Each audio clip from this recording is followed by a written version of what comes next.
Why are you just hanging around here? Hey? You should go back over there. Go over there. Go on. Over there? Good evening, everyone, and I'm facing the wrong way. And now I've lost controls. Can I have my controls back, please? Thank you, thank you. Hello, hello, hello. Welcome, welcome. Now I've lost my overlay. Oh, there it is. It's hidden behind something.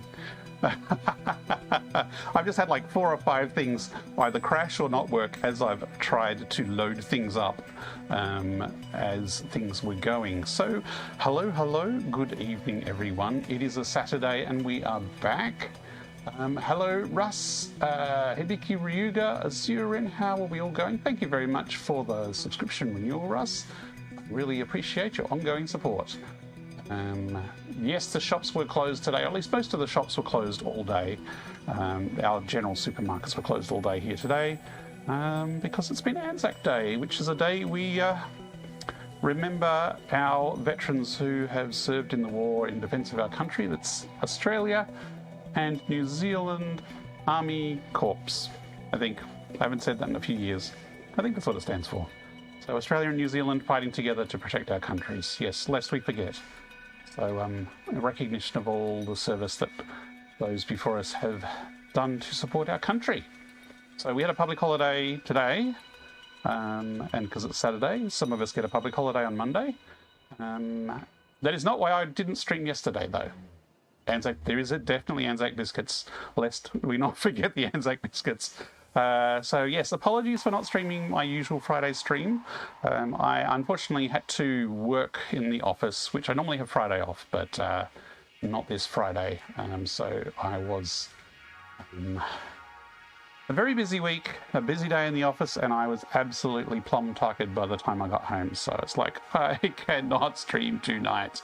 So I have a little bit more energy today. So normally I start a bit later on a Saturday, but I'm starting a bit earlier. So let's have a bumper stream tonight and see how far we can get. Some of us have a public holiday for the football. Some of you have a public holiday for some stupid horse race. I mean, really.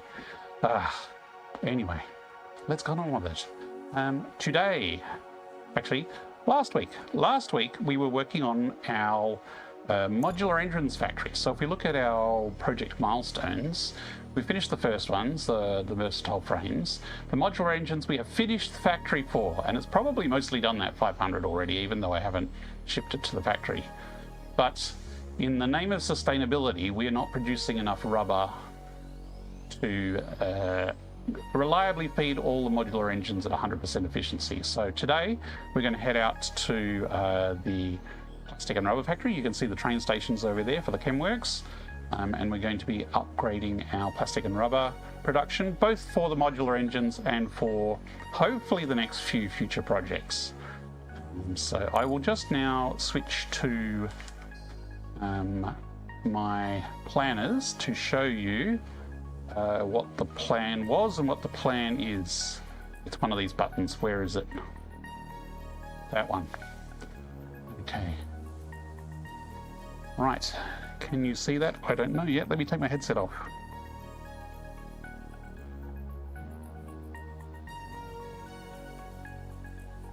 Okay, so this is what the current factory is for producing plastic and rubber. We are currently producing 90 plastic a minute and 270 rubber a minute. And basically we're going to double it. Now the old factory design uses blueprints, and it's effectively using 2 blueprints. And you can see the numbers here are nice and round, which is always good. Like, there's very little overclocking or underclocking needed to get this sort of thing. So this factory floor, we're effectively going to duplicate. But the breakdown for the blueprint is a little more granular. Now, I've got another plan for the blueprint here. Nope, not there. There, here it is. It's actually 2 blueprints. So one of the blueprints is this one here, which is 3 refineries. So basically we stick in 90 fuel here, and between 3 refineries we get 60 plastic out. Now, if we were to have 1 plastic and 2 rubber refineries, we'd get 90 rubber out. So that's how we get our multiple of 90 of whatever we need. You can see here the fuel, big skins in short shorts. The fuel is, this is a separate blueprint, and you can see the numbers aren't quite nice here. But basically, for every 2 of these blueprints, you need 3 of these blueprints, and then it all matches and you get those nice numbers. But we're using diluted packaged fuel and heavy oil residue. Now, there's a bit of a loop here where, because we're on phase 3, we don't have the blender yet. So we're using the diluted packaged fuel recipe. And basically, we package some water, mix in some residue, oil residue, get packaged fuel out, we unpackage it, send off the liquid fuel, and then we send the empty containers back in there. So there's this loop here that is used to, basically we don't need infinite containers. We can reuse the containers in this loop here. And similarly, the plastic and rubber kind of feed in on each other, because each one of these, if we look at it, so we put in 30 rubber and some fuel, we get out 60 plastic. And this one, we put in 30 plastic and we get out 60 rubber. So by feeding these together in 2-to-1 ratio, we get one particular resource out. So coming back to this blueprint, what we're basically going to be doing is we're going to be making, let me get the numbers right, 180 and 540, I think. Yeah. So we're doubling it. So similarly, this is the Satisfactory modeler, which is a bit more detailed. So here's our plastic and rubber factory here. And if we look in here, we've actually got the blueprints represented as blueprints. That I'm fiddling around with because basically there's something else making that I need to deal with that. Oh, don't do that. Ah, go away. Ah, okay. So currently we have 3 of the rubber blueprints and 1 of the plastic blueprints because we needed more rubber. And we'll probably keep this ratio, but we had 6 of the diluted fuel recipes. So if we up this, and we just make that 2, and we're going to make this 6, then what are we short on here? We might need more oil. Oh, we've got 2 of those, so that should be fine. No, we need 3. Okay, oh no, it's this. This is chewing up oil. Go away. There we go. Ignore that. Okay, so we're basically doubling each of the blueprints. And where's that water coming from? Yeah, okay. 6 water inputs. So we're going to need to basically double everything, but it should be pretty straightforward, and we've got nice blueprints, so it should be pretty easy to do. Okay, let me just close the browser. Hopefully that'll forward the right thing. Now let me put my headset back on and I'll show you the blueprints.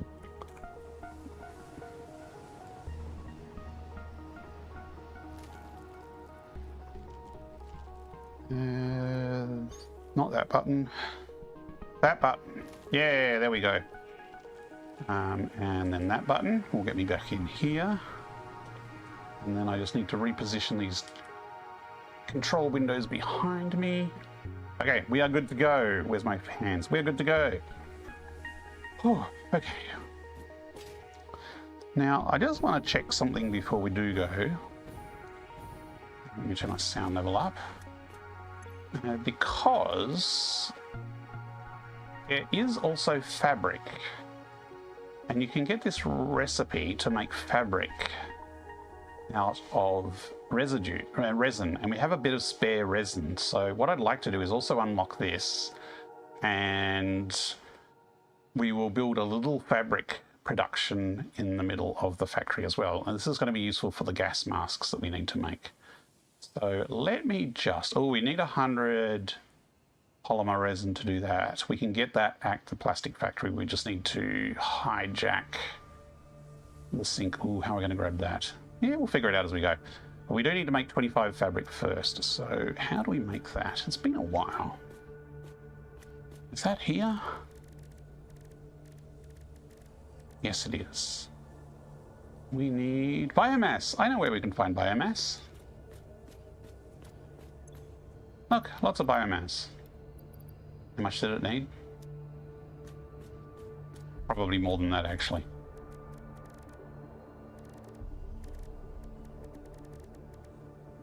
Actually, no, we only needed 25, so yeah, that's plenty. Hello, Jugular. How are you going? Good evening, good day, good morning, whatever time and zone you are from. 21, 22, 23, 24, 25. Right, we got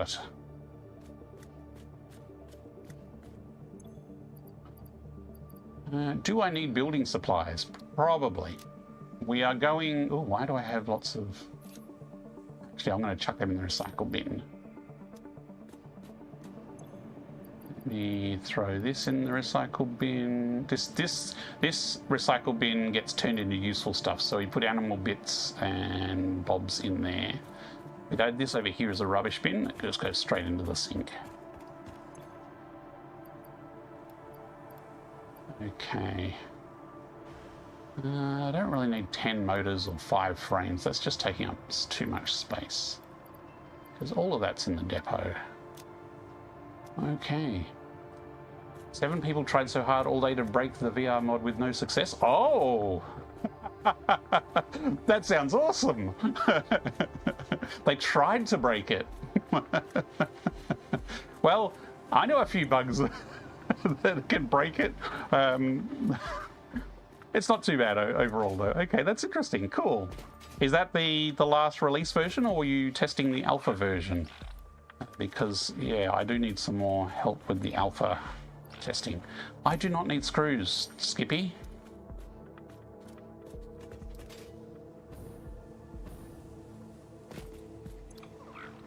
Heatsinks are good. Circuit boards. Nah, I'm making those. And plates, I could do with some more plates, but they'll get used in building. Last release? Cool, cool. Well, I have a new release that I was hoping to release this weekend, and I might still, if I get time, but I'll have to do some more testing. And as I said, I was working yesterday, so I haven't had a lot of time to do a mod release this weekend. Today is effectively my Friday. I normally have Friday ops, and then it's my main streaming day, but today's my main streaming day. Okay. Now, what was I doing? I need to get some concrete first. Yeah, if Juggler, if you're interested, to try out the alpha in the mod manager, you just have to go to the version, and you can manually select the alpha version. So the mod manager by default will automatically upgrade you to the last stable release. But the alpha versions are selectable straight from the mod manager. And there's information on the Flat to VR Discord about what's different in the alpha, if you're interested in actually knowing what the changes are. Although I'm a little curious if people would spot the changes, because there are some notable changes in the upcoming release. We all went to the same house when playing on our laptops, like 15 people in a room coming up with... That's awesome! They must have been pretty grunty laptops. I'm going to pop by the steelworks and grab some steel beams for construction.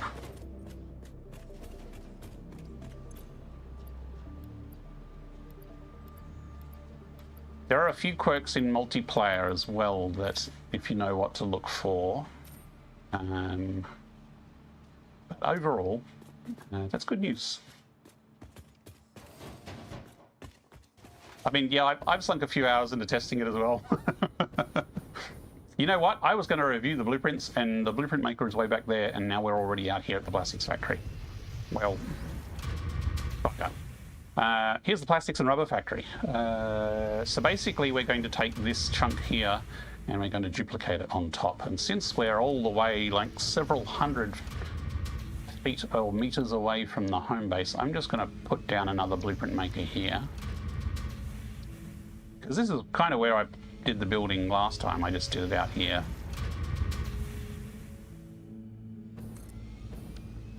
Next to the factory.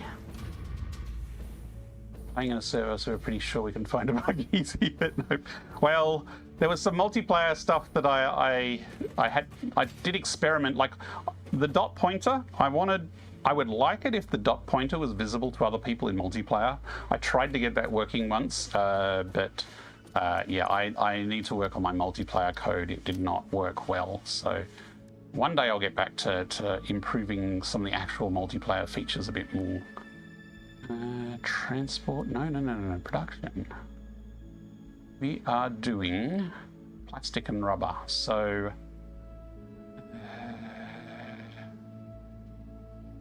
recycled plastic. And here's the blueprint.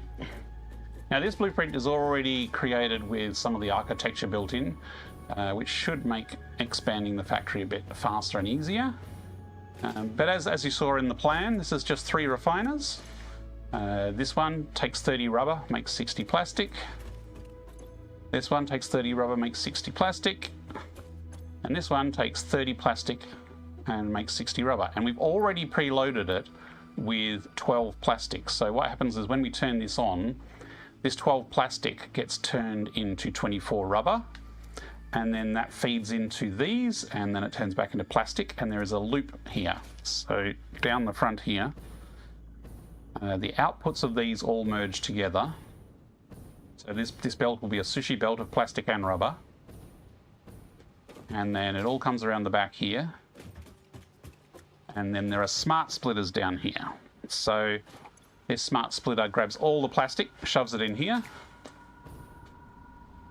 This one takes all the rubber, shoves it in there, and this one also takes all the rubber.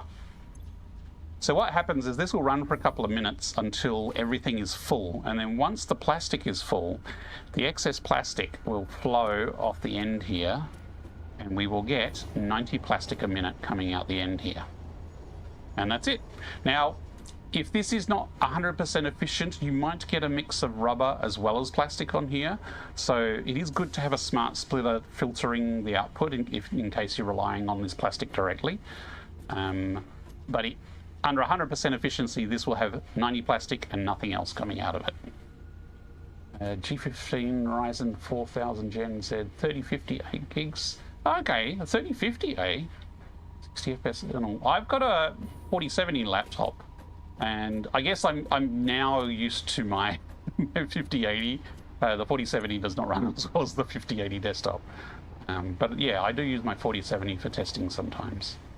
But a 3050 laptop runs it decently. That's impressive. I might have to list that in the stats of acceptable play machines.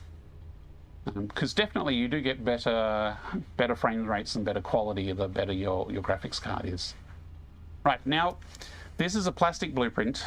All we need to do to make this a 90 per minute rubber blueprint is change this recipe to recycled rubber and change this splitter to plastic. So it basically changes the 2 to 3 to a 3 to 2. That's all you need to do. So I haven't got a separate blueprint for rubber. I just put this down and then tweak it, which, we're making more rubber than plastic, so it would actually make sense to make it a rubber blueprint. Oh well. The other blueprint is the diluted fuel.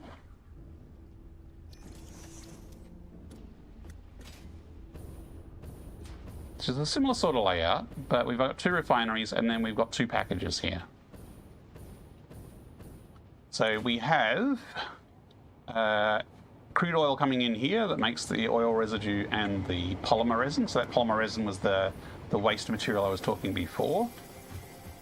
Over here we take that heavy oil residue and packaged water, and out we get is packaged fuel. And this is in a loop with these 2 packages here. And I've just realized I'm going to need empty canisters. Again, this is preloaded with 25 empty canisters, and these are actually recycled and reused in a loop. So they come over here, and then they get packaged with water. So packaged water comes in, then the packaged fuel comes out here and gets turned into liquid fuel in the pipe, and then those canister, which are emptied, go through again. So it's a loop. At the ballpark performance among all my friends' laptops too. We kind of bought around the same time, but we all got our PC now, barely touch the laptop anymore. Fair enough. Cool. Right, so that's as far as the planning has got.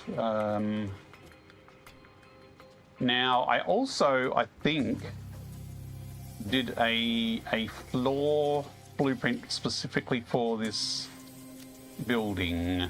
It's been a while since I built this building. Plastics floor, there we go.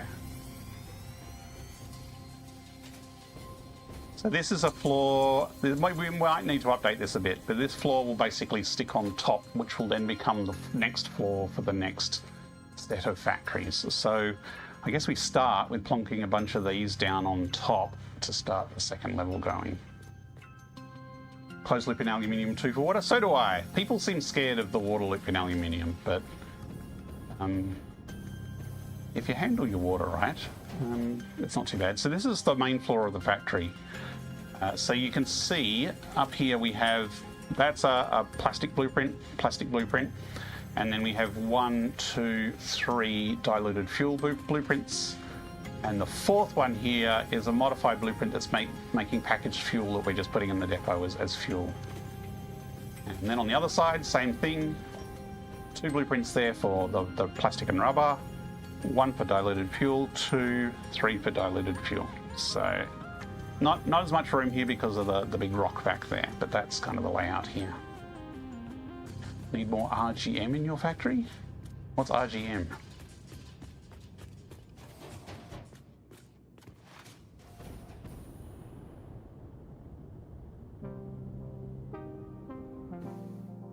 Now, this is pretty much, I don't know how I'm going to redo the roof after this. RGB, oh, okay. Well, I play with lumen off. I could put lights just with general color on them, but the actual in-game lights have terrible performance, so I tend to avoid them. And lumen isn't actually too bad performance-wise, but yeah. It does have a performance hit, and when I'm streaming as well on top of it, it's a bit much. If I snap to blueprint, this should theoretically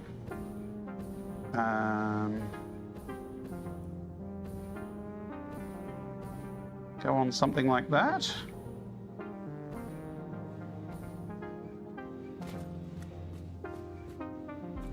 I think that's it. I might need to make a skinny one of this because I don't know how well it lines up with everything. Although, it's not too bad.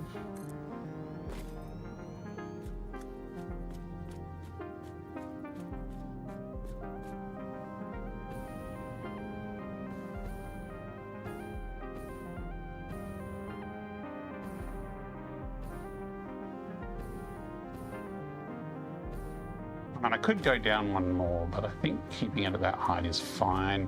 This could end up being a very tall factory by the time we're finished this playthrough.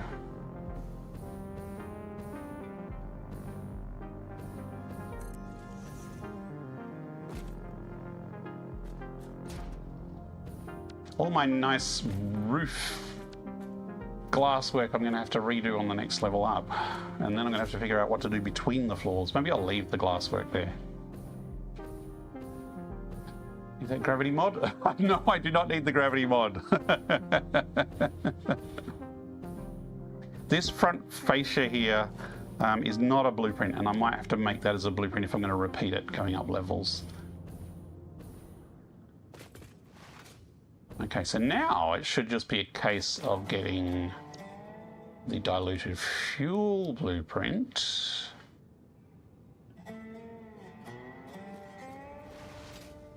And putting it on there like that. Is that supposed to stick out the edge like that? I don't think so.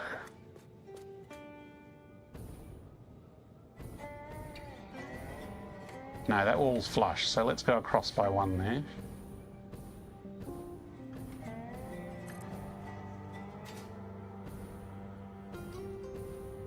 Yeah.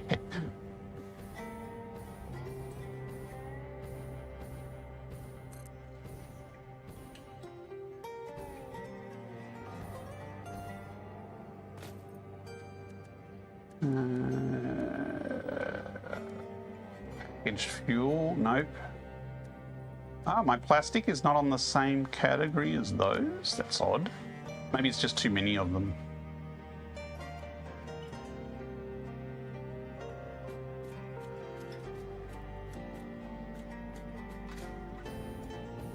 The plastic one lines up nicely.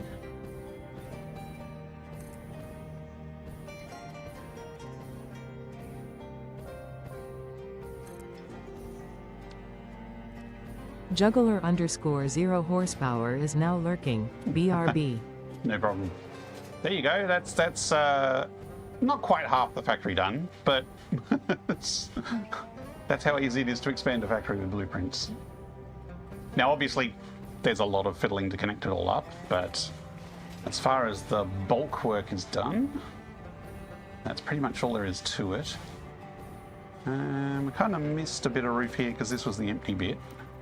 So let's just fill this in manually.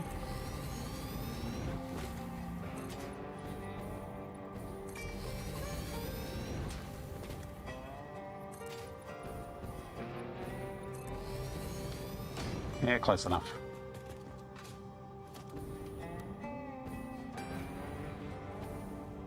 Copy that blueprint. Actually, no, we need a floor first.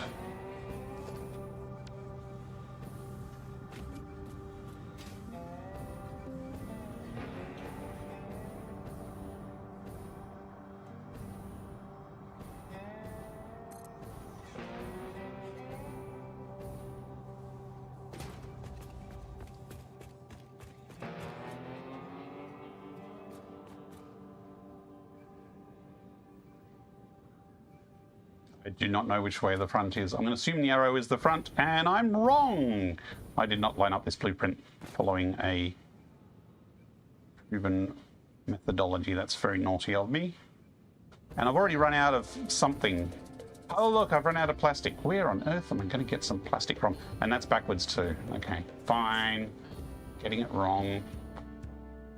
Let's duck downstairs and steal some plastic. As you see, I didn't quite fully finish this factory. There's a few holes in the roof, but I knew I was going to expand vertically, so I didn't want to go too much into the minutiae when I knew I was going to come back and grab. Ah! Who did that? Why is that cackling coming from the other room of the house? No, it was Russ! Russ is here for the chaos, okay. Hi, long-time Satisfactory player. First time checking out someone doing it in VR. Very nice looking build. Thank you very much. Mac04R1J. Oridge? Oridge. Mac Oridge. I'm guessing that's how it's meant to be pronounced. Thank you. How much plastic? Oh, look how much concrete I've already chewed through. Okay, well, we might need to go back to the concrete factory and pick more of that up as well. I think I'm just going to jet back up.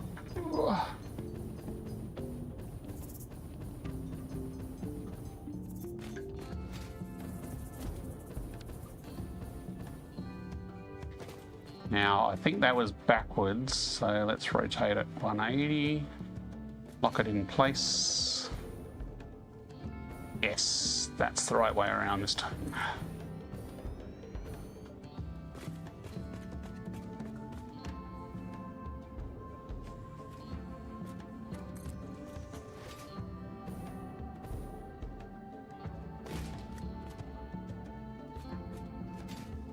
And that is also the right way around. Excellent.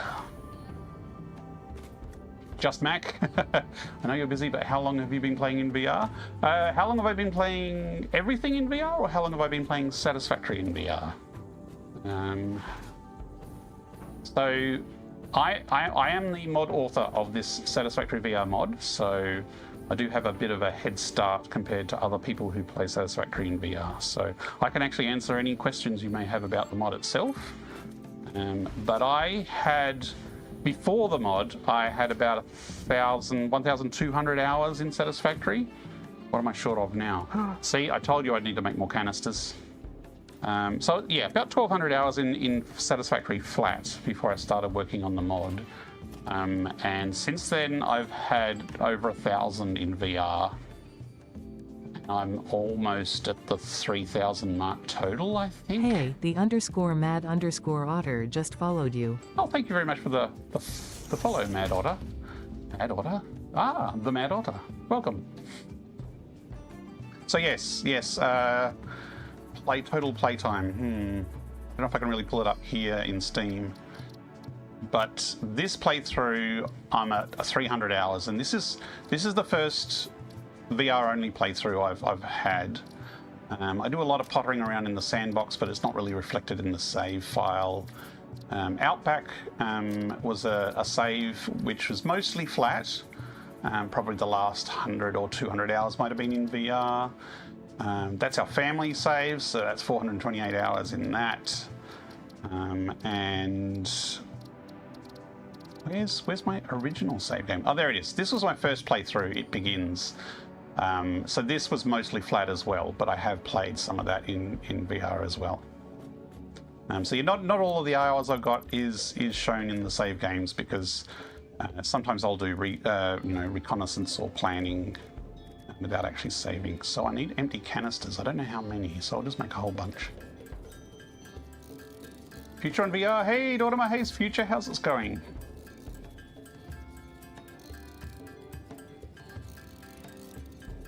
So we needed 25 per blueprint. So actually, that's probably plenty. Because I think this might be... We got 2 more actually, so yeah, should be fine now.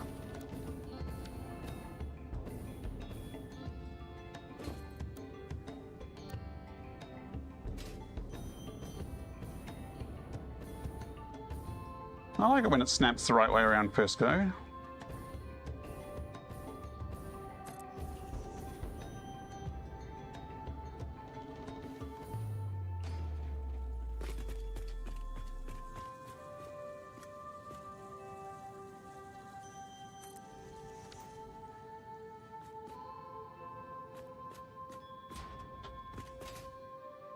So we do need another one of these over here. Oh, that's the bit. Now we're out of rods. We're really running out of all the things. Maybe I should actually do some pre-calculations about what materials I needed. You know what, I'm going to just fill in some of these other bits and let the sink resupply its rods a bit. Actually, this I want to keep open.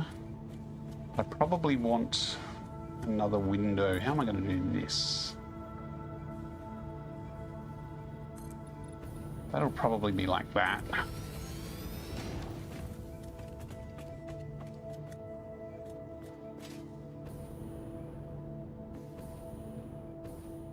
There will be, is that just a 2 meter across there? Yep.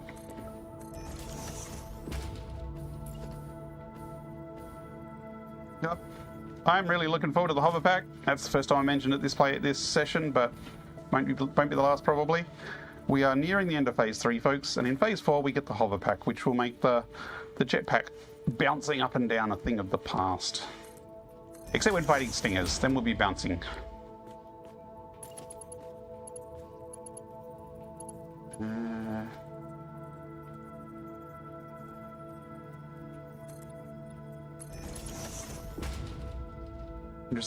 Interesting to see it in VR. Cool. Gloriously sunny, mild day after a long, cold spring so far. Just sitting in the garden. It has been a lovely day here as well, on a very different part of the planet.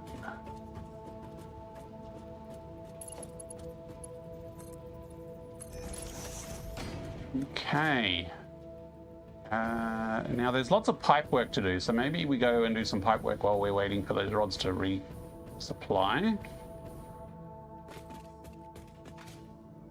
Normally I color code the pipes, but this playthrough I decided to go style over function. And I know technically copper is not practical for the sort of fluids we're doing here, but it looks cool.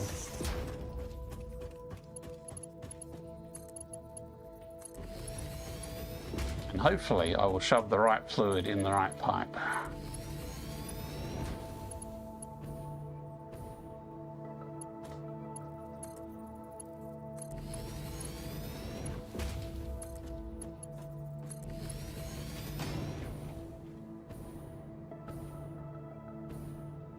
I need to do something at the back here as well. The back is currently a bit naked, apparently.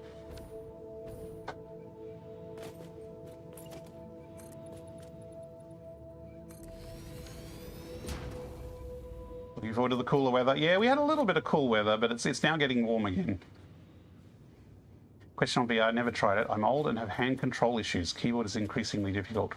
Only play Satisfactory about 4.5k hours in. Wow, that's a lot. I can't really play anymore. VR help. The problem with VR is you are holding a physical controller and you are aiming. So if you have hand shaking issues, that's still going to be a problem. Even more so because you're not just moving a mouse on a flat surface, you're moving this in 3D space. That said, you can do pretty precise buildings by you start building, and then when you've got it in the right place, you press lock. And then you can move your hand around without it moving. And if you haven't quite got the position around, you can then nudge it into position. So you probably would still struggle with some of the finer placement of things, but using the build, lock, nudge pattern, even flat, if you can do nudge on flat, that might help. It might be easier for you to aim with a VR controller than with a mouse, Mac, but you can also potentially rest your hand and just move it around, so you don't have to move it around like this. So you could have a more stable hand position potentially by like resting it on the corner of a desk, and then you can just point it around and have the desk kind of hold it in place. So potentially it might, like, it's going to be different, but whether it's going to be easier or harder, I can't confidently say, because it depends how much your stability, hand stability is. Does that help? Is it horizontal or vertical, or is it straight? I want. It's probably straight mode.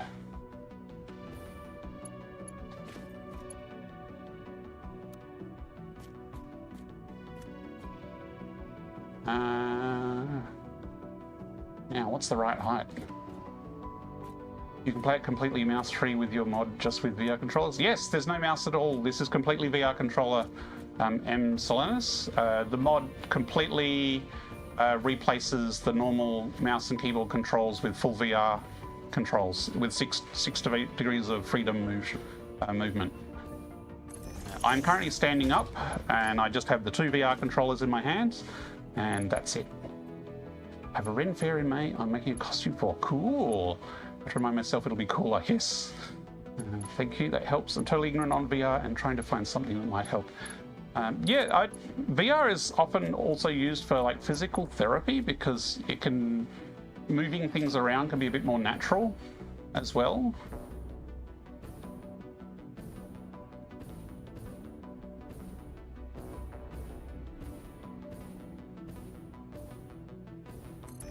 It's also good because the place you're aiming to build is separate from where you're looking.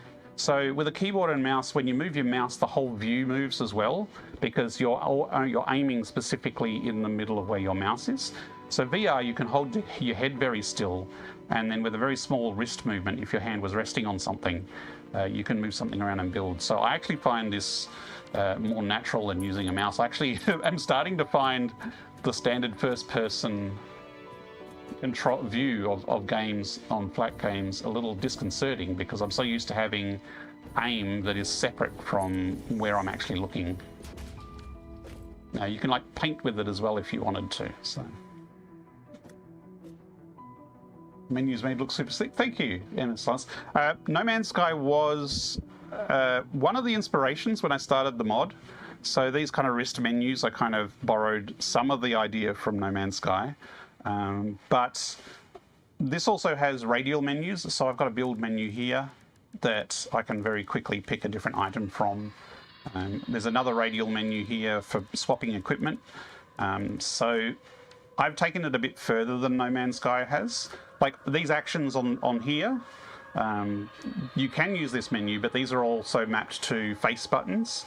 And the face buttons, if you look at the wrists on my hands, there's icons on my wrists that will kind of give you a hint as what they are. So once you've used it a bit, you can see, well, over here, you know, the top one is an item select and the bottom one is the build option. And if I'm in building mode, those icons change to the bottom one being zoop mode. Yeah, it changes the zoop mode. Don't mean we're in fair in years. We have an annual one down south in Boddington. Yes, it's been a while since we've been.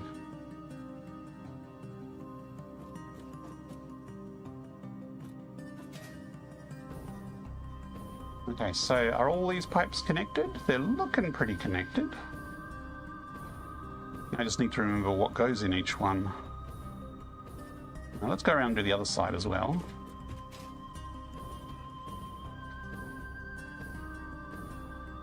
Ability to stand heads. Yes. Ability to separate eye and hand movement might be a solution. Interesting. Can you still? Yes, you can definitely play seated. I have played seated before. I tend to do it standing. For a couple of reasons. One, I feel it gives a bit more of a dynamic view when I'm streaming, because I can look around and move around more freely without having to use the turn of the stick. So if I press the stick like here, it's your typical joystick turn around, but you can also physically move around, which is a bit more natural and smooth. I have back problems, so I can't sit down for too long. So standing up sort of gives me an excuse to stretch my legs and my back a bit. But I've spent, you know, things like Satisfactory and No Man's Sky, you can very easily relax in a chair with nice comfy armrests. Because as I said, you can hold your wrist still. This could be sitting on an armchair rest, and you can still quite easily move it around and aim at different things. Yeah, I do too, Otter. I hope Mac does find a solution, especially after so much Satisfactory. Having to stop playing would be quite the sacrifice. I definitely think that VR is better physical therapy than sitting there with a keyboard and a mouse where you're not moving much and you're just moving on a surface.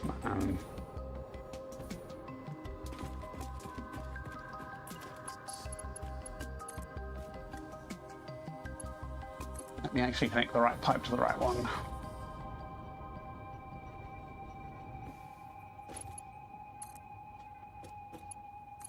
Should have done the top one first.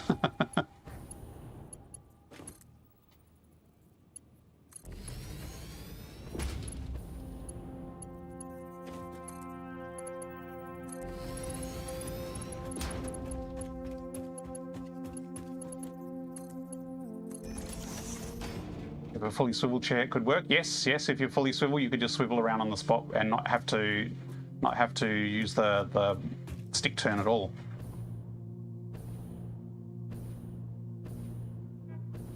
Now, VR for new users can be disconcerting. Some people get motion sickness when they first start in VR. Some people don't, but this is probably a pretty intense game if you were just going to jump straight into VR. But you can, with practice, most people can get over the motion sickness.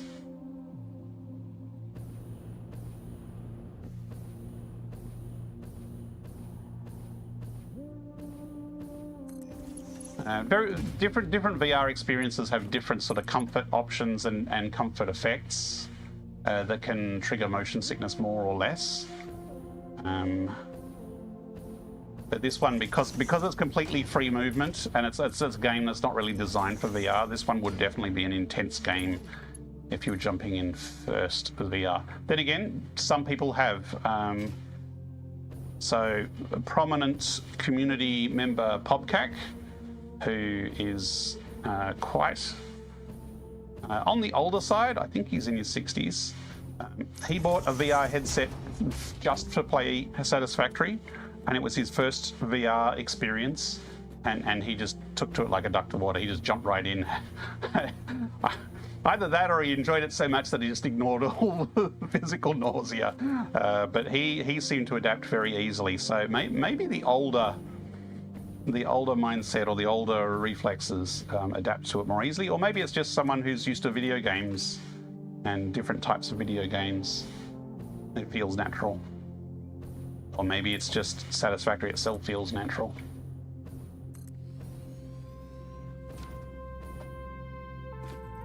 Demonstrate ignorance. Is this a whole kit with all the hardware and software, basically a plug and play kind of thing, or do you have to piece it together? Don't push through the motion sickness. Yes, do not put, if you ever do get into VR and get motion sickness, the best thing to do is stop and let it pass.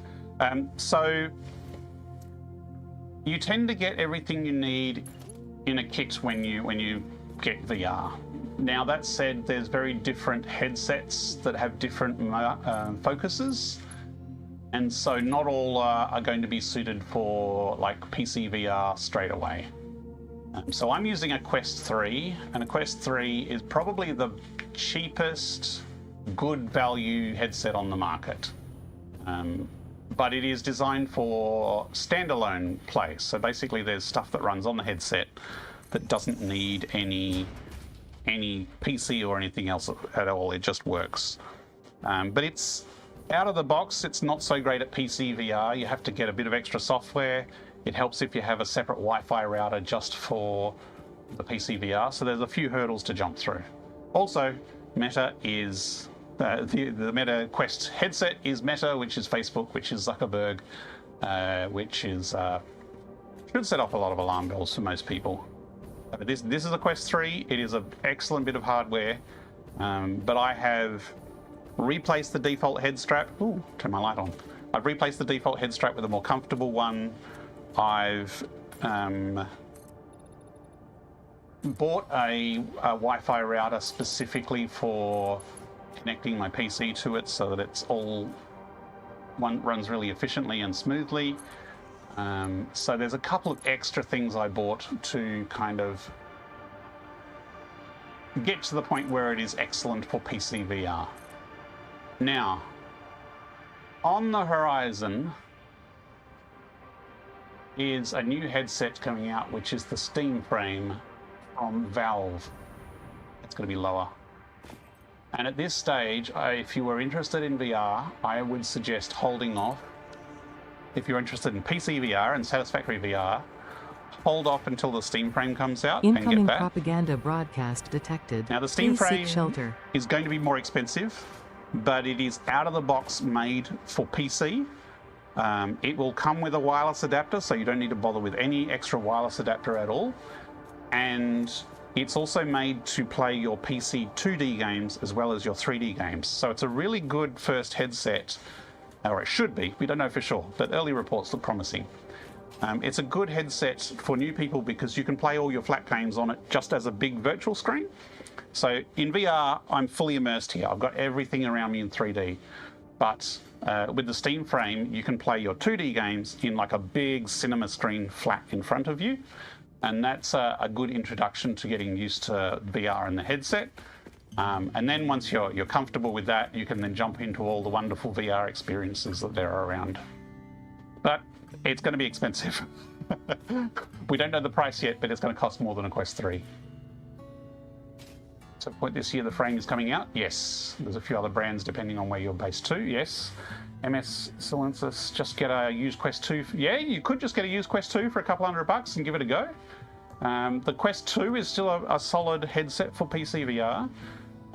But again, you probably would need to buy virtual desktop for the best experience in streaming to PC. But a Quest 2, you could just play the Quest games and get used to VR and see if it's your thing. Steam thing sounds much simpler for a non-techno note to... Yes, Steam Frame, if you're non-technical, Steam Frame is going to be non-fiddly. It should just work out of the box. Now, Twitch wants me to take an ad break, unfortunately. Yeah, the Quest 2 is not as good picture quality, but, you know, it will give you an idea of what VR is like, and then when you do get a Steam Frame or a Quest 3 later, you go, wow, it's so much higher resolution and so crisp and clear. Use Pico 4 seem to pop up secondhand. Oh, do they, Russ? Okay, in Australia, although I don't know what country Mac is from. like Russ is a Pico 4 user, so can probably speak more on that. But Pico 4 and a lot of the other brands are a lot more niche, and so support can be a bit varied. Quest is the popular option that everybody knows about. Valve have their old Index headset, but wait for the Steam frame from Valve. That should be a really solid, good first headset. Picos are readily available in most countries. Cool, okay. Pico 4, by the way, is similar to the Quest 3 in hardware spec. So you'll have similar things where you'll need a little bit of tinkering to get the virtual desktop working for PC VR. I'm going to take a 3-minute break. I'm going to have a drink and a bit of a stretch exercise. And where's my control panel? I think it's hovering behind me. Yes, here it is over here. I'll be back in 3 minutes. See you soon.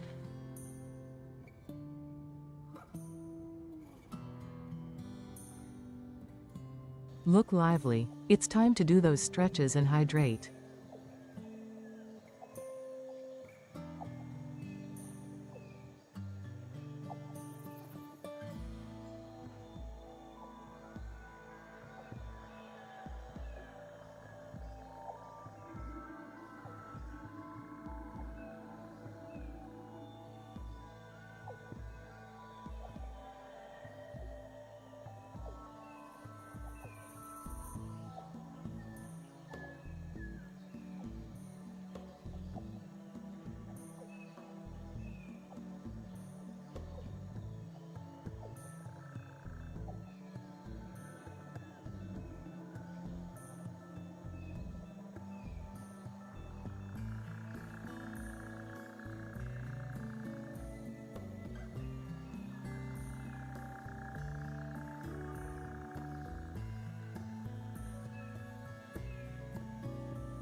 Okay, and I'm back.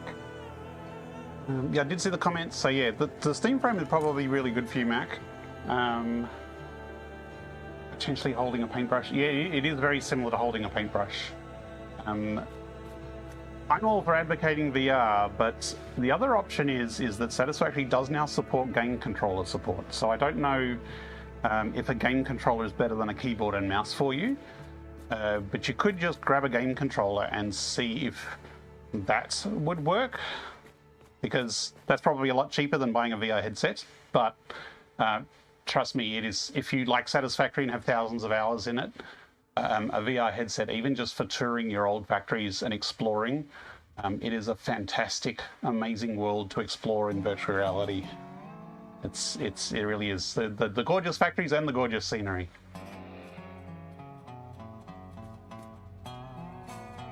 I'd love to give it a go, but to be honest, my wife would never see me.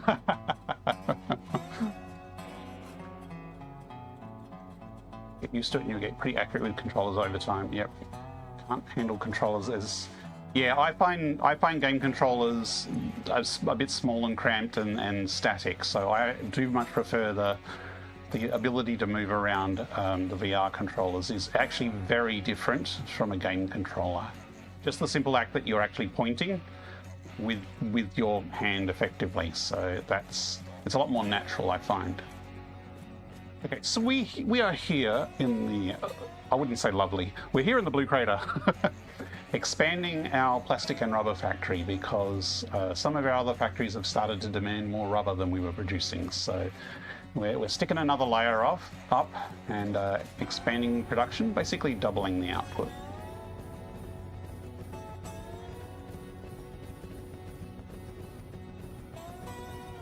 Ha! Hey, it took a while, but Azurin got addicted to Satisfactory as well after a while. In fact, what are you doing right now, Azurin?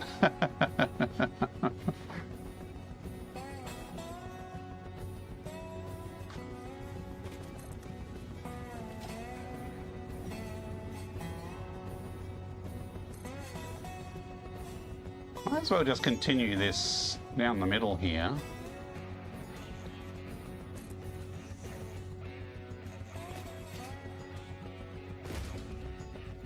A VR arcade is possible, or unless you've got a friend who might have a VR headset. The problem is like, it's very easy to have a bad first VR experience and get turned off it entirely.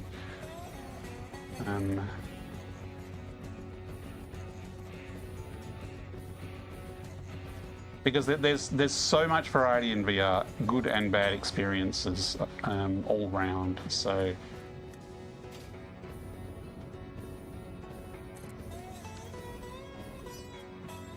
it does take some effort, I think, to learn. Although it is more natural for some people than others. Okay, it's safer than your mate shoving you into Richie's. Yeah, definitely, Russ. Then again, my first arcade experience, I don't know what the experience was called, but you were these beings stepping on rocks that were floating high in the sky, and the rocks and paths moved dynamically, and you walked around these paths, and they were very simple puzzles, and it was very zen and very cool. And that's the day I learned I had severe vertigo from heights.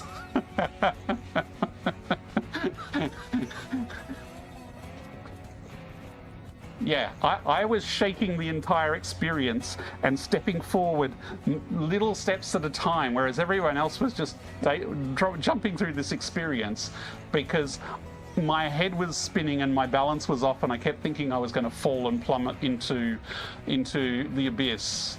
Yeah, that's when I found out that not many people have actual vertigo from heights to the level I had it at. It was pretty terrifying. And so I was thinking, is VR not for me? No, it was just the heights. And you know, I got a headset, and what does every experience do back then? They shove you in some beautiful place on some extreme height. Everything, the old Oculus home, lovely beautiful house by the cliffside, extreme cliff with holes in the floor that I kept thinking I was going to slip through. Valve the lab, you go step through and suddenly you're on a cliff face. It's like every single one of them. As you can tell, I'm a lot better with heights now. few months to kind of get over the initial, and then a few years of training, and I'm now pretty good with heights. Well, I'm fine with heights in VR. Now and again, I'll get a little bit of a vertigo lurch. I'm fine with heights in VR, and I'm actually a lot better with heights in real life. So it used to be that going up a skyscraper where there was a window that was full length, I could not go near the window in the skyscraper because the world would start spinning and I'd feel like I'd be losing my balance. I still get that a bit in real life, but I'm actually a lot better. So VR training has helped improve my heights vertigo.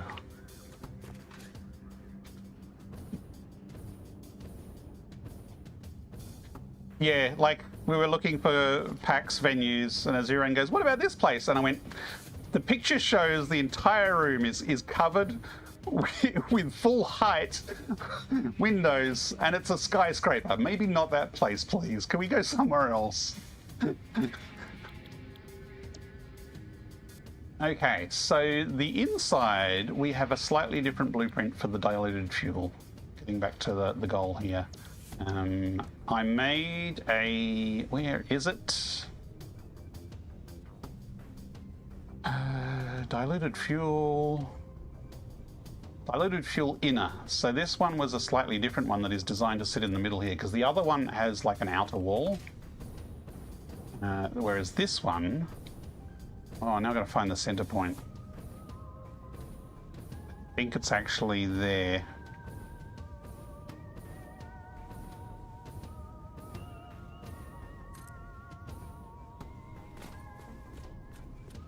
But see, this has not got the full wool on the side, and if I actually put this one to back, and I nudge it in place, it all lines up nicely, and we get supports down the middle.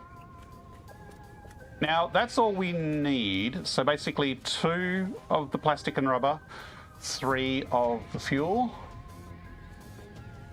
So this is all the machines we need, and we've got some room in the middle here that we can do our fabric machine later if we get time. Absolutely do not let your friends put you in Richie's Plank Experience and that roller coaster game. Still need to sort out PAX tickets and accommodation. Okay, I've got to go sleep, guys. Happy VR streaming. Good night all, and catch you soon, Mac. No problems. Thanks, Otter. Thanks for hanging along and hanging out and chatting. I'm going to bore the others watching, but if willing, could you just walk around and interact with some machines, lay a couple of belts, grab some berries each? Sure, I can do that. I mean, we will start doing belts here now, little minutiae parts. So have I connected all the belts up? Whoa, there's a hole there. So interacting with the machine, I just walk up to it, point at it, and I press right grip. And so this is the standard Satisfactory interface, and this is just showing up as a floating interface in front of me, and it basically emulates a mouse cursor. So here you can, I don't have anything to really drag and drop here.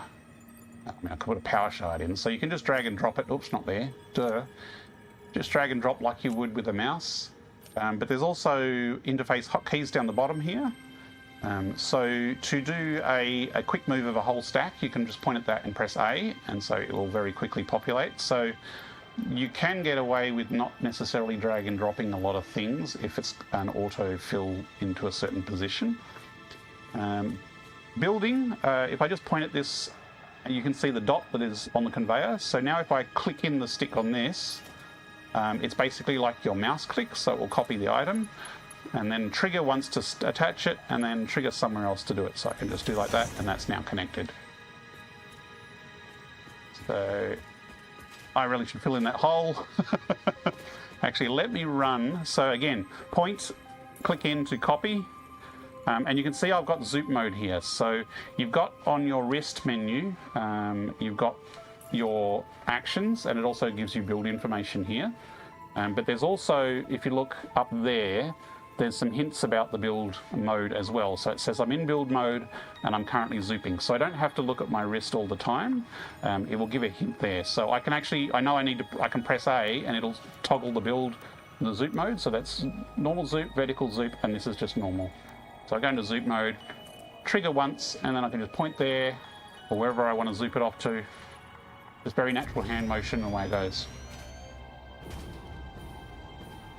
Now for movement, I've configured it so on this controller, the grip button is for crouch, and the trigger button is for jump, and trigger button is also for jetpack.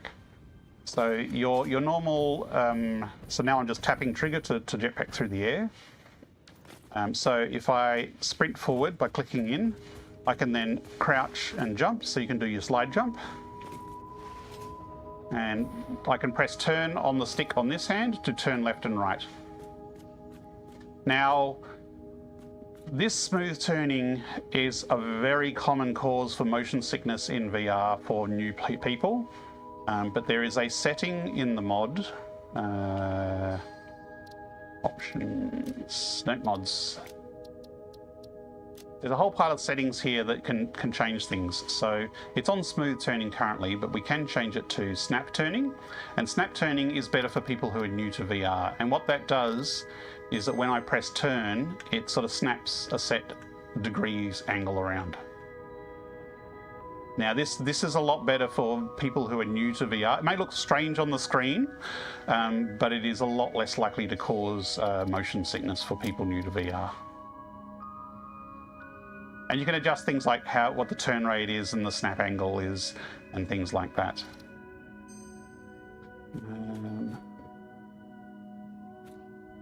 Through the PAX Hotel service, stay in Flinders Street, reasonably range of awesome katsudons. Yes. Guess who's going to have to go walking to get those katsudons? Waffle place by the sounds of it, and a decent walk to French breakfast. Okay, yes, now I'm hungry and looking forward to PAX. So, other basic stuff. I mean, if I could just go down here.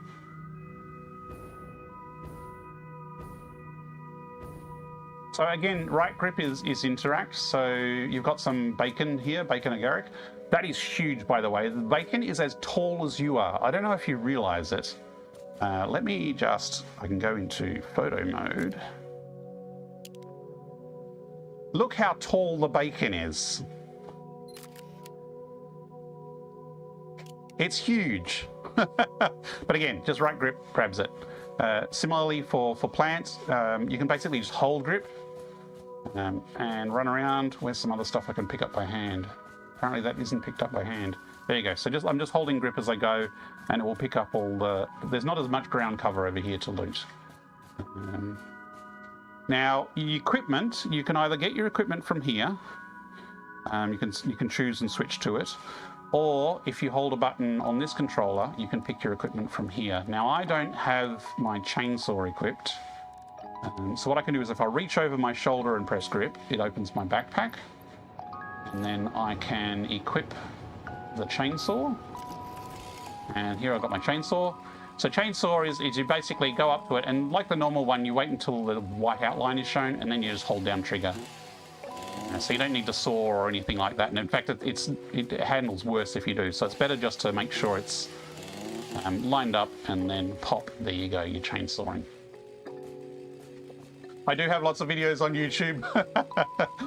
So there's a guide video that was made from the mod from 0.01 or 0.1 was the mod version. It's still mostly correct, but it's missing the radial menus and things like that. But I do have some other guides and update videos, and also the full series of this playthrough is also on there. So if you start from like the first episode, I'm not saying watch all of them, but at the first episode of the playthrough for this series, I did kind of go over the VR controls a little bit in that, if you are curious. I do I do keep meaning to make an updated sort of full VR guide of how to use all the features, or at least maybe a series of shorter videos, but I have not got around to it yet. I really should do that sometime, because the old guide is quite outdated. Right. Use lockers at the train station. Okay, we're still talking pack stuff.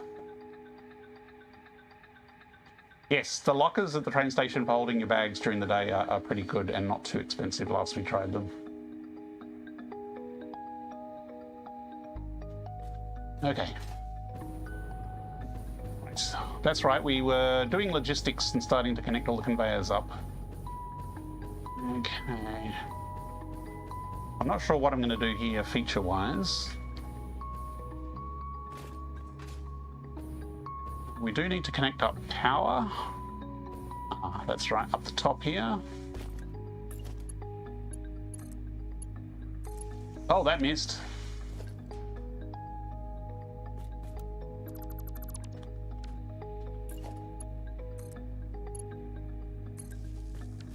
Yeah, but I'm always happy to talk and show off the VR mod features and answer any questions or take any ideas and feedback if people have other ideas of what I can add to the mod.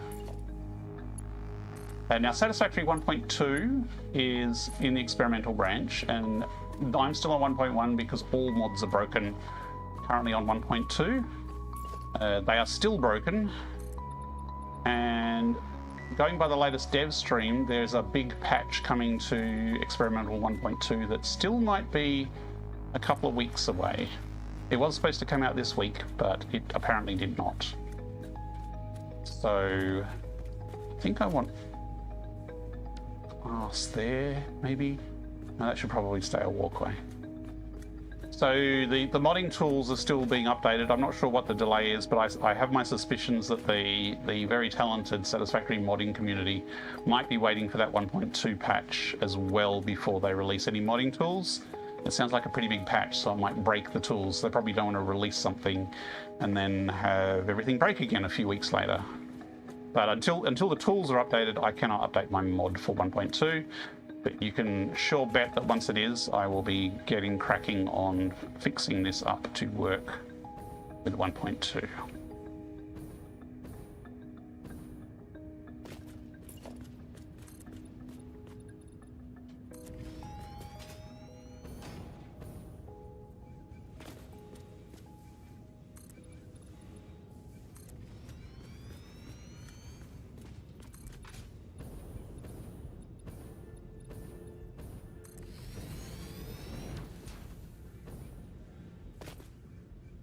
I must keep reminding myself that there are big holes in the floor here currently, still in places.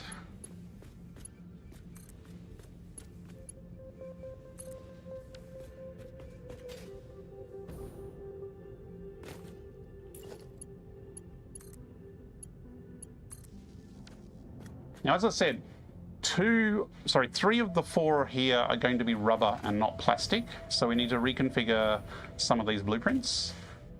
So again, we have 3 refineries making recycled plastic or rubber, and so together the 3 of them will recycle one ingredient to make 90 of the other ingredients. So if I reprogram the middle one, so this is currently turning rubber into plastic, which means the output will effectively be plastic. If I change this recipe to recycled rubber, and I need to change the smart splitter up the back here to also take in plastic, then that's all I need to do, and this blueprint now makes rubber instead of plastic. So same here. This is the middle blueprint, sorry, the middle refinery. So we change this. Yes. And then change this recipe to recycled rubber. And that's it. These will now all make rubber. And I'll leave one as plastic and change the other one to rubber.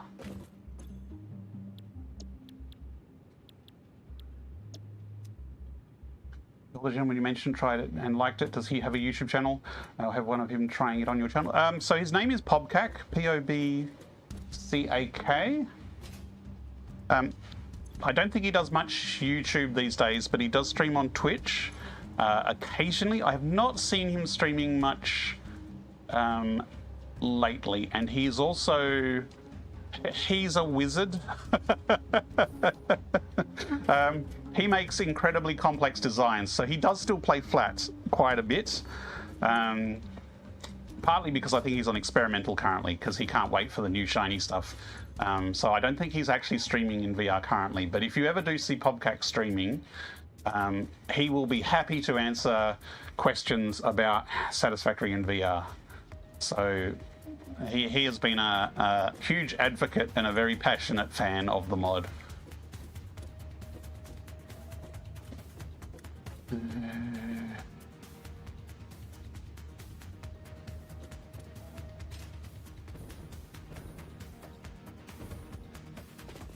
Right, so this is the residue output from the fuel production here.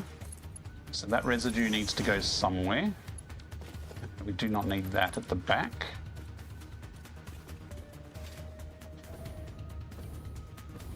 We still need all the logistics of where the stuff goes, but we also need to bring the fluids in, and we need to increase our fluid production to cope with this, and that's not level.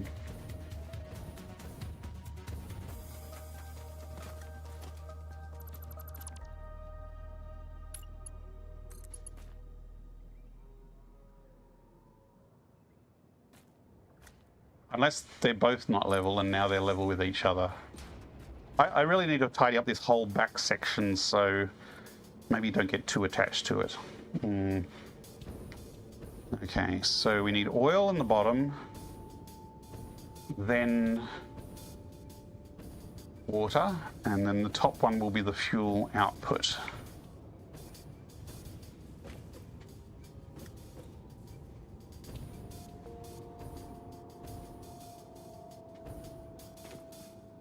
Let me just switch to the planner.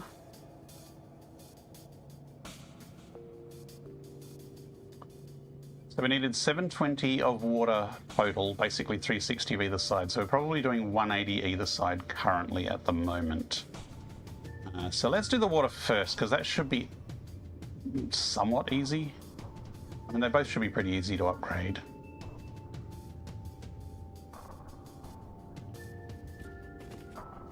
So it's 360 per side.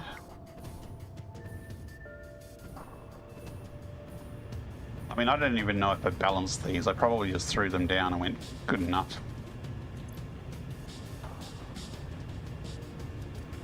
Although the extra water might be used for something, because these are 87%. Okay, they're not running at 100% efficiency, so they probably could do with an underclock. How did I build these? Looks like I did a diagonal. So let's rotate that. It's not centered.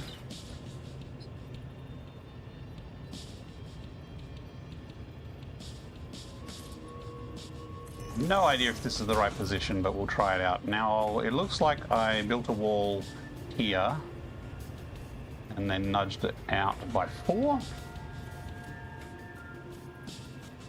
1, 2, 3, 4. Oh, that's tons of room.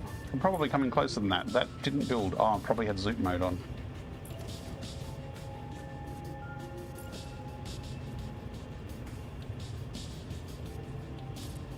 I'm going to try doing it from there.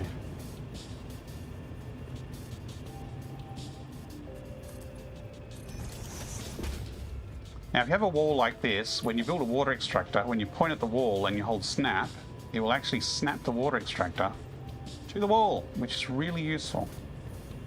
Okay, that is too close, so we do need to come across a bit. But I think this one's probably too far. Turn off zoop, please. Thank you. Flush!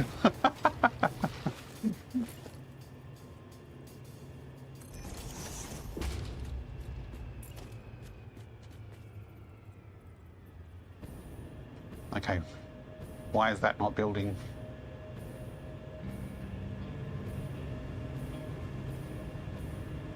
Oh look, it's overlapping it by a tiny bit. Okay, so I can probably come out a little bit.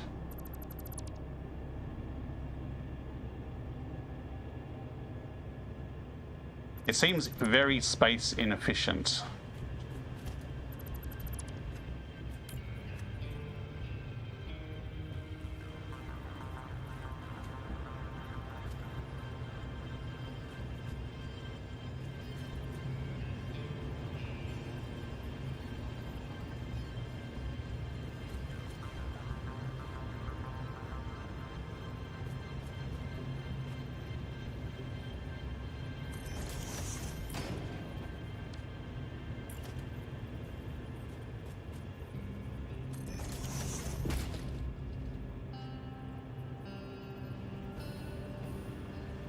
Okay, I just do need to come out more, so I'm going to stick to this position here. Because this is like me going, I'll be fancy and do it diagonally. Because that'll look cool. Forgetting that water extractors are one of the most painful things to put in without clipping. Oh, come on, that's not clipping. This is clipping with something else. Looks clear.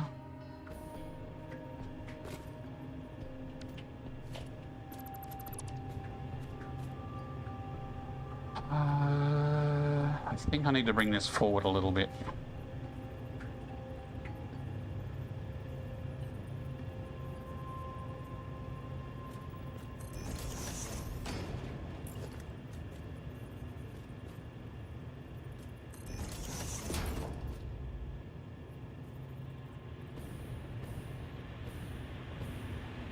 That is clear. It also looks like a huge waste of space, but these are huge things, so maybe it is not a huge waste of space. I have often had problems trying to cram these into a reasonable space. How is that overlapping? Those don't overlap. Those look perfect. Oh, look, they moved across by one. Right, okay.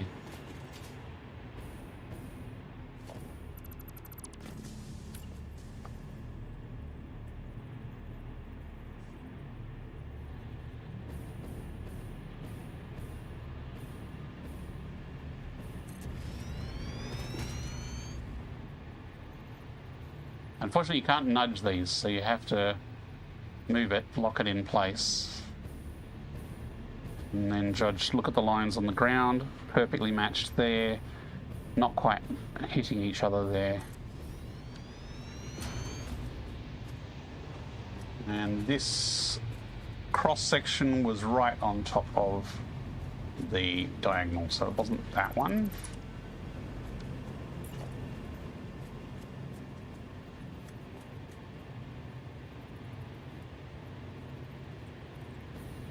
Was there.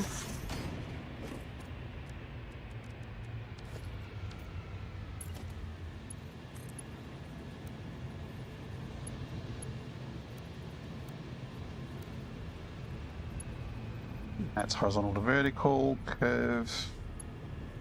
Those aren't curved, but curve does look cool. Let me just go auto.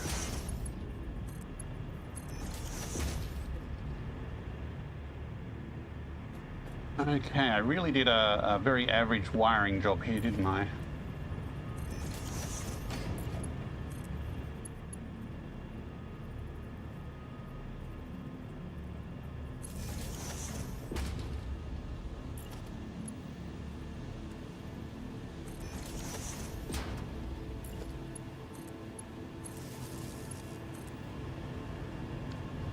I'm sure I said this last time I built this. I'll come back and tidy this up later. Functional first, tidy later. I mean, it's tidy, but, you know, pretty architecture and making it look like it's actually realistic. I'll do that later.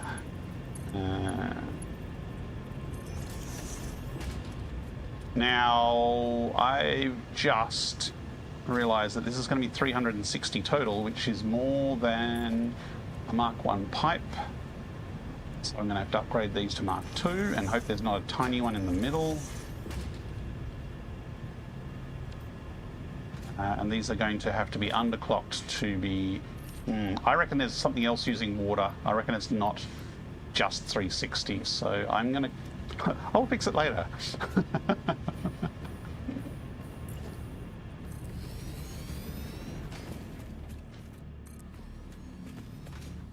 So if you can all avoid it, do not pump liquids to a super high height. Pumping liquids always causes problems. I.e., don't do what I'm doing here.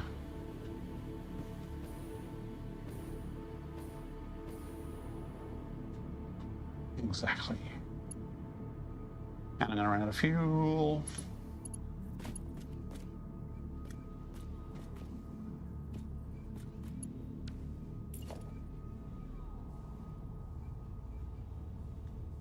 How do I convince it to snap?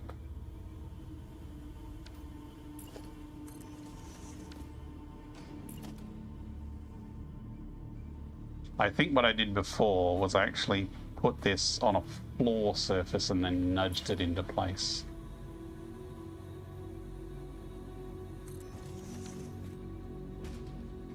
Exactly. Do as I say, not as I do. I mean, you can do it. It's just be aware that fluids versus gravity, fluids like going down. Is that nudging? Did that nudge actually straight? Looks pretty good.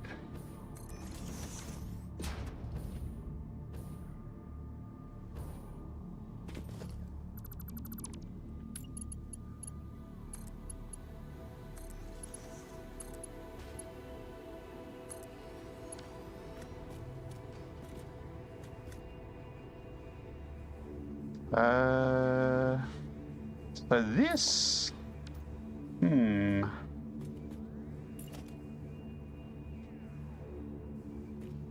need to put it like that angle.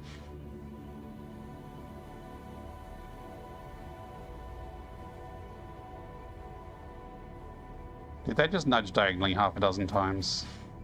It did too. Look at that. Look at that diagonal nudge. Drives me mad. Okay.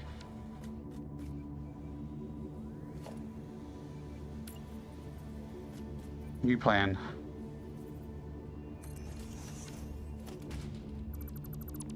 Chop.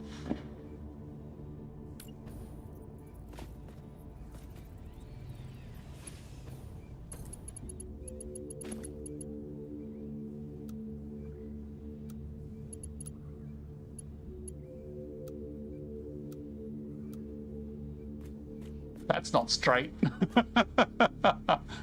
I think something else went on a different angle too. Damn it.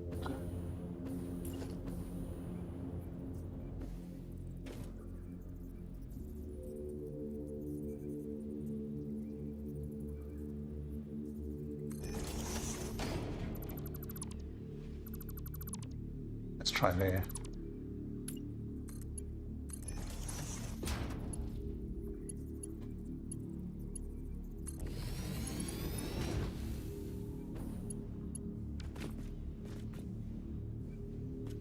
This bit of rock here is clipping my cursor point.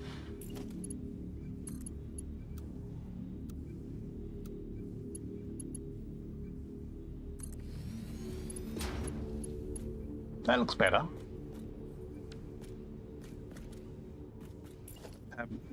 Well, 5 minutes.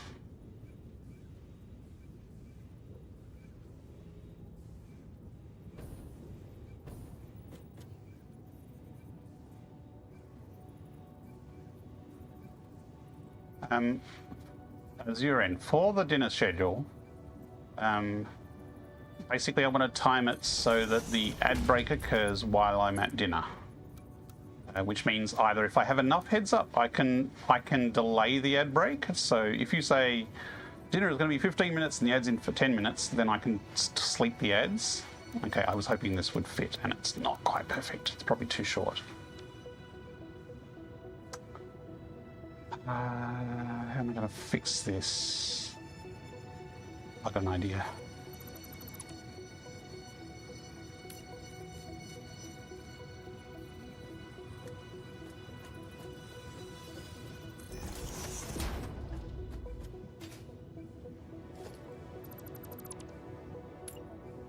So, folks, it sounds like dinner is nearly ready. So, for certain definitions of nearly.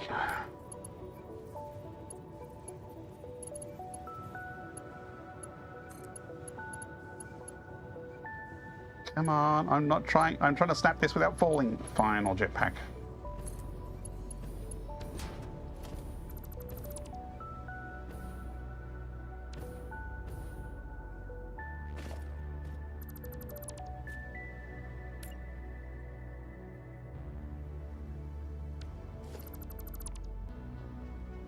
Okay.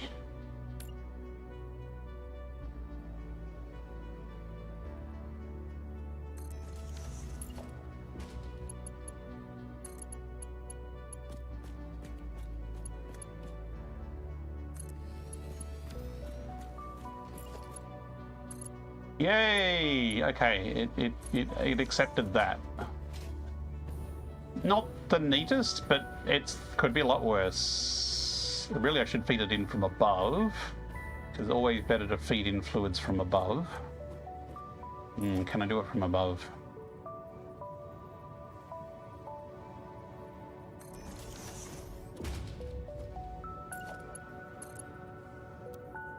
Noodle. Noodle, noodle, magic noodle. Nope. Can't even noodle it.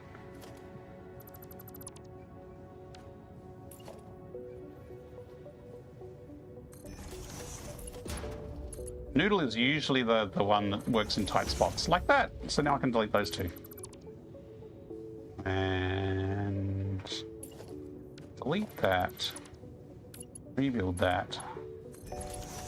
Delete that because that goes to the middle of the intersection there, and this one will go to the edge of the intersection, which will make it slightly shorter, theoretically. Not that it should matter over this distance. Now, obviously, there's going to need a bit more head lift here.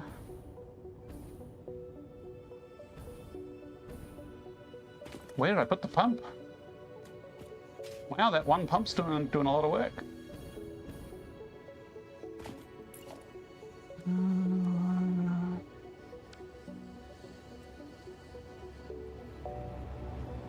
Normally it's supposed to show me the head lift of the previous one.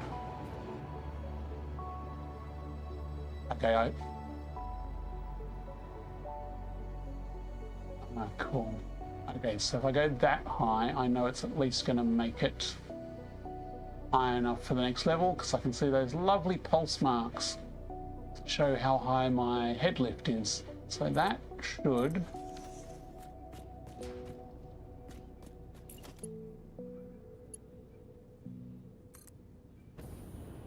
Let me just add a power connector on the wall here.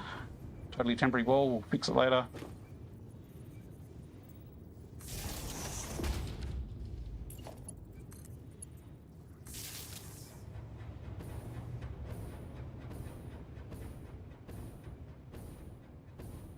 It's working! Looks like we're still getting water flow there, which is always useful.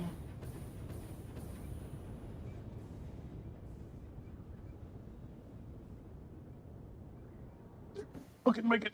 And we are getting water here. Excellent. Now we just need oil. So far I've been cheap, and I've only used the single oil node. I wonder how efficient this is. Have I perfectly balanced this one? 95%. That's not too bad.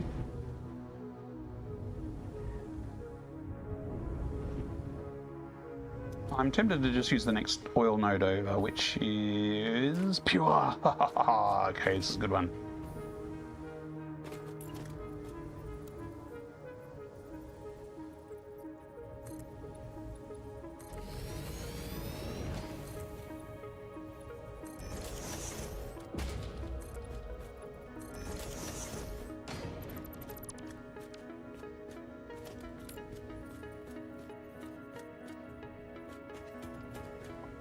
How lined up is this?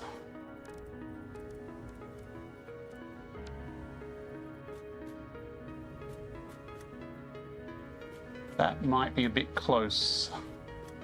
Might be safer to aim at this direction.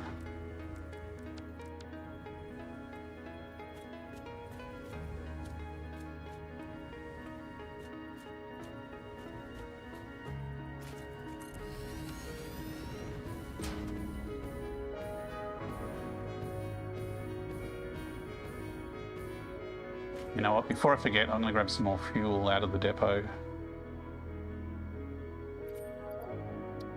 Wow, I really chewed through all the concrete. Didn't chew through as many beams as I normally do, but I guess this isn't a beam-heavy blueprint. Did chew through all that plastic I had, though.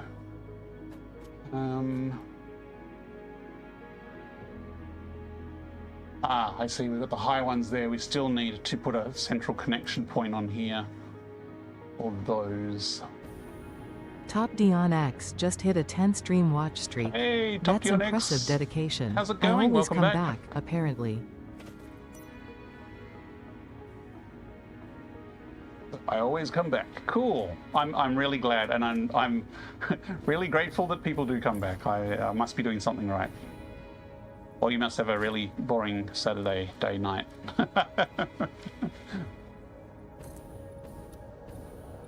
Standard, please.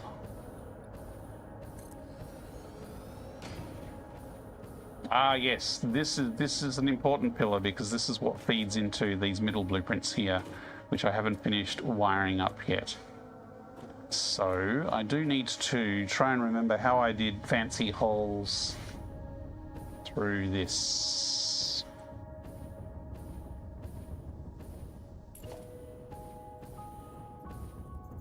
I mean, I probably just nudged. But what's the height?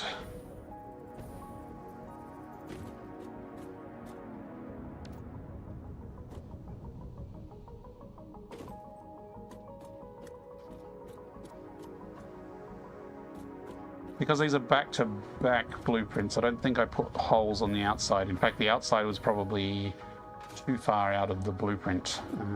Right, we need a wall here, because holes don't like attaching directly to concrete. That's going to be the wall at this height.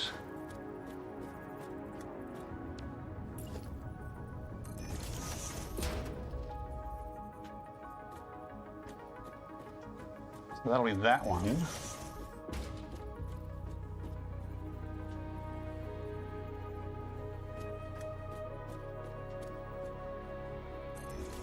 Two. Is there a third? Looks like there is.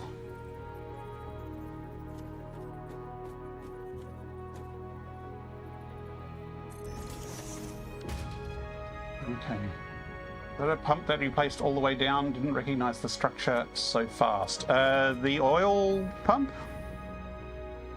That one? That is an oil pump. So that's one oil pump and that's another oil pump. Or an oil extractor. Is that the one you mean? Oil extractor. Oh, I probably don't know how to do it over plus. Yes, yes it is. I will figure out how much oil I needed to spit out, but that's a pure one, so that's probably good for a good few floors of plastic and rubber here.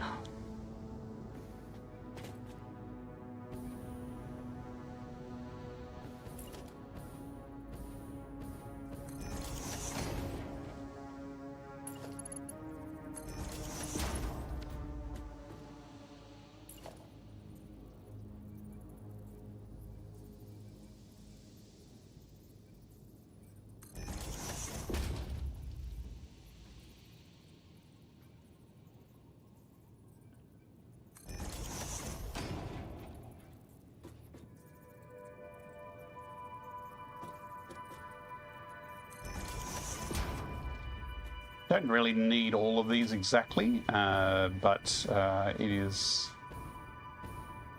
nicely cosmetic, because basically what we do is we grab a pipe and we do it from this, and instead of going to there and then we'd have to do one inside the wall from there to there and then another one from there to there, we just go all the way through And it looks like it's connected all the way. So similar down here, we connect to that bit and then run that through to here.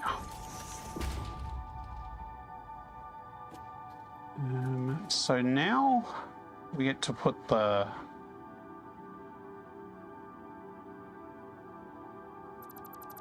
joins in place. So where's one I can copy? I can't see anything to copy. So now we can line this up here, and then we just nudge it across so it's slightly embedded in the wall like that. And that's basically our outside. Oh, not like that though. Oh, come on!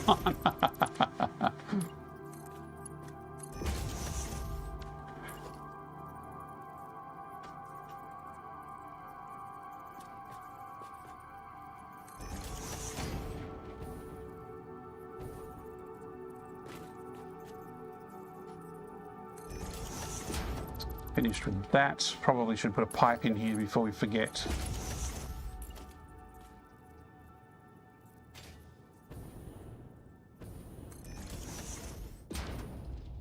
We probably need a pipe in there. Wonder if I can do it from here. Sounded like it worked.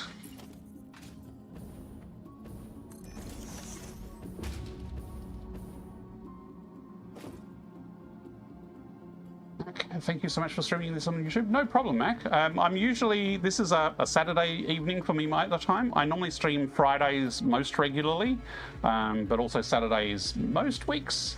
Nice to see more creative builders popping up, on, as YouTube is a lot more accessible and easy to navigate for some of us old parts. No problems. I am on YouTube and Twitch, so as you can see from the chat, we welcome all Satisfactory people here. And we have some pretty good cross-platform discussions sometimes, so...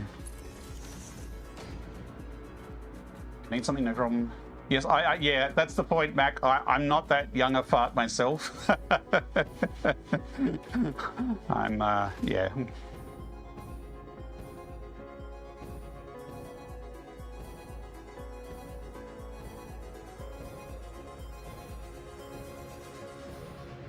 And I know saying, you know, people say, "Oh, I'm 30, I'm old." No, I'm more than 30. I'm more than 40. Yeah, I'm in my 50s.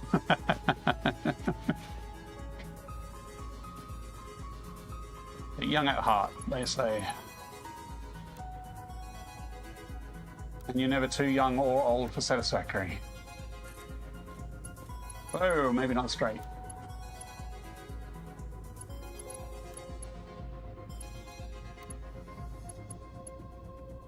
Probably much easier to do from up there. A little bit of sriracha on my nachos would be good. Just a little bit.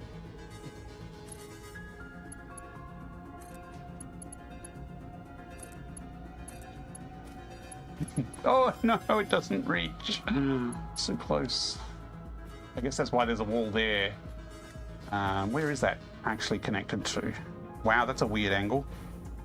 Okay, so that's actually lined up with this, but it's all the way across. That seems like a terrible place to put a wall. I think I might change that.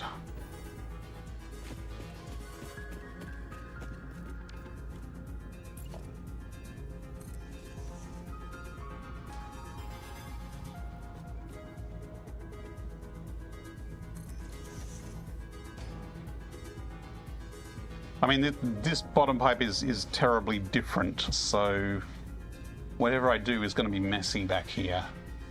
So that comes out further than that wall does. That whole wall needs tearing down and extending out. So maybe I just ignore it and I will put in something here. You know, or I could have just attached it to there.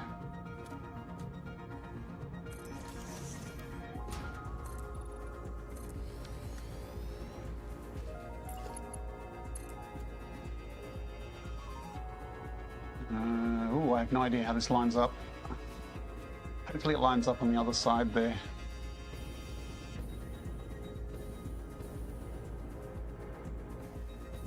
Oh, this is the middle one. That explains why it doesn't line up with the top.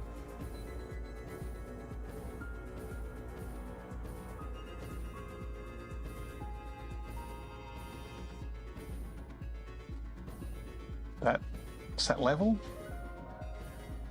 Yes. Level enough, I'm going to call it.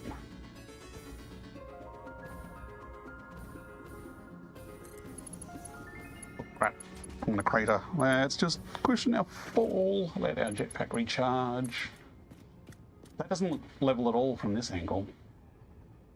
But that could just be this angle.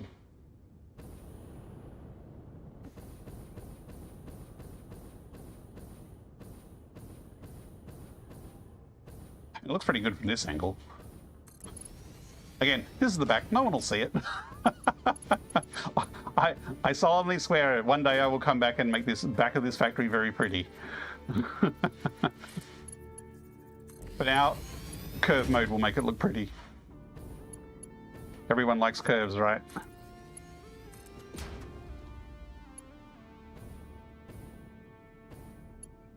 Ah! Just plummeted to the ground. Oh, that's why it's odd. It's out by 0.5 meter. I'm going to ignore that. Apparently, my dinner is ready for me, though. Okay, we still need to actually get the oil up. So we're going to connect the oil to that one. And then the fuel will flow freely across this top, across all the different sub-factories, and we should be able to bring it online and congest everything because we haven't wired up the outputs yet. So, right. I am going to take a 15-minute break and have some nachos for dinner. Thank you everyone who's been watching so far. I will run one of my old videos from YouTube in the break. I think I have lined up my Hypertube Networks video number 2, which tells you all about how to make priority Incoming propaganda junctions. broadcast There's the ad detected. break coming. Please seek shelter. So that video was from update 8, and the physics is a little bit broken in the current version versus that. So a lot of it still, the principles are sound in the video, but some of the dimensions I think are a bit different now. So you will not be able to replicate it exactly one to one, but hopefully it will be entertaining and informative as well. Thank you for your suggestions and whatnot. Take care. No problem. I will be back, Mac. I'm only going away for 15 minutes to get some nachos, so I will be back after I've had some sustenance.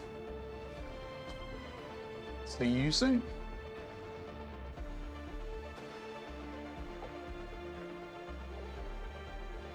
You know what? I'm just going to run the ad right now and then I'll start the video. That's ads for Twitch people. YouTube, I can't control your ads.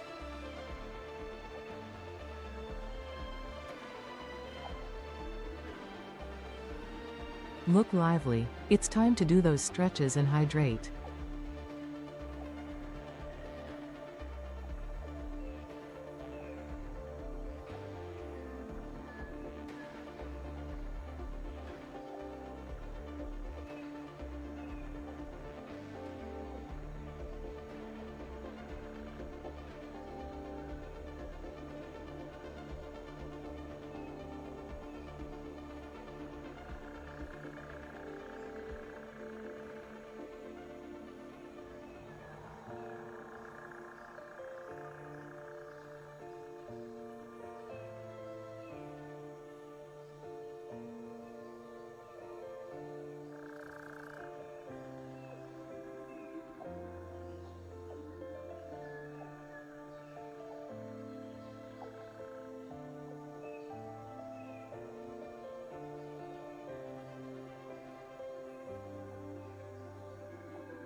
G'day everyone, my name is Dortimer, and in this video I'm going to show you how to build hypertube junctions, an essential part of any awesome hypertube network.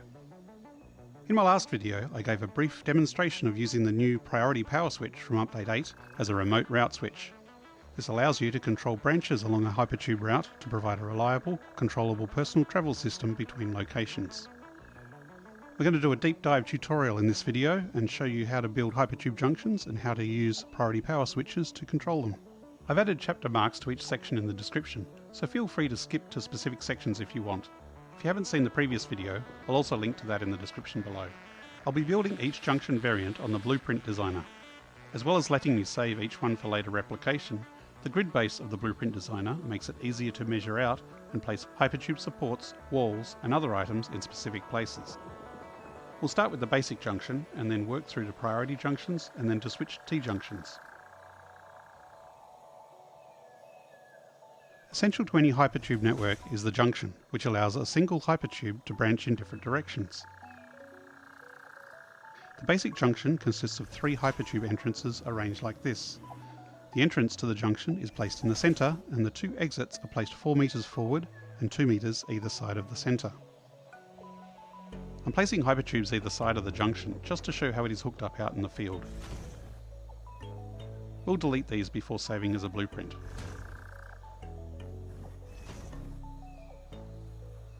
On each of the 3 hypertube supports we add a hypertube entrance and connect them to power.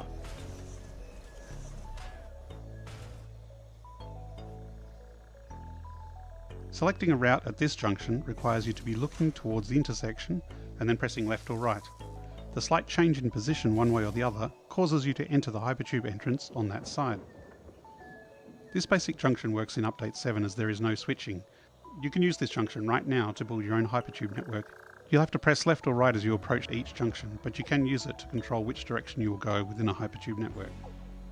Before update 8, I used this junction in my own hypertube networks, which allowed me to get from one location to another, but it involved manually steering as you approach each junction. Let's test out the basic junction.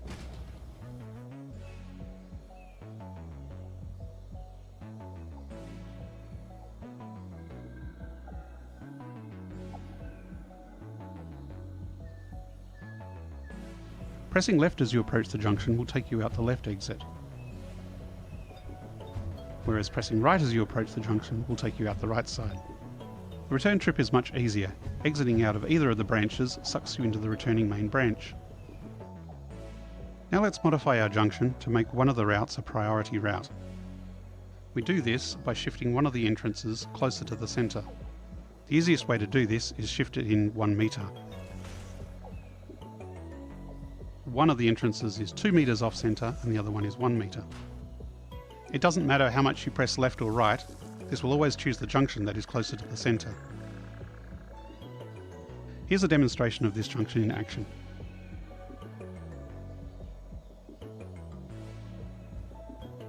As you see, no matter what I do, I always get pushed out the left-hand side.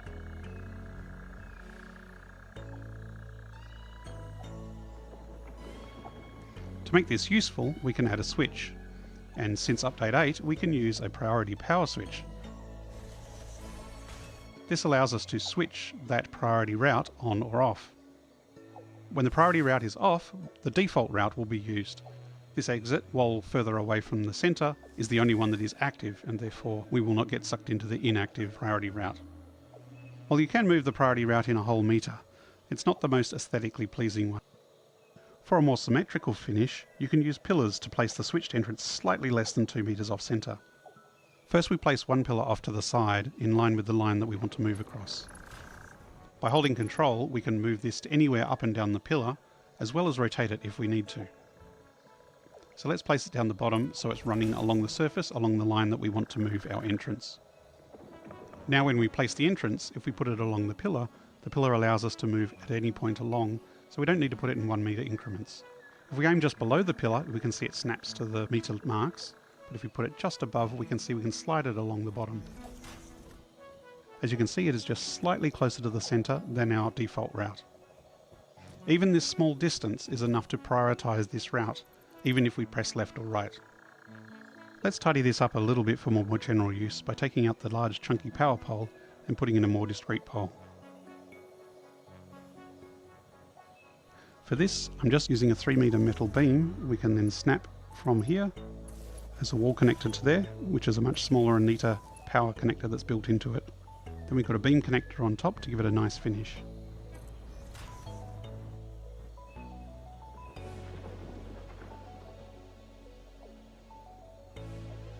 Using the new priority power switch from update 8, we can turn the priority route on and off from a remote switch.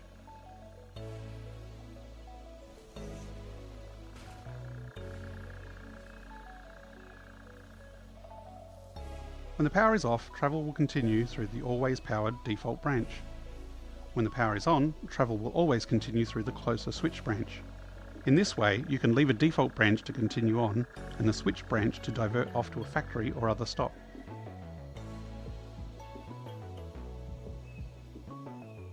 Let's test out our new priority switch junction. Starting with the switch off, you can see travel will always take the default route.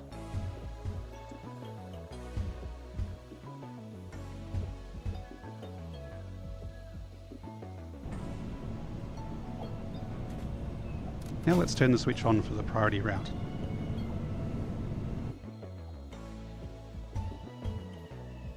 As you can see, travel now always takes the priority route and not the default route, even though they look pretty close together.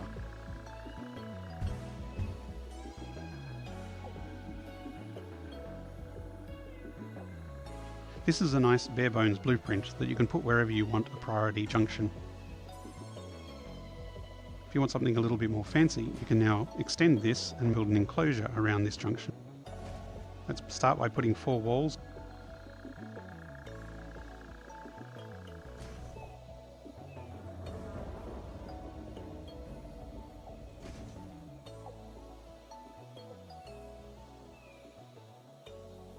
Next we add some hypertube holes to the walls on the outside.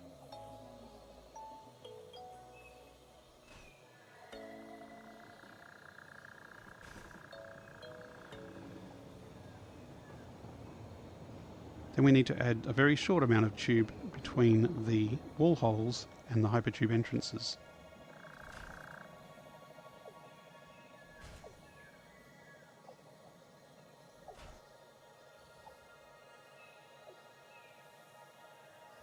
Next, I like to put on a roof at a slight angle, where the angle indicates which direction is the priority exit.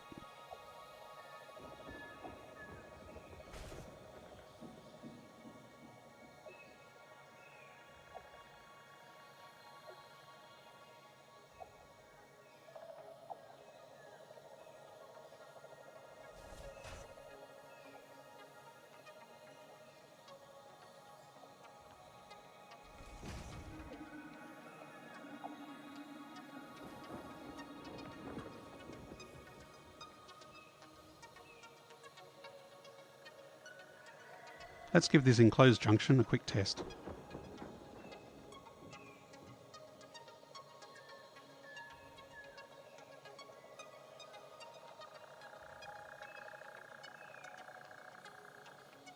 I'm going to put down another priority power switch over here to simulate what our switch would be if we were leaving headquarters or leaving another factory.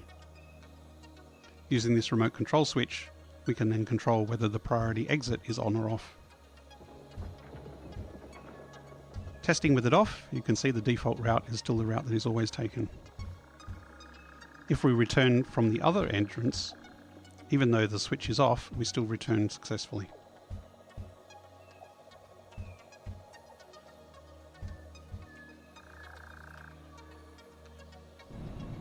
Let's rename this switch so we know which one it represents. This is our remote control switch.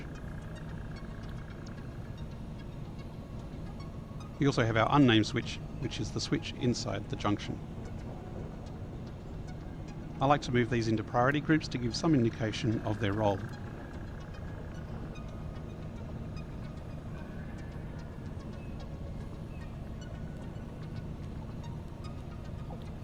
So as you can see, currently the switch is in a yellow state and our priority exit is powered down.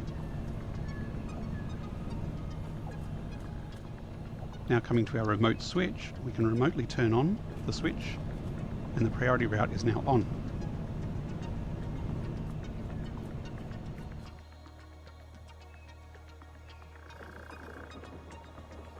Now if we travel through the junction, we always take the priority route.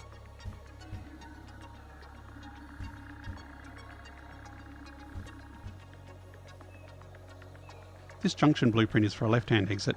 Let's modify it now to provide a right-hand one as well. First we remove the priority entrance. This will be our new default entrance.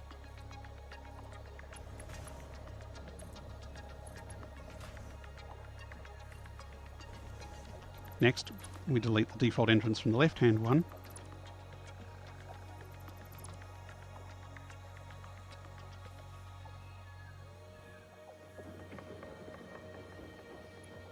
And using the pillar trick again, we build a priority right-hand entrance that is slightly closer to the center.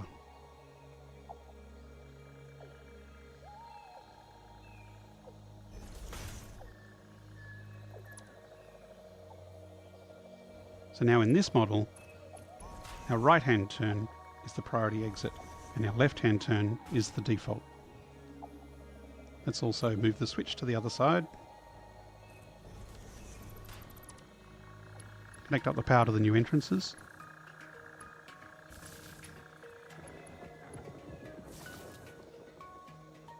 Now we have a functional right-hand blueprint. Let's just change the roof to angle the other way to give a visual indication that this is a right-hand junction rather than a left-hand junction.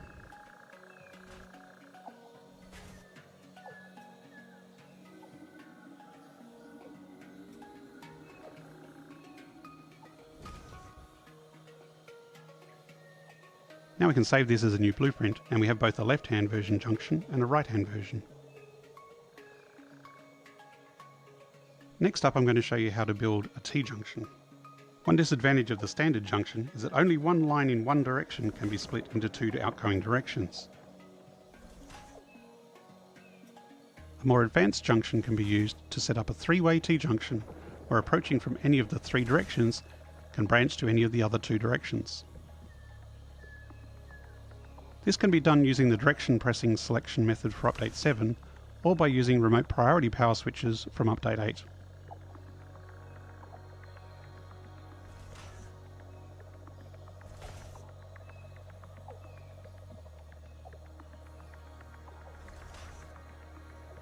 The T-junction looks a lot like three normal junctions combined together. The side junction is a plain unswitched junction. Typically this is used when you're just coming from a factory, so you can just press left or right to control whether you want to take one route or the other route as your exit. You could use a priority junction here, but that would involve another switch controlling the direction going the other way. If you want, you don't have to power both of the side entrances either, so you could have it so that it always takes you a specific direction. This allows you to approach the factory from either direction, but always has a default exit direction. For our main through line, we have two priority junctions controlled by a single smart switch. You might have noticed here we haven't used the pillar trick. Switching it to be 1 meter off center actually works better in this layout because it makes it a bit more compact, and it's all internal so you don't really see that it's not aligned. So our default through route is 2 meters off the center, whereas our priority route is 1 meter off the center to the other side. Connecting up power, we have 6 always on hypertube entrances. We have 4 for the main through line and 2 for the return. As mentioned, you don't have to power both of the return ones if you don't want to.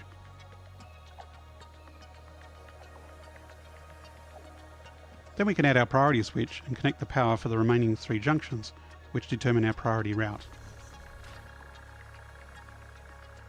This is the 2 priority junctions in the main through line, but also the junction on the side exit, since this junction doesn't need to be powered if nobody's coming out of the priority exits.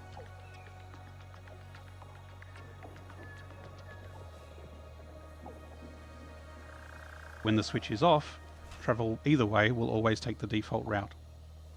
By switching on the priority switch, the priority exits coming from both directions can now take you off to the side exit.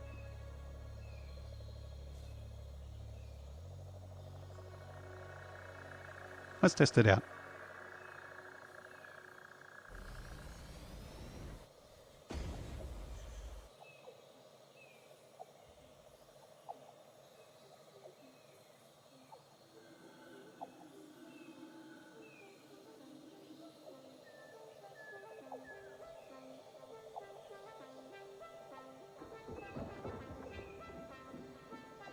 As you can see, by default, we just go through the default routes from top to bottom.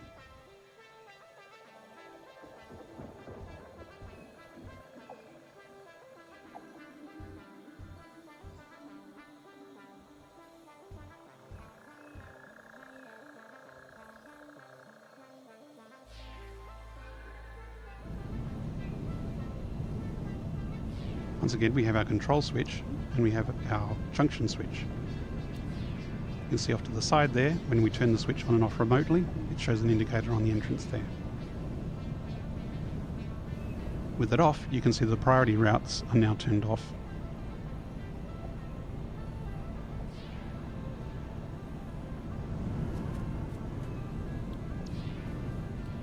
With it on, you can see that all three entrances are now powered up. With the priority route turned on, every time we come in from either the top or the bottom, we always come out the side exit.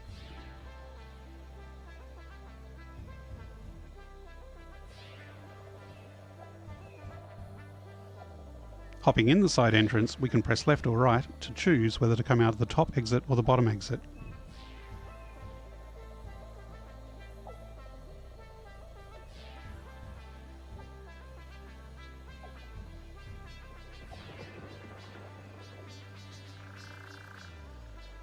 Now let's tidy this up and make it a nice blueprint. First we'll get rid of the tall poles because we're going to enclose this in walls.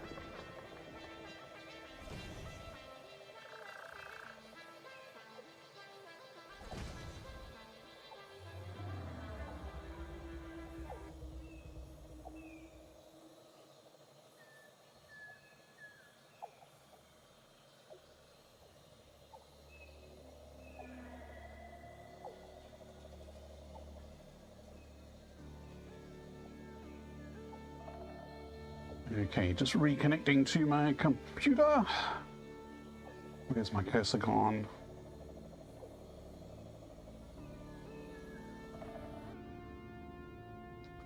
Okay, recentering view. Whoops.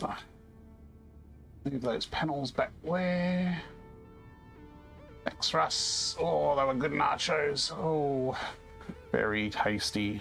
We are back. Do we have a cursor? Look, we got the old post-dinner time cursor. So let's say begone cursor. Right, there we go. Is my mic on? Is my mic on? Yes, I have a mic actually connected. Right, we are back. We are in the Blue Crater. We are expanding our rubber production. We are using blueprints and some super efficient recipes to churn out a pile more rubber. So we have two blueprints here. One here is making either plastic or rubber, and we have 4 of those. So each one of these will output 90 of plastic or rubber.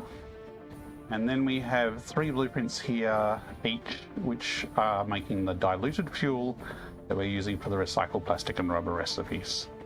And we've got a bit of room here that we can do something else with later on. So we are still connecting everything up. So just before we have increased the water, and I've just realized, don't we have a second water supply? We do. And we've only increased one of them. So we're probably not going to have enough water until we also expand our water on the other one. So we'll come back to that. Right now we're pumping oil from the new pump, which is over there. We're going to bring it up to, gee, what's the right line? It's this line here. So I'll bring it in at this point here probably. And then that will provide oil for the new floor of the factory. Let me just go back to the plan and have another look here. Yep, this is the one. We only need 270 oil total. And I'm pretty sure the other pump is producing, it's not just doing plastic and rubber, there's a few extra bits and pieces that's providing oil to. But this floor should be 270 divided by 2 effectively of fuel, of oils, I mean. What's spewing smoke? Where? Down there? That's a crash drop pod. Well, I've deleted the actual drop pod, but I might as well actually delete that. I usually keep them around a bit for like scenery, but this one is just hidden behind a factory, so it's gone. Cleaned up. I mean, all the refineries are also spewing smoke, but that's probably the smoke you were talking to, was probably that crashed pod. You were vaguely concerned. Thank you for your concern. Now, 270 divided by 2, I said, didn't I? Let's put that in before I forget the numbers, because numbers are hard.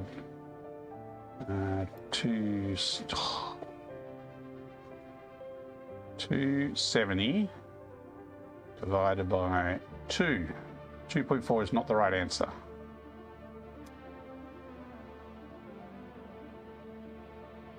$270 divided by 2 is 135. I mean, I could have worked that out in my head.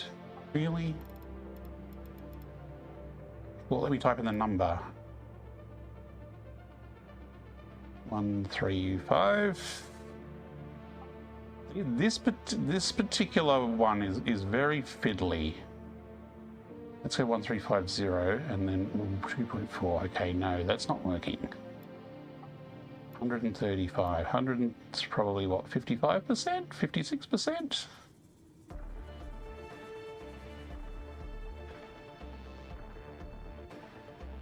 Interesting.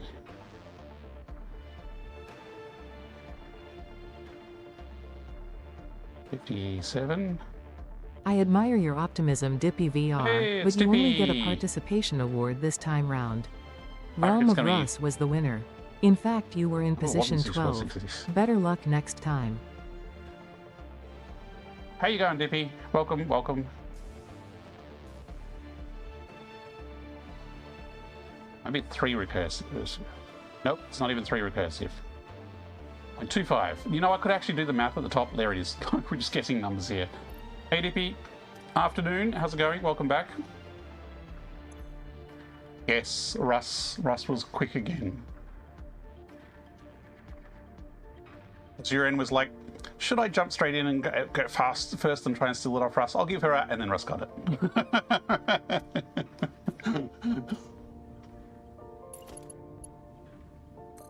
Okay, let's do straight.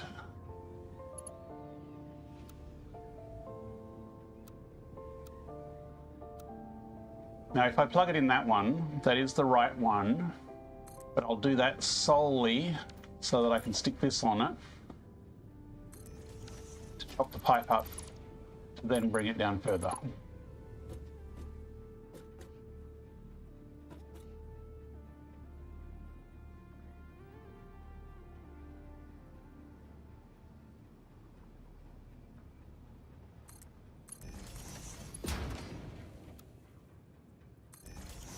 Yeah, that's beautiful. And we can probably get rid of that. Well, it's going to leave a hole. Yes, it is. So let's totally redo this again.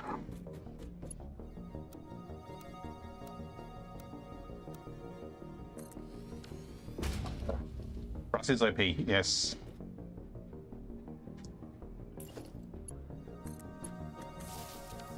Okay, we are definitely going to need some pumping here.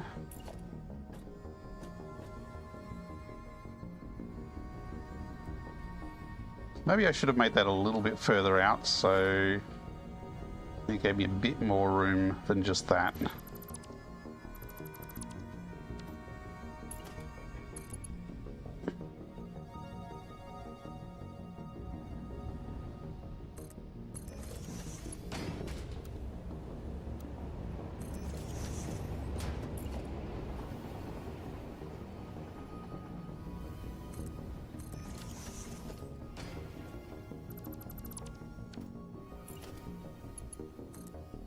Again, temporary power pole.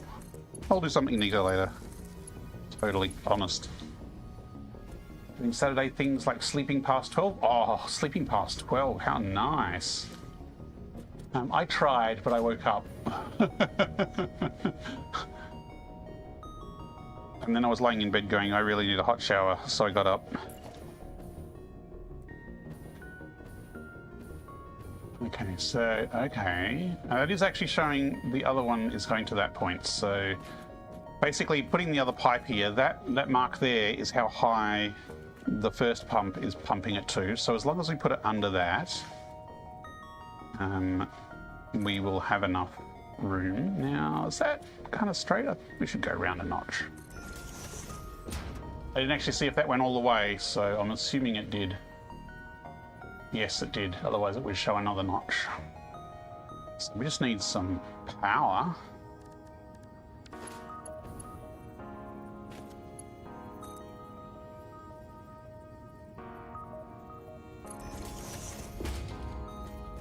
Okay, there's some power over there, and there's a power point floating in the middle of nowhere there.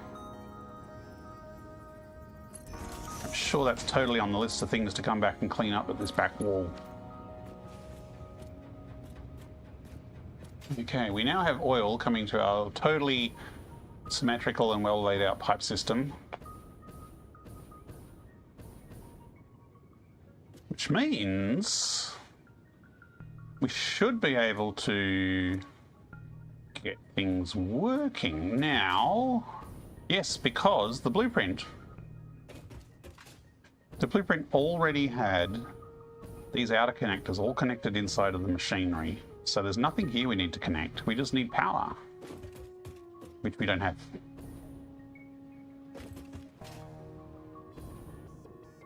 So this central column is probably the column that is going to stay here when I rip everything else down and rebuild. No, I don't want that. Give me a power cable. Thank you.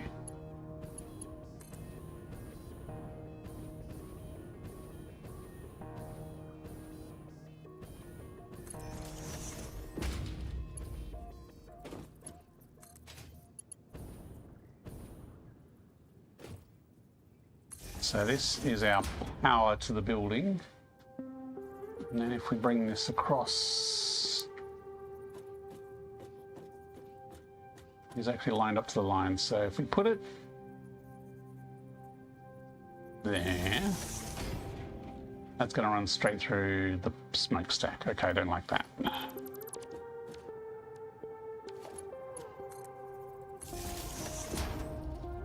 Ah, it doesn't like sticking on those diagonals. That's not useful.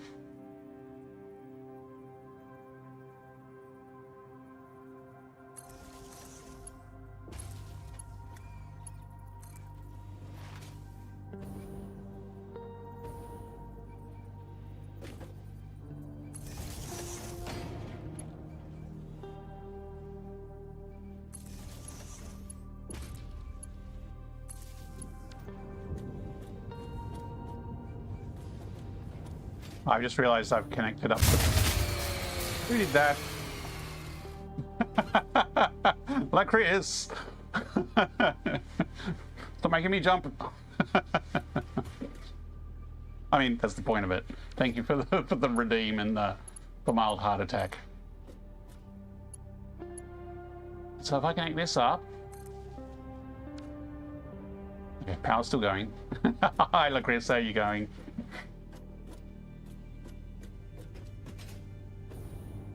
Okay.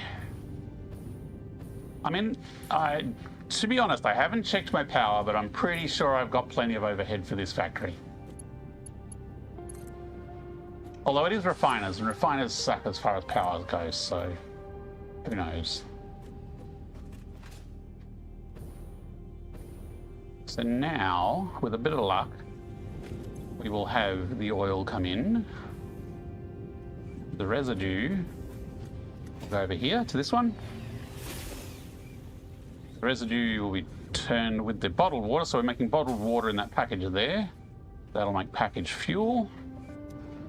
And the packaged fuel will go to this packager, which will, this should become fuel, or unpackaged fuel as it's possibly called. That looks like it's working. Everything's going to jam up because the outputs are not going anywhere, but it does appear to be working. Theoretically, actually, the fuel should be going to here, and that should be working. So we might actually see this fire up. I mean, it is going to jam because waste products are not going anywhere. There's a little bit of fuel starting to trickle in here, so this should kick off. Green lights over there. We all like green lights. Why are these yellow? Oh, duh. We may have forgot to connect a few pipes in this middle section.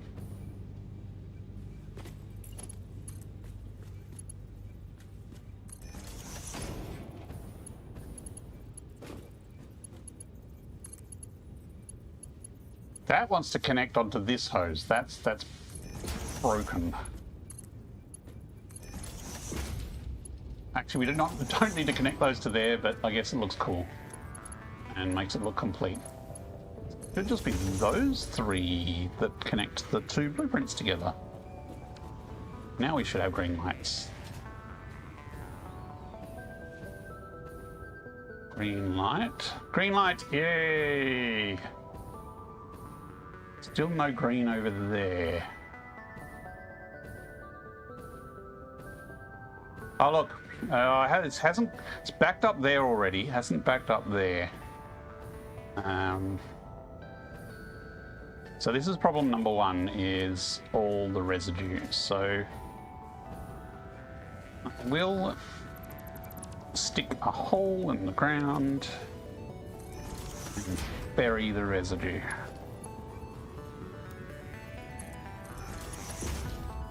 Luckily, we got this nice little area here which we can use for some logistics. So totally temporarily, I'm going to chuck a sink down. I should make a really nice, awesome sink blueprint here. I mean, we do have a blueprint right, an awesome sink right on the bottom level, but I think it's just going to be easier to deal with this residue here. And as I was mentioning way at the start of the stream, the plan is to use some of this residue to make, what are we making with it? Fabric. We actually need some of this residue to unlock the fabric, so this also needs a hole.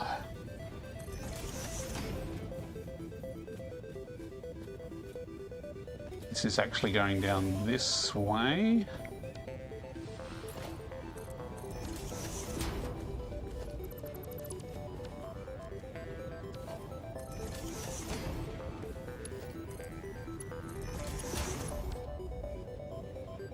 Did I already delete that conveyor that was running along there? That's suspiciously missing. Maybe I did. Nice when you plug something in and it all brings to life and kind of works as expected. Or another way, you know, I love it when a plan comes together. And we are going to have to burrow a little bit to get from one side to the other here.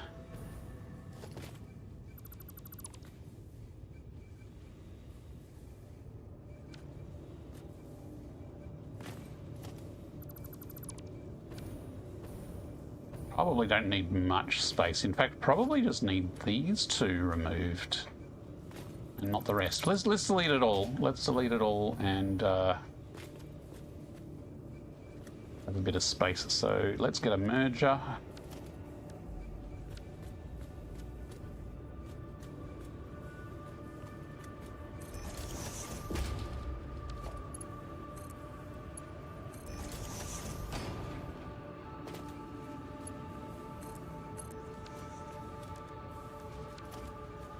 Again, we're going functional first, pretty later, so I'm just going to chuck a curvy conveyor down here.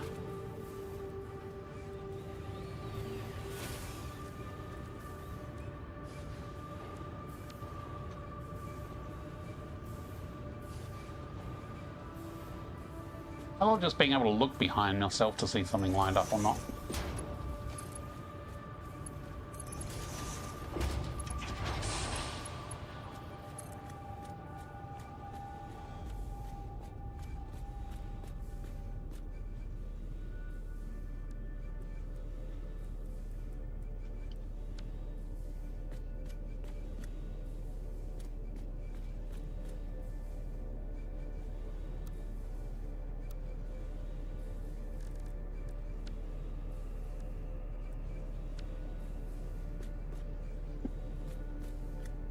I'm wondering if I did actually make that one curvier, whether it was just a default one after all.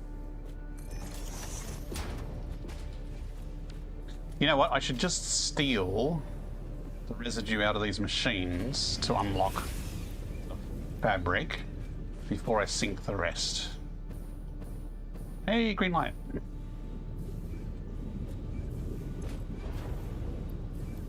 Actually hasn't bottled up yet.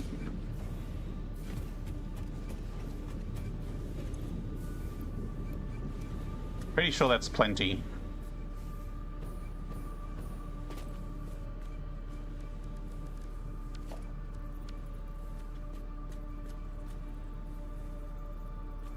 So I think I'm just going to shove this in. Also pretty sure that the Mark III should be enough for all of this.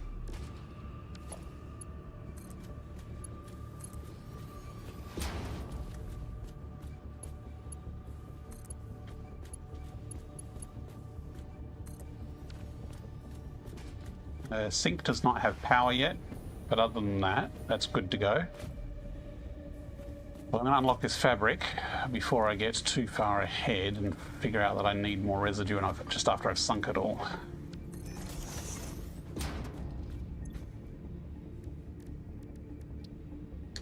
Mycelia.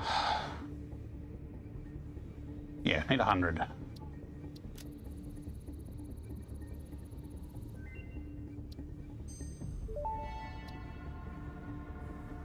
Research completed.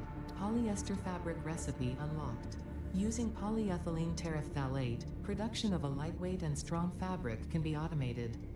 It has many of the properties of naturally sourced fabric and also amplifies body odor. Amplifies body odor? Doesn't sound particularly useful. Okay. We need 50 fabric to unlock the gas masks, because I still haven't unlocked gas masks. Ooh, we need coal for automating gas filters, and we've got some coal just over there. I'm going to leave the MAM there as a reminder. Not the polyester! So yes, we're sinking all this residue now, but I think I'll stick a little fabric factory here to automate that. But for now, let's sink it all. Look, green lights. So as I was saying, this takes a little bit to get spinning up, but you can see there's plastic and rubber that's all coming together on a single sushi belt here. And then at the back of the blueprint, there's smart splitters that split all the plastic into one and then all the rubber into the other two, or vice versa, depending on what setup it is. So this one here, and it's not until these get saturated that we actually get any output, which is why these can actually tick away for a while before we actually get output, because these need to be full. Hey, we got rubber output. Okay, we're done. We're done. We have rubber being output. For natural cotton only, made from only mushrooms. Good old mycelia clothing. I think we woven plastic so it'll make you sweat and doesn't wick away like wool, cotton, or silk wool. You mean Ada is actually being honest with me?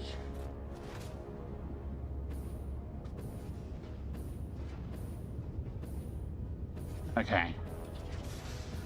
We're going to need an output plan sooner rather than later.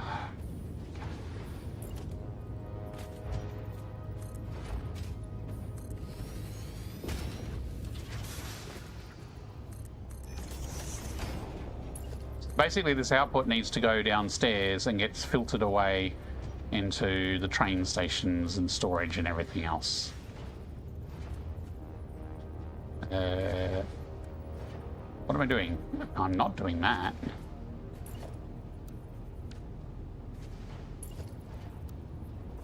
Straight mode, that's what I want. So this is one of the outputs for that side of the factory. And then over here, see, we've got a sushi jam because the output is not set up yet.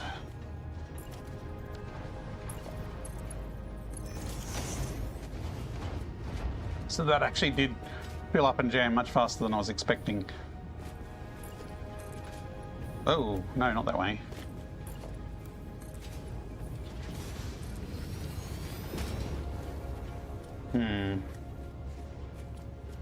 This I might just sink straight here. Actually, if I duck it to here, is that going to clash with the stairs? Yes. Okay, fine. I wonder how I did it below on the lower level.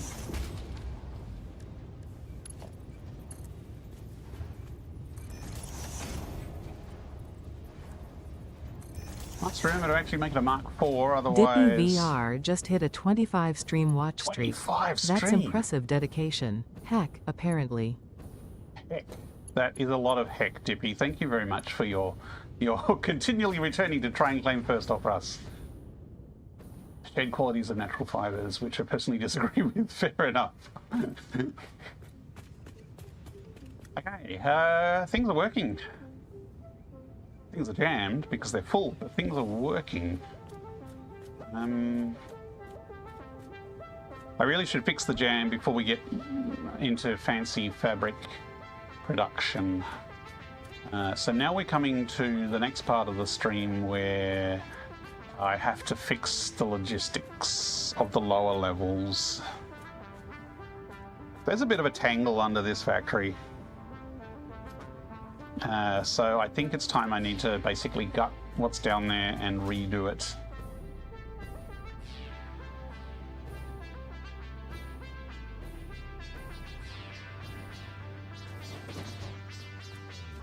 Original plan, see that under here there's 2 train stations, each with 4 platforms, and the original plan was to have 1 train be entirely plastic and 1 train be entirely rubber. But that has a few problems, one of which is you cannot deliver to another station that has multiple unloading platforms and not flood multiple containers with rubber. Does that make sense? I'm not explaining that very well, am I? If you have a factory with a 4-station train station and you want to receive crystal oscillators from one factory, rubber from another factory, nobelisks from another factory, and something else from another factory. So you've got 4 different things coming in, and you send the train full of rubber and tell it to drop off rubber. It will drop off rubber in all 4 of the bays, which means having 4 full containers of rubber is actually less useful than you'd think, and we don't have anything that requires. So we've already modified it, so this one does not have rubber in the 3rd here, and we really need to get rid of this rubber here. So I'm going to change it so the front 2 are rubber, because I can negotiate with that with the other platforms. But these will be plastic, and or we might make one that has packaged fuel or one that has fabric. So what I need to do is I need to change the logistics above to be a bit more configurable to begin with, because at the moment they're pretty much set in stone that it's just doing one thing the whole way. So let's start on this side, which is a shame because we have 4 carriages here with 10,000 plastic nearly each in them, so that's nearly 40,000 plastic there, plus nearly 10,000 each, so we've got 70 something thousand plastic here, and we might have to stick it all in the sink, or most of it in the sink, at least half of it,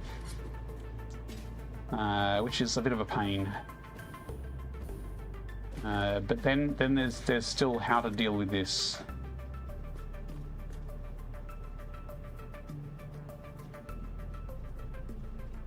So this is the output from this side, and currently it's a tangle. It really is. It all goes to here, and then plastic goes there, and it runs all the way along here.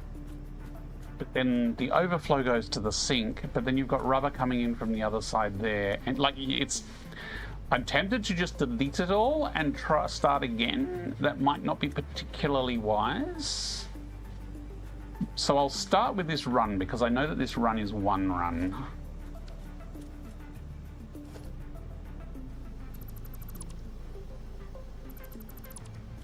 So what I'm basically going to do is see how there's splitters down here.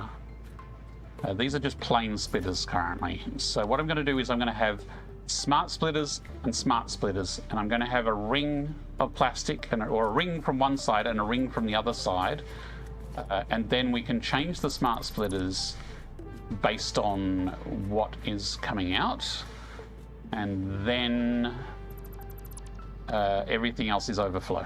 It should be a lot simpler. Should be. I don't know if any of that made any sense to anyone, but that's what we're doing.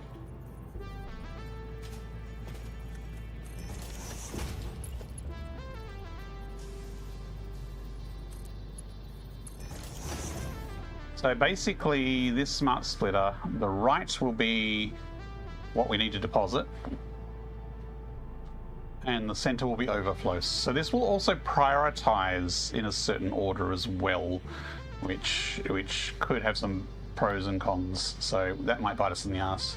Speaking of rubber, I did some planning and I need more. Well, I've got some blueprints for you if you want rubber. That's what we're doing here, Dippy. We're making more rubber because it's not enough. So if I just copy that one.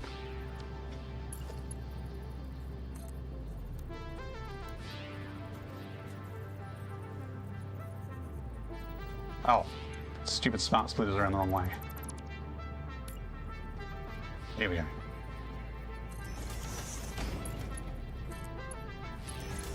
Probably should have done a diagram of how this layout is planned to be. That may or may not have helped, I don't know.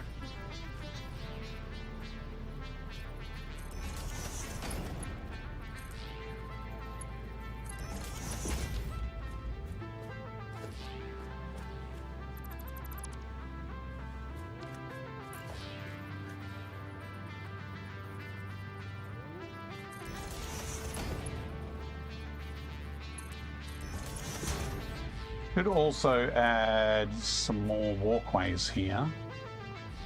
Could add literal walkways.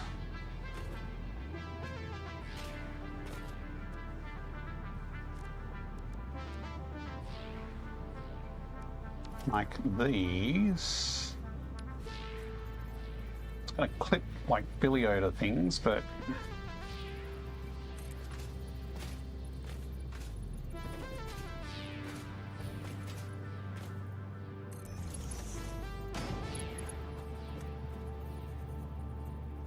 it doesn't chop off the top of the train stations as much as if I had to put concrete along here. And it does give me some access to walk along at least, which is useful.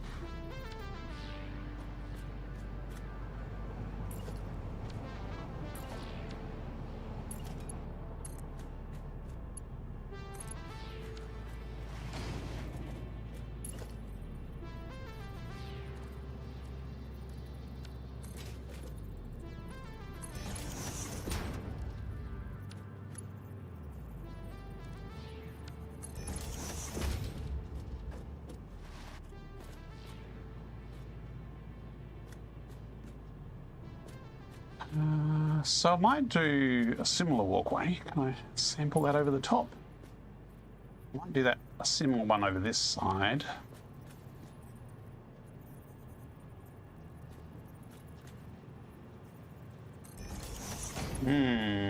Oh, that's the storage. That's gonna be changed as well. I'm just gonna zoop through that because that's gonna get deleted.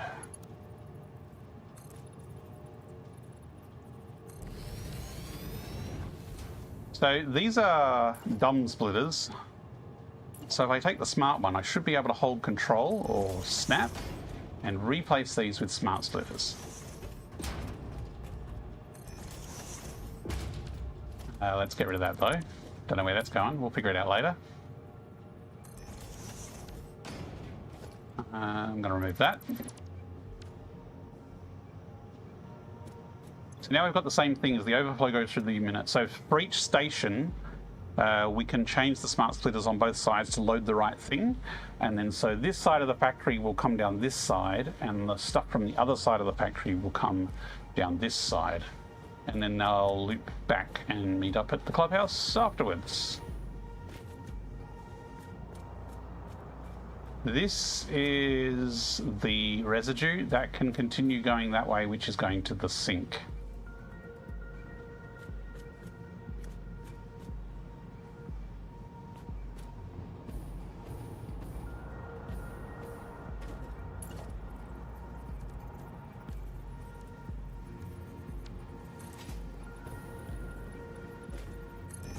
I mean, that wasn't so painful, was it?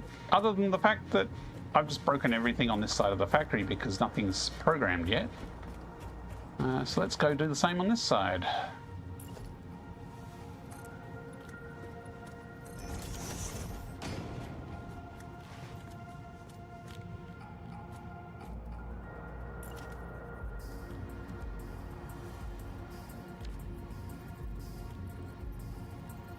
So this is that going that way, so this one will go that way. Oh, does this mean I want to split it 50-50?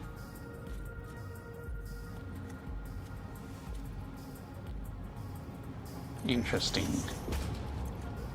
Interesting.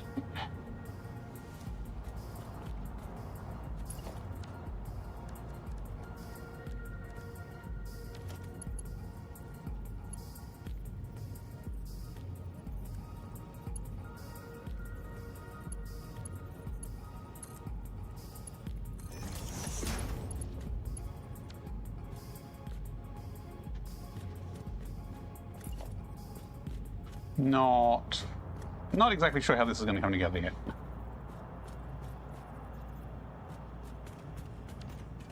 This is a merger of unusual size. No, it's just a merger. I think this merger takes the excess stuff from the other side. So I'm going to delete that for now. This is the first station here.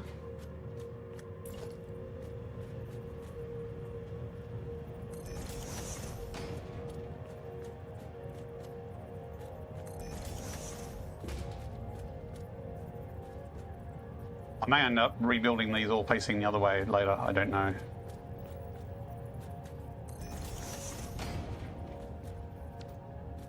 Do not know yet. Said conveyor, thank you. You know what, I should build the walkway first.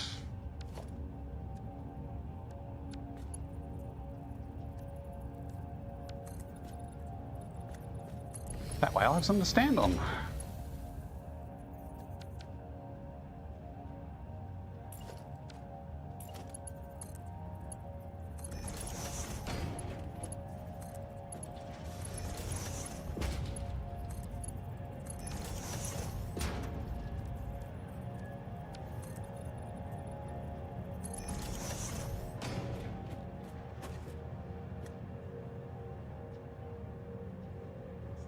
Yeah, maybe this needs to go the other way.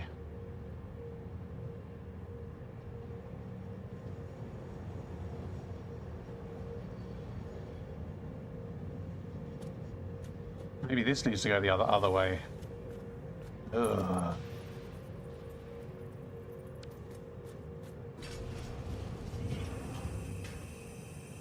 Because the output from this side comes out here, so it makes sense for it to thread in this one on this side.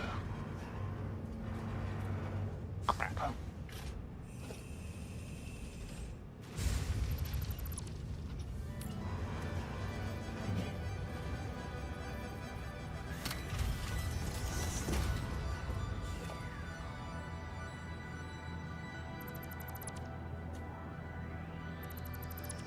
Just makes sense that this goes in there.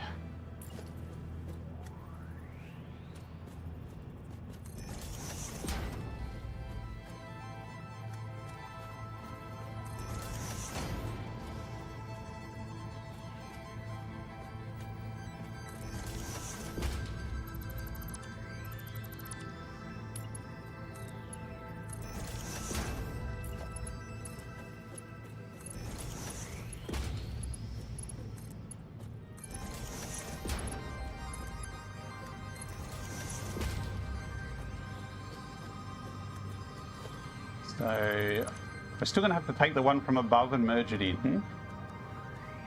But for now, let's get this plugged in here as the logical place for it to go.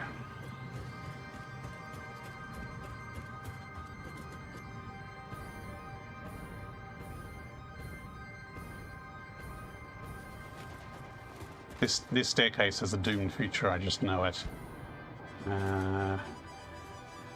This one comes out of here, so it makes sense to have it going this way. So this one should also go that way because this will be the output from this. Goes into here. So I did both sides wrong. Bonus! Hang on, where's that coming from? Nope, no, that's right. Okay.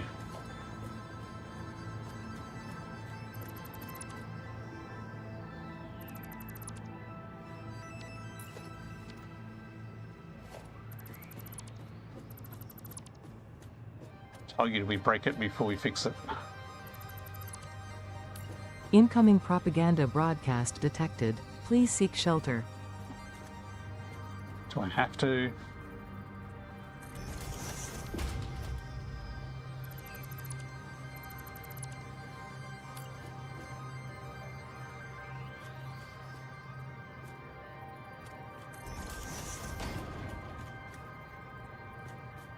I wouldn't be surprised if I have to rebuild one of these again later on, but this is sort of the logical way it seems to be falling at the moment.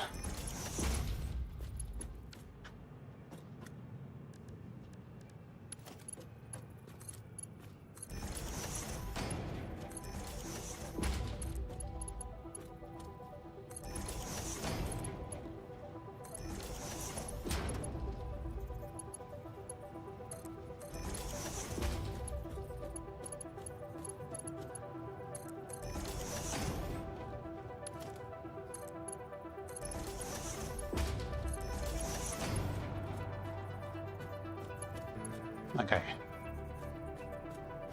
Could just take it across the top here, actually. It'd mean a little bit of backtracking. Or I could bring it through this wall here, if there's enough room there to neatly do it. If I'm going to do that, though, I need to be...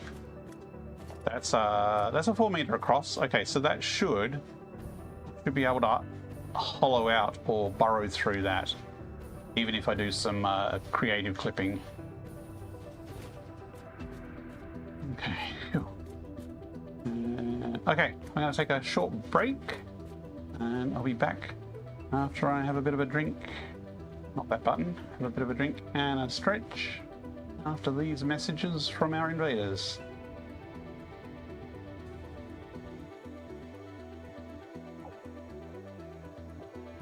Look lively. It's time to do those stretches and hydrate.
Okay. Eerily quiet in this factory, which is ground to a halt because we've just ripped up all the logistics under the floor. So we are making plastic and rubber in the blue crater. Ta-da! We're doubling our throughput, and as part of, we've built the second floor and it is producing stuff, but it's not going anywhere yet. And as part of this, I'm completely redoing the logistics under the floor here that needs to send plastic and rubber and miscellaneous other stuff to 4 train platforms on that side, 4 train platforms on that side, and supposedly we have a little bit of overflow that goes into the storage here. Now that could be interesting because if the factories downstream use all the plastic and rubber, there might not be any overflow. Because I also need a little bit to go into the storage at the space elevator as well. So right now I'm trying to get the 2 conduits of plastic and rubber through a run of smart splitters on either side. So we've got one side lined up. The other side here, I need to bring basically the output of, or do I need the output of both of them to come this way? No. Because the output of this one will go around the back to there, but the output of this inner one, or is it the outer one? It's the outer one. The output of the outer one needs to curve around and come in to here. So I'm going to do some creative belt work, I think.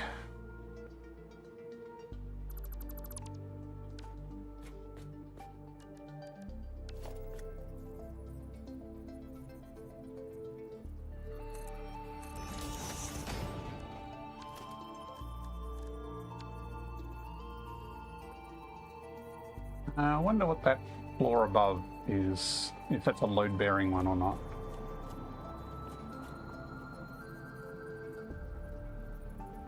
Actually, we actually want it to kind of be on that wall there.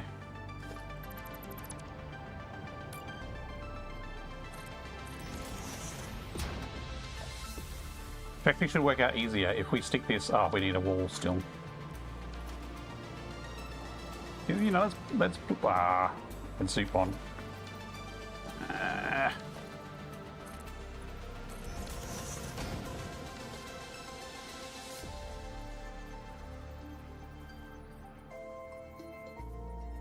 It's actually all the way over here, but that's kind of ugly. So I think I will put it here. And it'll just be a little kinky on this side. I might leave that wall there because we might need to move that hole.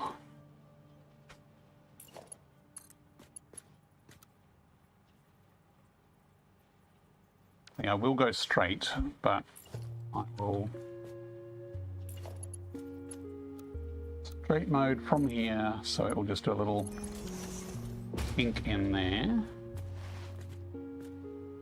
So now we want to do something similar on the other side. Assuming there is a similar bit of wall.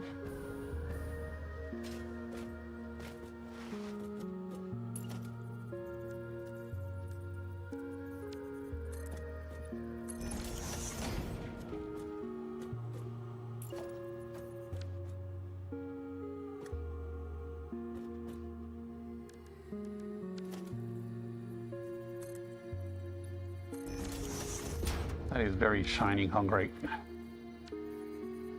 So this one we bring, actually that is the right level. So there it's kind of tucked in. The right level? Yes. And this is a 4 meter, same as the other side. Excellent. Now is this going to reach all the way across without any dramas, or are we going to have to get creative in the middle?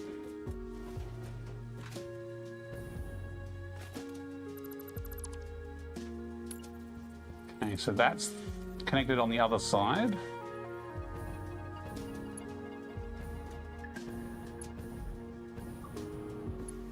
Oh. Oh. hitting my head, hitting my head.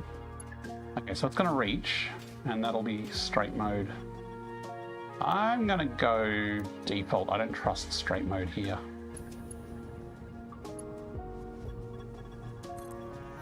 Who put this railing here? Jeez.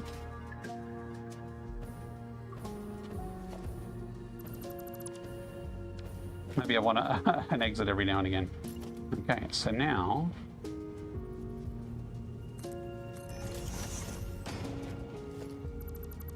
confidently deleting the support wall. We have stuff coming out the other side! Hooray! It's like magic.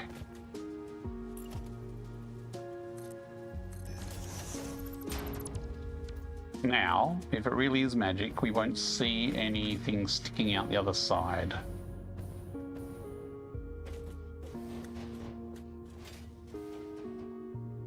I mean, it might actually be kind of cool to have a conveyor going across there with stuff on it, but nah.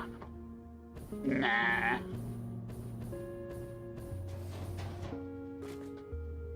Lawnmower season has started. Lawnmower season? I mean, you've got hay fever. So this side is now going down both sets of smart splitters.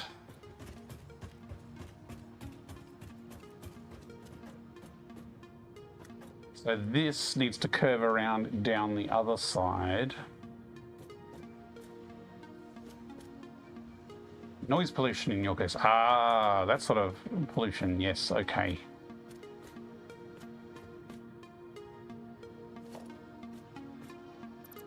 This is just the polymer output.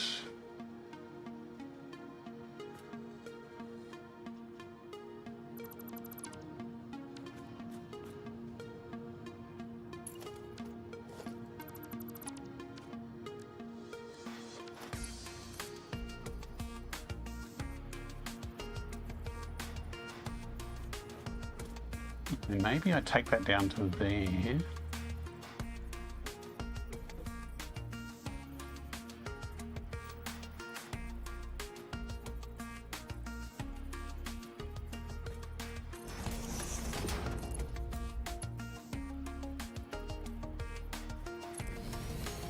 Oh, now she's blown it. Okay, so that polymer is now 1 meter lower than this. Luckily, everything on these conveyor belts is short, so it can squeeze under things. So this is the end of this one.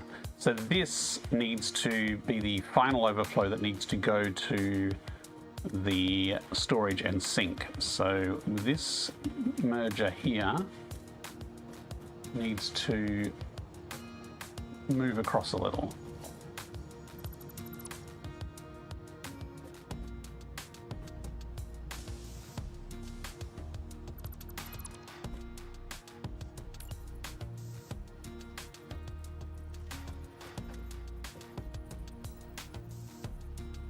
That's lined up at a different angle. That's lined up.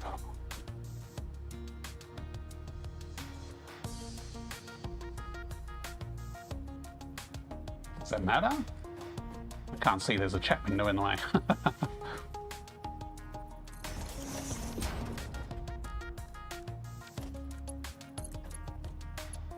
Okay, yeah, it matters.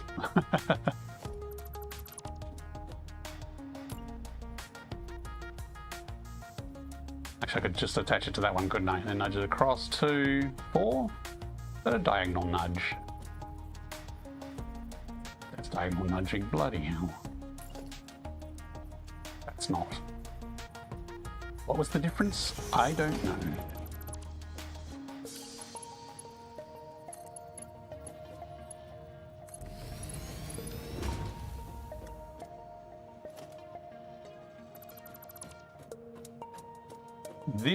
This is the output from the fuel. We're making some special source fuel.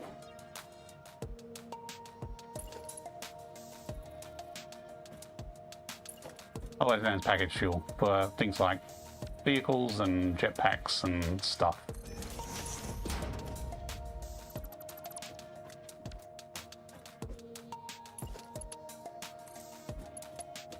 think that was an output.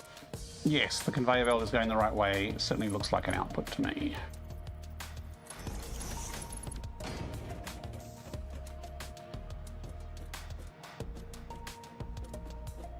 But I just realized that this also needs to go into that. So why is there even a merger there? Why do we even have that merger?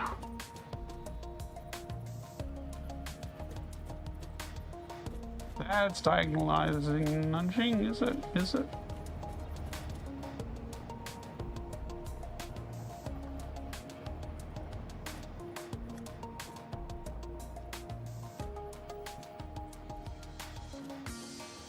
Yeah, look, that's not lined up. I nudged it from it and it's not lined up.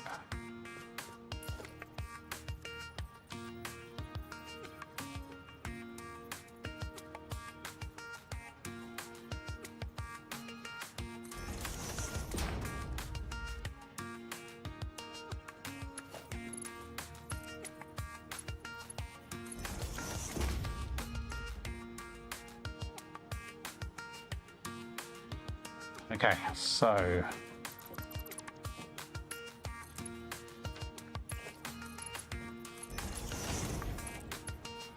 this is our entire output from this side of the factory, which is now going to go down there and get put into the storage and then sunk because we haven't actually wired up any of the program splitters to go to any of the train platforms yet. But that is now excess. What's going on here? This is residue.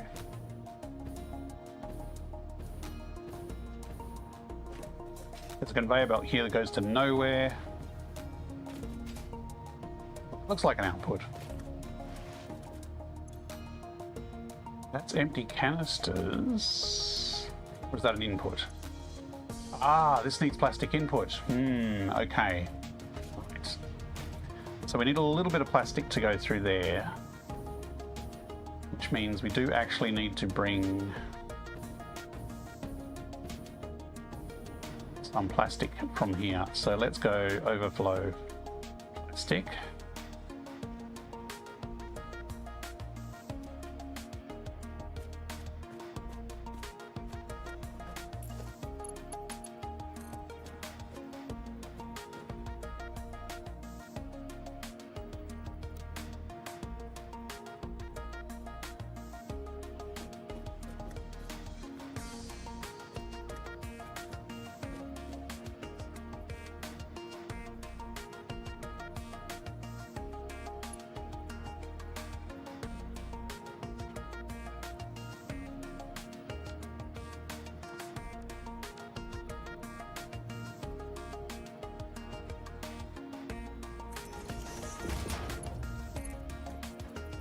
I'm starting to be a little more specific in how I'm lining this stuff up. Oh, that's gone down and then up again. That doesn't need to go down there. Does it reach the entire way? That would be nice. Oh, it does, look at that.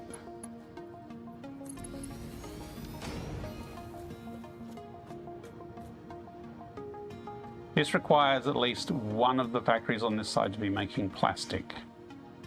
But this is actually the overflow from the other side, which isn't making plastic. Okay, no. I got another plan. This is the overflow that needs to wrap around to the other side. And in the process of wrapping, we should drop some plastic off there.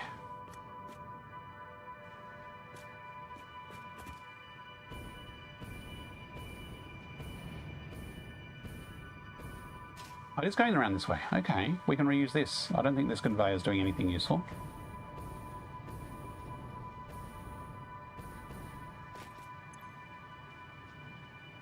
Okay, it's sending...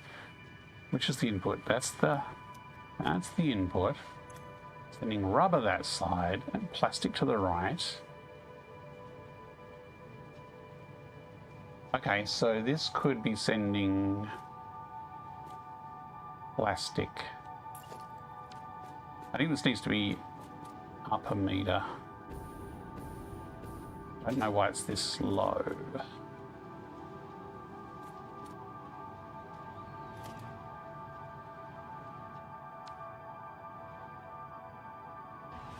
That's why. This is an overflow. This is the overflow for the residue.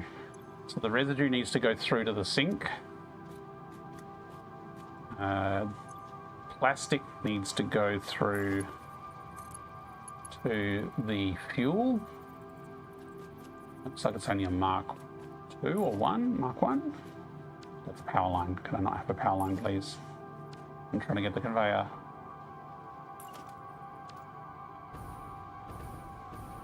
Cables. Got it. Mark 2.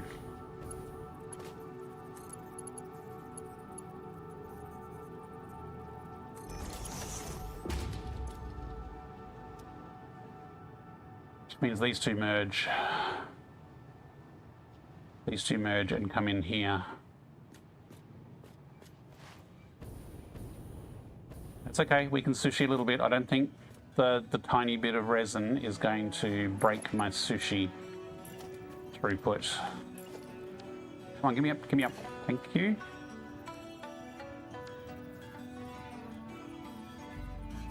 It's going to be really difficult to upgrade that belt in the middle there. Okay, we can't quite do that. Yes, we can. No, we can't.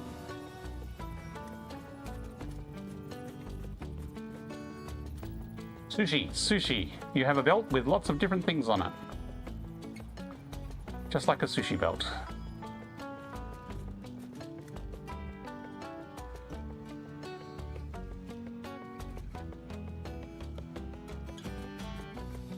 I don't like that being that height. I want it to be the height of the other things I'm doing around here. I understand it needs to go lower to get to the sink, but this is going to be... Sushi place at Southern Cross is my favourite dinner time snack on the way home. Ooh.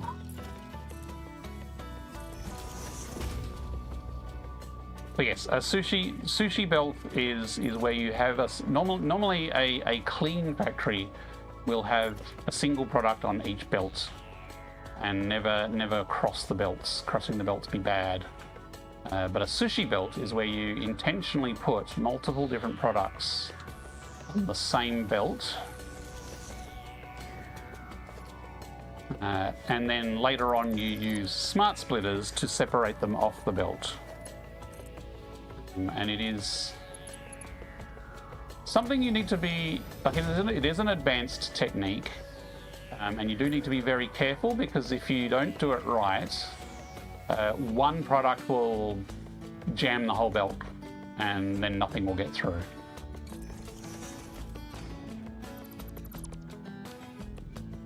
So it is usually not encouraged. Oh crap. Is it out by 1 meter? It's usually not encouraged for beginners.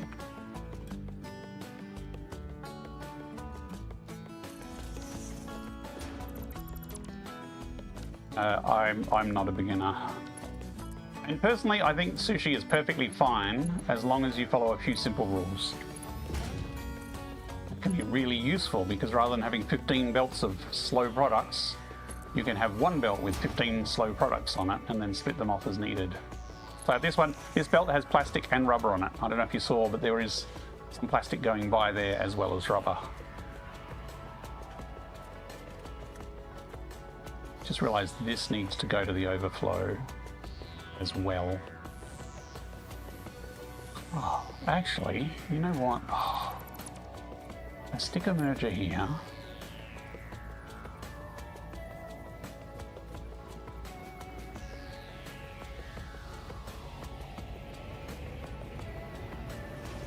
No, because the overflow of that will deal with that, so that is fine how it is.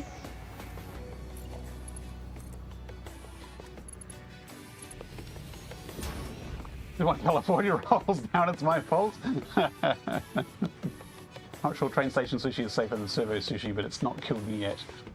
I would have thought train station sushi would have been safer than servo sushi, because there's a higher throughput of people eating it, and therefore it should be less fraught with danger, I would have thought.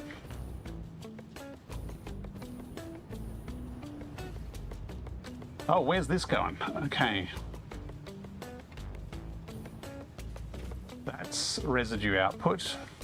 So this is all going into a sink. Okay, there's a random sink sitting here. Okay.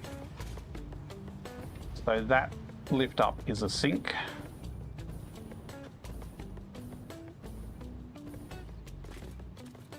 Oh, the residue from that side is coming in this side as well. Okay, okay. I'm getting this now.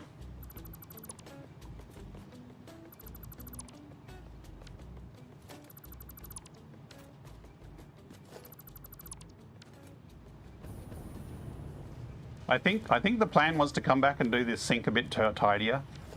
That day is not today.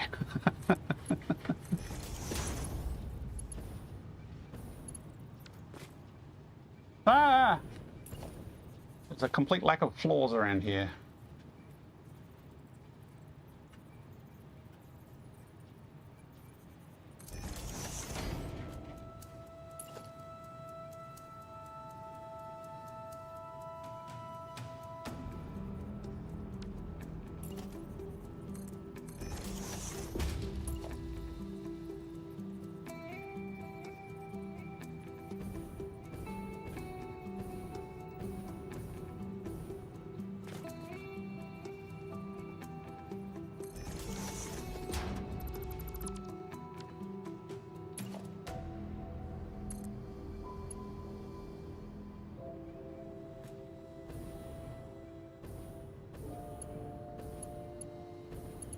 Oh, this would be so much easier with a jetpack. I mean, not a jetpack, up. Hover pack. Or, you know, not being pedantic and actually putting some flooring down.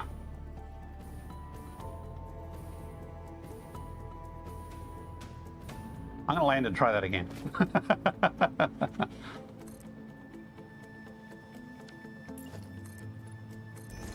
I'm just gonna walk across here now, all sedately like.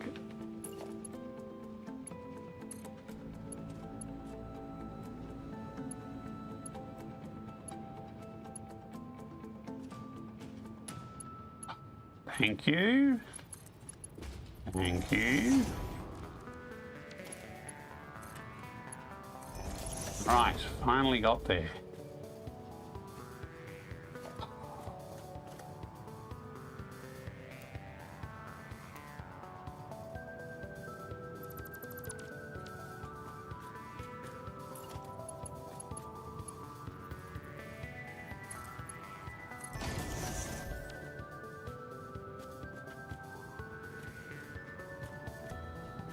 Now this is the leftover, so we still need to pipe this across to the other side. So this needs to be... The left is actually... Oh, do we need a programmable splitter here? No, the middle one is polymer resin, and the left is anything. Actually, the left is just overflow. Sure. No, because we don't want the polymer resin to clog the other way. Although we're going to put filters everywhere, so it shouldn't matter.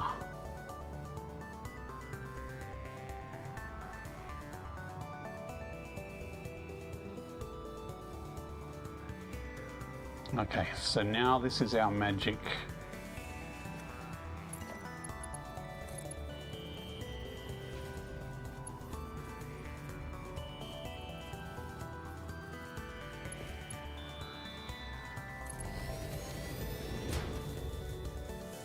Should be plastic and rubber. It is. Where's that actually going though? Nowhere? Good, nowhere.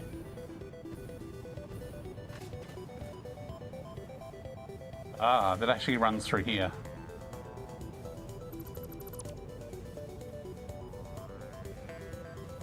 I'll come back to you.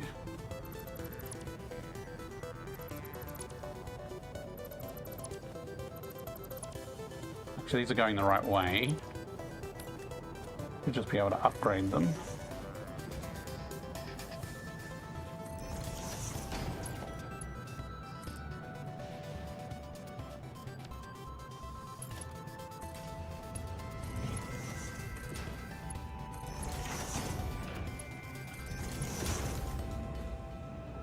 That poor train below is hoping to have rubber. We're not there yet.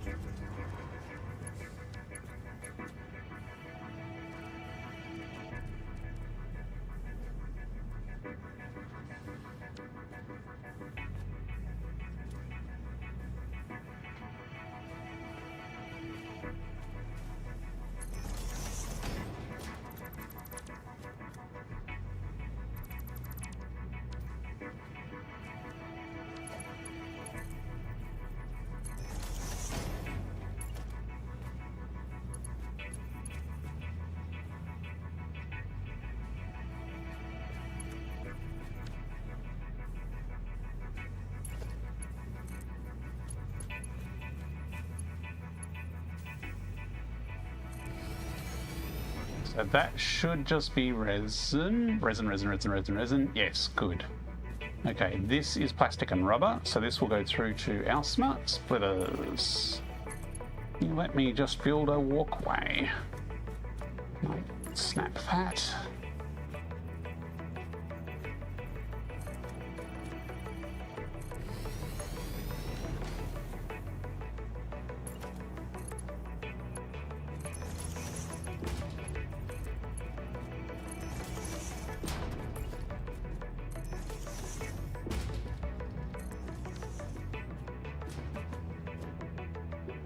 Theoretically,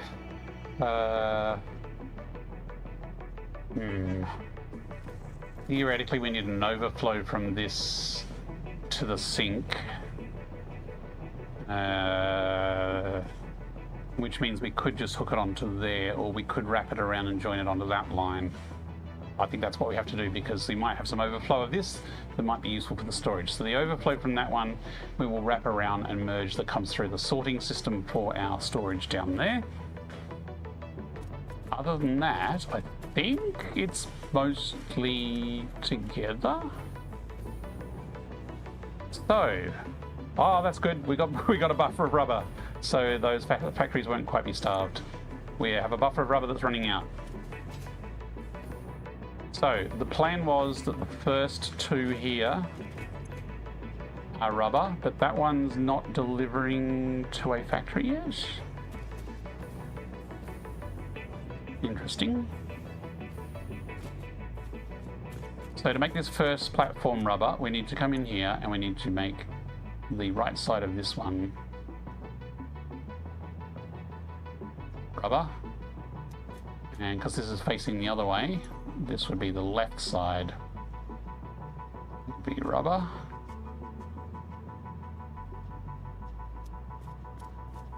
And so that is now feeding down to below, and so is that. That is sluggish though, which means probably there's a feeder lift that's not the right speed.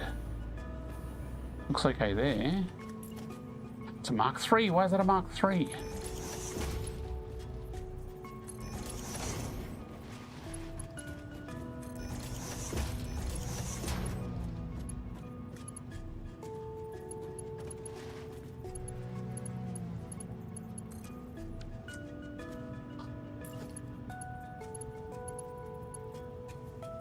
Okay.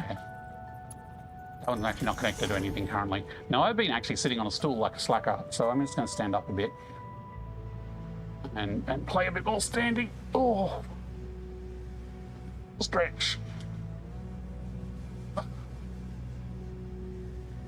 And put those windows over there.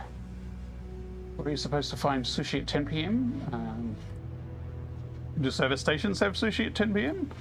I don't know if I trust 10 p.m. sushi from a service station. That seems risky.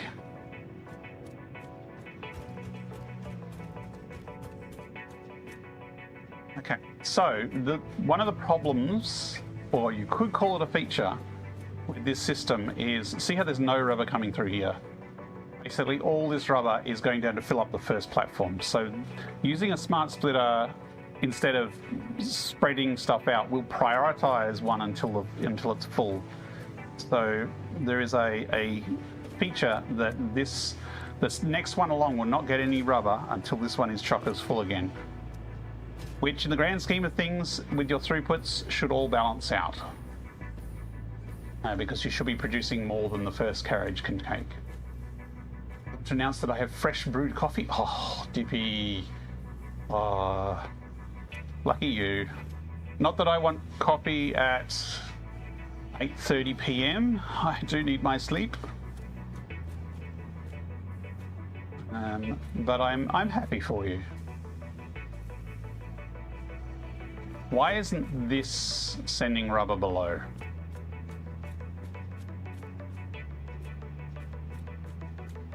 Like I can see rubber jammed there. Rubber jam. There's a lift there, so that rubber should also be going down to fill up the first train. There is a lift. There might be a little bit of plastic stuck in it. So once I grab a few bits off there, let's see if it floods in. Yeah, there's some plastic there. See, now it's flooding, and now it's jammed because of the plastic. So this is the problem with Sushi Belts, as I was saying.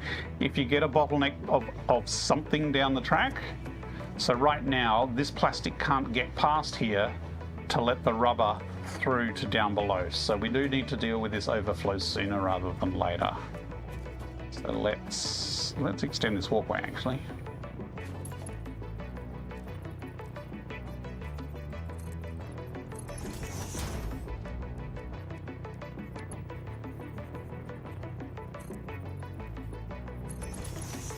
I'm going to do this, just so there's a little off walkway over there.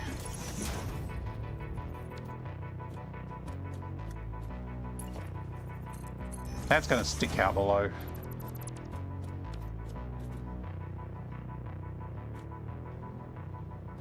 So, jump!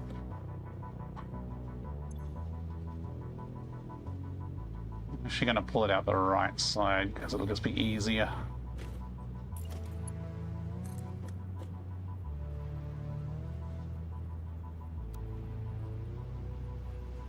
Not necessarily neater though, is it?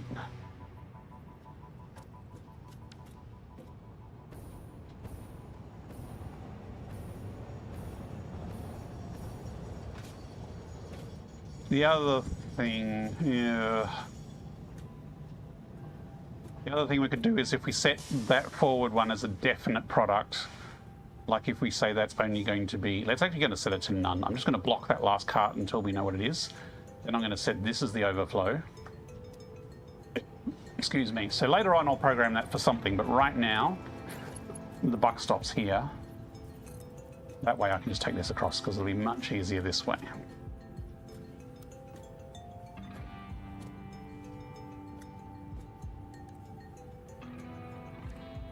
Why is it? Oh, it's on straight mode, that's why.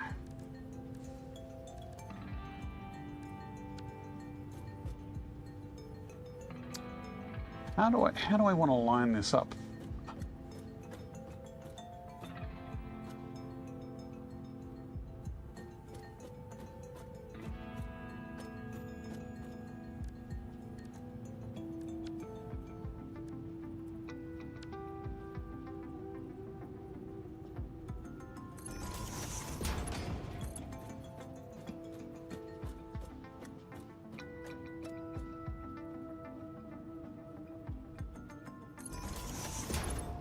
Okay, and we shove a merger here.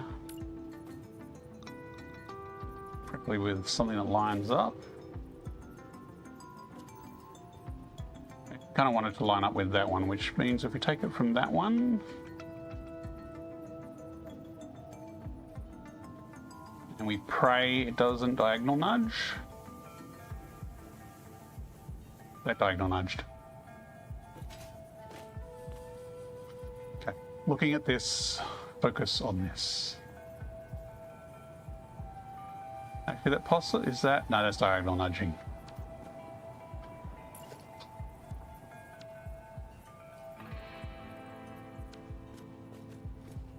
Like, I get that a system like this has a lot of moving parts, and I'm really grateful that this is such a complicated game, but sometimes I just want it to nudge a certain direction and have it go in that direction. You know? Is that too much to ask?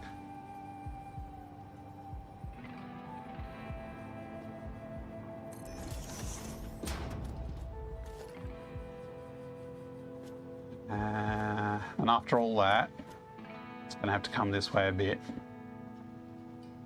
It probably needs to be lined up with that.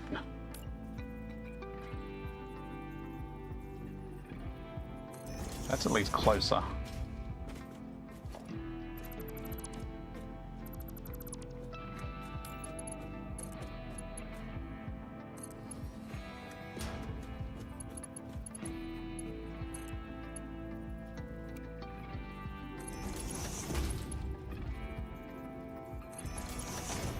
So that should go through, sort into the containers, and anything that doesn't sort into the containers gets sunk.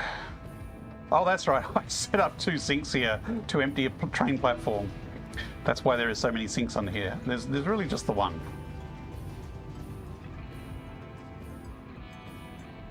Now, because that's all flooding by, all the rubber should now go down here, and we should only get plastic through here. That is looking good. And all the rubber over there is also loading down. So we now have 2 streams of rubber all loading into the first train platform. The second one we said would also be rubber, so this will be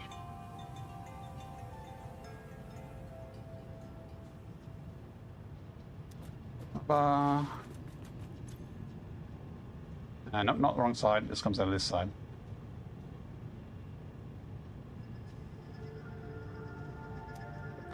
But the other ones we will leave on overflow or nothing because we haven't decided what is going to be on those. We might make them plastic. Like, actually, I probably will make one of them plastic. So if the 2 cars of that train are plastic at the front, and then we have a 3rd or 4th car plastic here, it means that if a factory needs plastic, I have more options of how to deliver that plastic.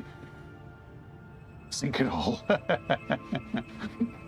Well, that's what I did to car number 3. I sunk all the rubber that was in it. It was, nearly 20,000 rubber down the gurgler. Okay, so I think we've now reached the point where logistics are working. We're now back to the point where we were, an hour or 2 ago. But now with the advantage that both sides of production are going to both train stations, and it's now fully programmable with smart splitters, which means we can now go to the next phase of the plan, which is connecting floor number 2 into the output. And I haven't figured that out exactly where I'm going to run that.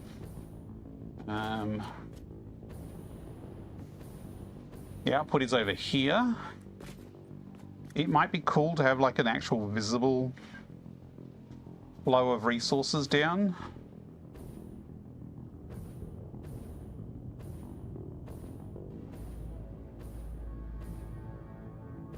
Maybe we actually have it like here as a sort of display piece where we have this, but we nudge it back. That might come out the other side. That one should be safe.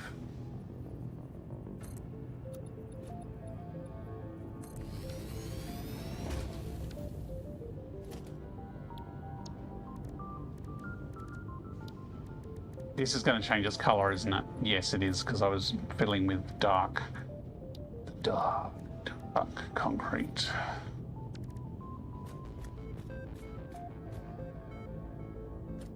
So if we have a conveyor coming down here with floor number 2 on it, then when we get floor number 3, we can have more and more conveyors of products flooding down from above. I think that would be kind of cool. I'm just kind of guessing that nudging it back 2 will be enough room, which yes, of course it is enough room. I don't know if it's going to be enough room below for the logistics.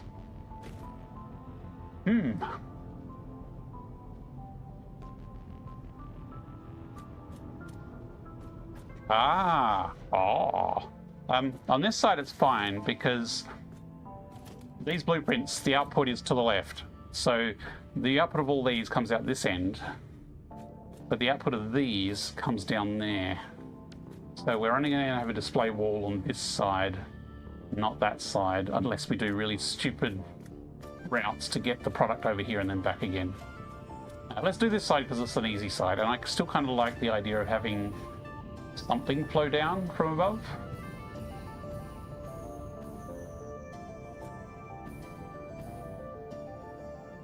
Wow, there's a lot of logistic flaw to get through here. Not that that's a bad thing.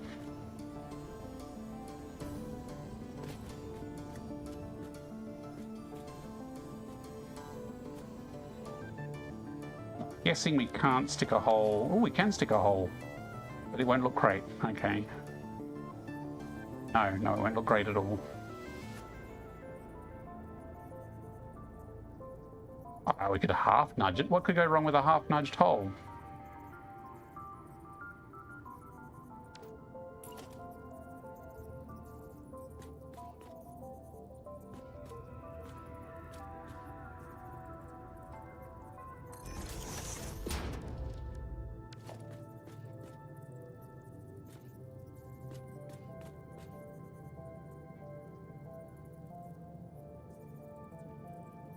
That's not lined up. Interesting. Wonder what that's lined up with.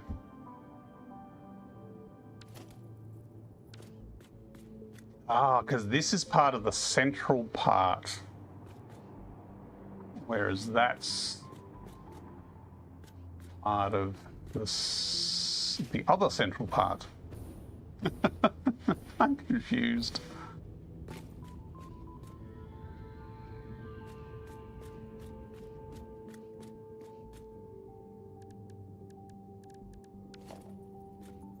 How big is that?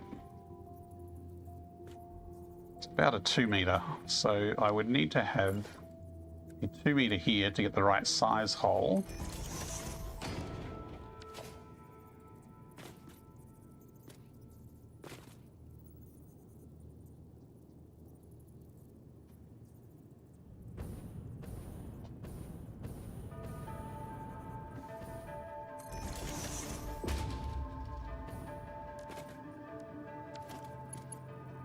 We've only got Mark IV belts.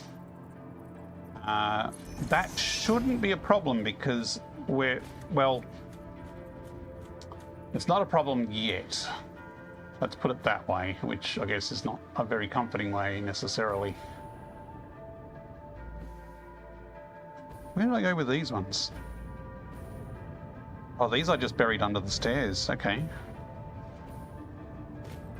Bang, straight down.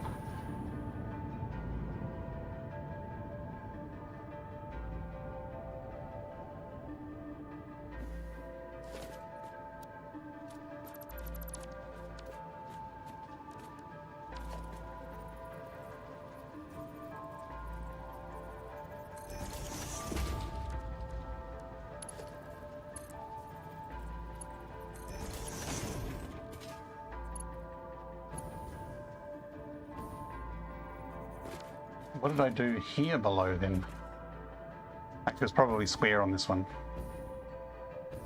No, I just added actually square. Okay.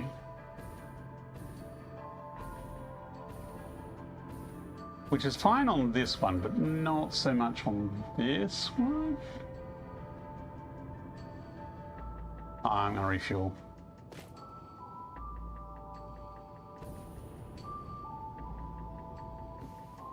Yeah, that's why I wanted to tuck it around the corner.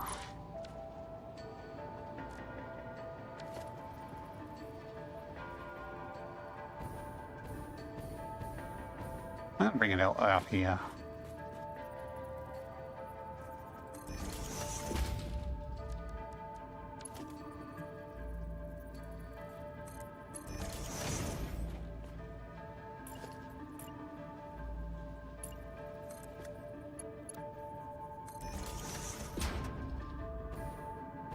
Just easier.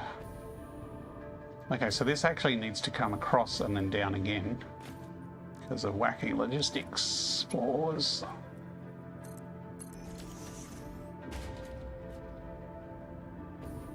Ah, this is open air.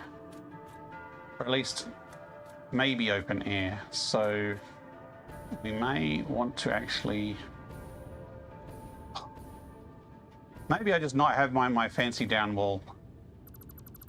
I mean, it's only going to be a single stream at the moment, so it's not going to be particularly fancy.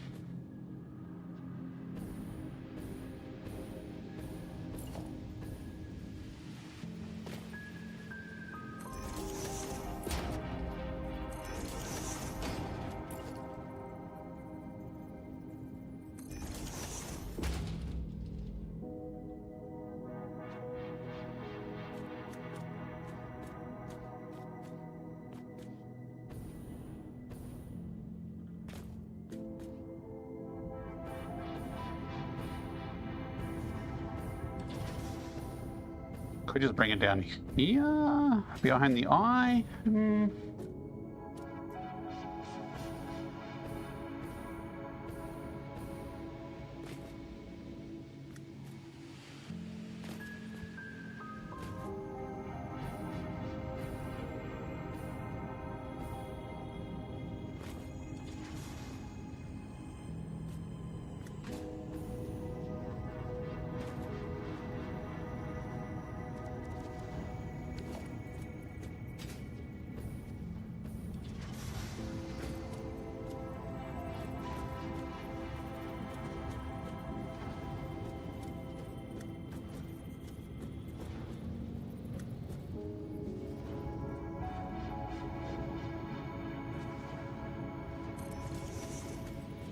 I'll line it up there like that. Not that I've checked what's under this floor, but I'm going to assume it's not terrible. It might be though.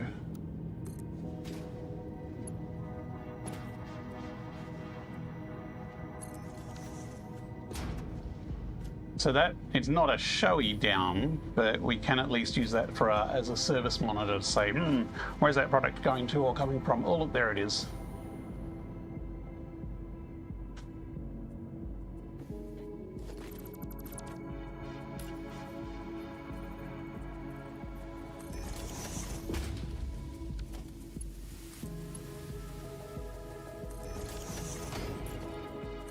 You saw nothing.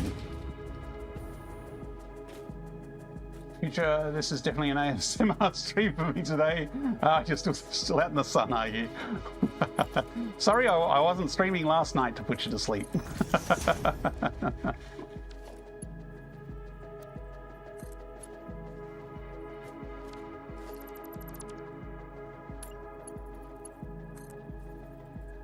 I saw it. I see everything.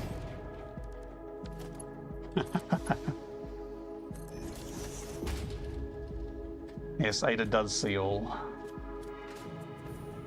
Okay, there should be a lot more coming out of that than that tiny little amount there. Oh, here it comes. Okay, it's just need to kick into action again.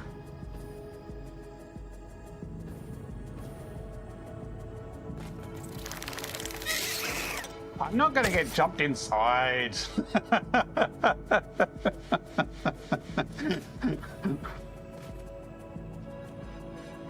Where did that come out? That down thing.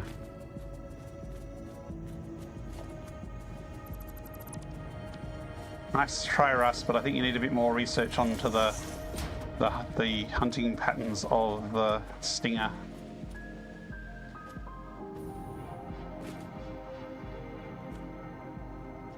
It's got to be in this wall somewhere, except that's a nice wall and I don't want to break the wall, so I really need to come across and down and join here. I need to come up this bit of wall. I needed to come through here. Actually, you know what, let's just delete that one. Oh, whoops.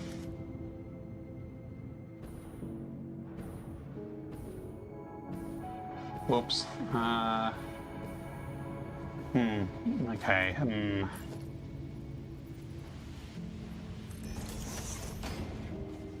And that note, you sleeps. We don't have house huntsmen. You typically have house stingers.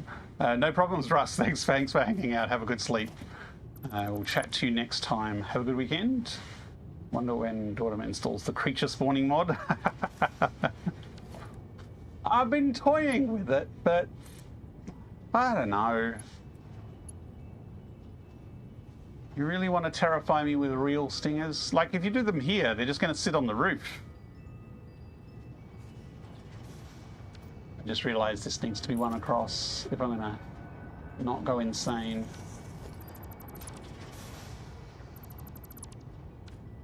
You know, I could actually run this up the back there and merge it with that one. That's not a terrible idea. Now that I've just deleted that hole, it was perfectly workable. I've destroyed the hidden connection inside that had it all hanging together. Problem is this blocks the walkway a bit. But the walkway is fine because you come down from above. Okay, yep, going back and forth here. We're at the flip-flopping side of the part of the evening.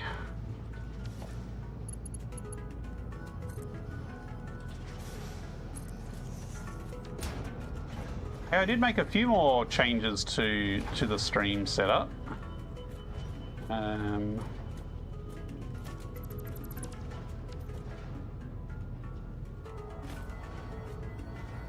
So how am I going to position this?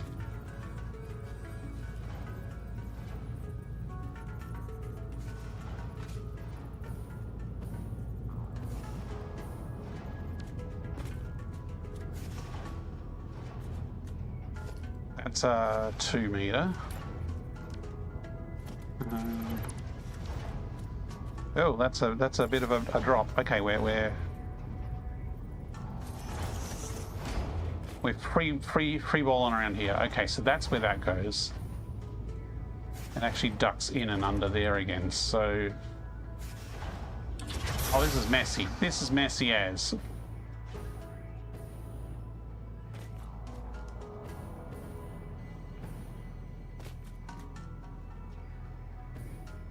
I mean, I could drop another one right next to it, I guess. Except that's going to make that hole messy. Do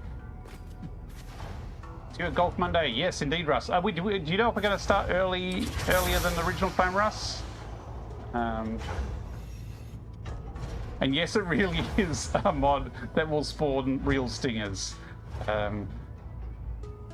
Can you send a clip of the critter spawning mod in action? I think Azuran is away from keyboard at the moment. But everyone just go follow Dippy on Twitch. Yeah, Dippy has a mod where he actually lets people spawn stingers right on top of him. I guess we have another ducky one through here.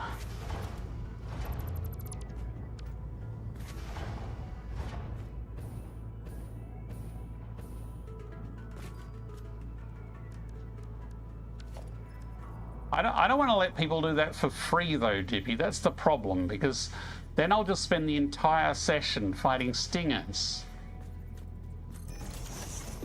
I've seen you and your stinger spawning mod. You spent the entire session battling stingers because people kept spawning them on you.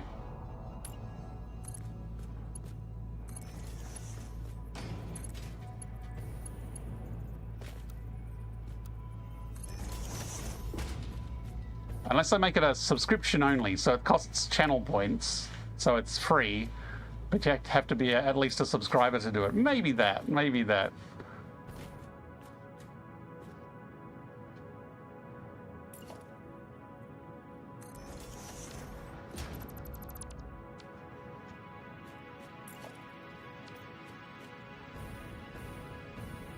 I don't even know what's above me here, if it's the right thing or not. This is a 2 meter. Ah, okay. Yeah. Incoming propaganda broadcast detected. Please seek shelter.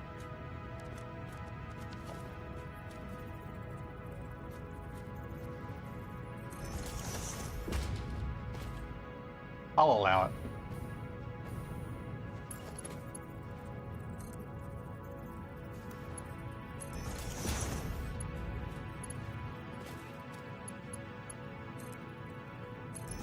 Oh, look, I even managed to line it up. Got the height wrong, but I lined it up. You know what? I'm just going to go with that. I think that's okay.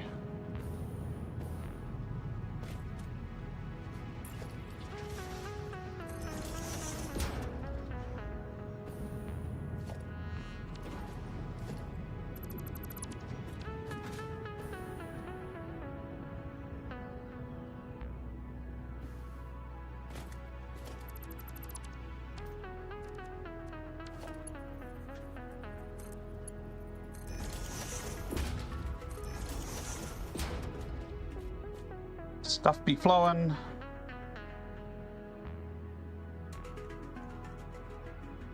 It's going to be a bit of a glut, I think, at first.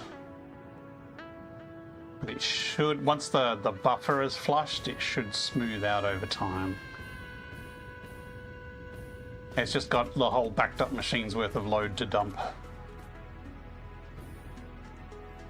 But that is reasonable. Like that could be a plausible factory routing. So now we have 2 floors of materials pumping into this one line that is going to circle around all 8 train station platforms. Okay, so I need to do the same for the other one. The other one should be a bit easier because it's kind of in the middle here. It's not in the front where the weird angles are happening.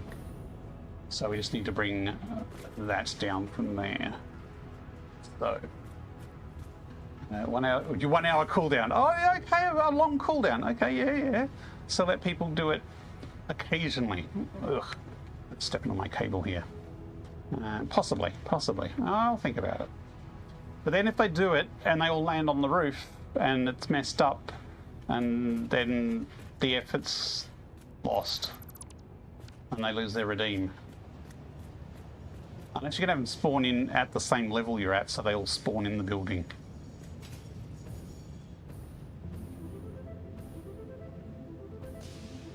Okay, I need to take a couple of minutes break. I'm going to top up my drink.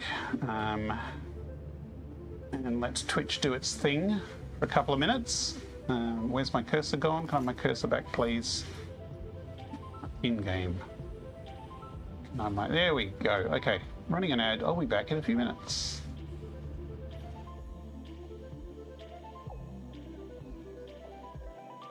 Look lively. It's time to do those stretches and hydrate.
Hey, we're back. We are upgrading our plastic and rubber factory. We are in the Blue Crater, which we are slowly converting into a little cluster of different factories. And this is the biggest factory, which is the plastics and rubber factory. We are doubling throughput here today, and we are mostly finished the initial objective. The initial objective of actually doubling the throughput. There's going to be a whole bunch of tidying up and clean up and a few extra things I need to do. Plus, I just figured out I need a way of actually being able to get to the second factory floor, because currently there is no access way.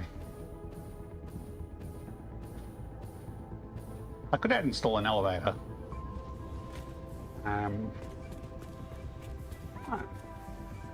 That should be connected. There we go. So that side is now outputting everything correctly, which is all going down to the bottom, which is loading onto trains, which is why we are seeing green lights across the board there. That one was yellow briefly, and I'm not sure why. I'm a little suspicious of that. Okay, well, it's not a blockage of waste material, and it's not a lack of input, so it should be fine. This side, as you can see, is all yellow because the output of these is not going anywhere. Going to this hole in the floor, and we need to drop it down, down, down, down.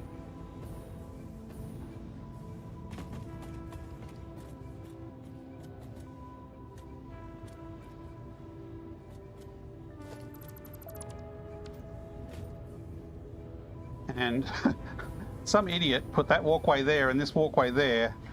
So either way, if I bring a conveyor down one side or the other, it's going to conflict with the walkway. Unless I bring it down over here. Which I might do.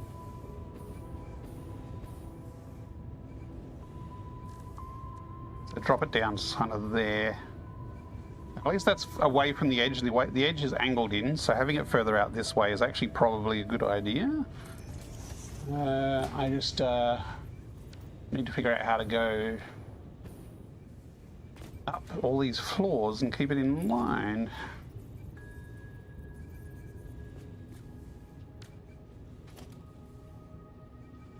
That's the flat, so that actually should be factory floor. Yes, okay. So that was probably what we wanted to puncture the hole in.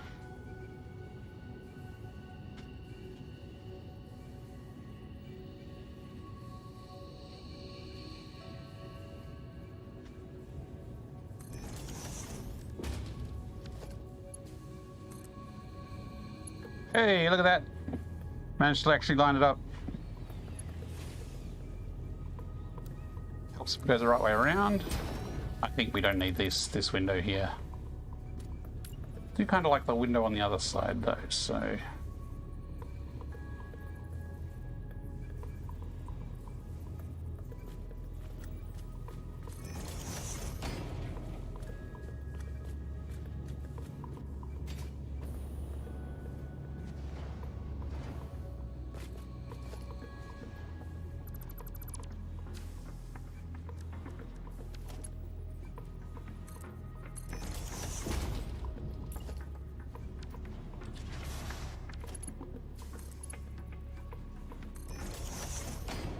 That might be all that needs to be done at this level.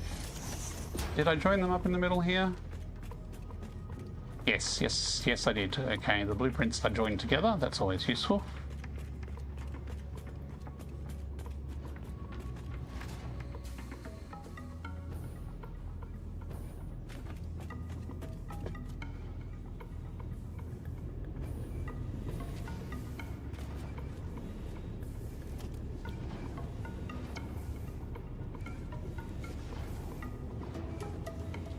Changing that coated concrete back to that because I've been dealing with a lot of very dark coated concrete, whereas this is just the plain old coated concrete color. I need some maintenance walkways down here as well.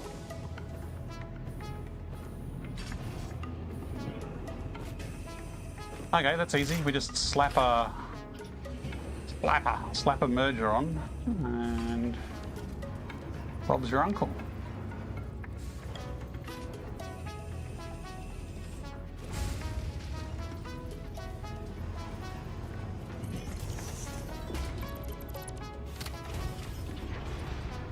Now, obviously, that's the wrong height. So what we do is we will turn that into a 1 meter hole.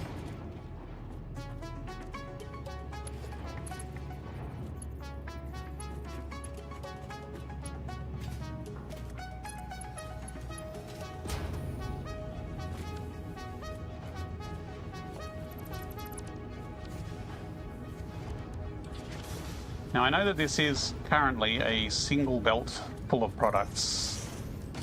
We're not raining down multiple belts of products. This is a single line at the moment, and I think that's probably enough capacity for the foreseeable future anyway. Okay, because there's a window there, it won't actually target the hole. There we go. Done. So that will then join with this belt, which will then go down all 4 stations here, split off the products into the different stations as required.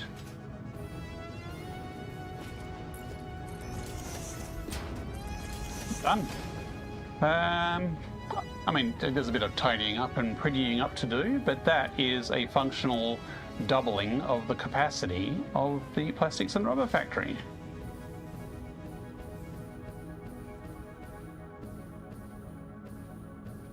There's a few yellow lights, but that's probably because we still have a lot of product backed up that we still need to flush out.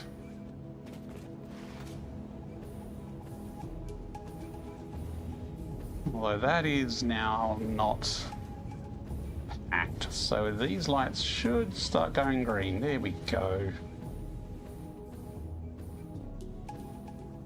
Beautiful.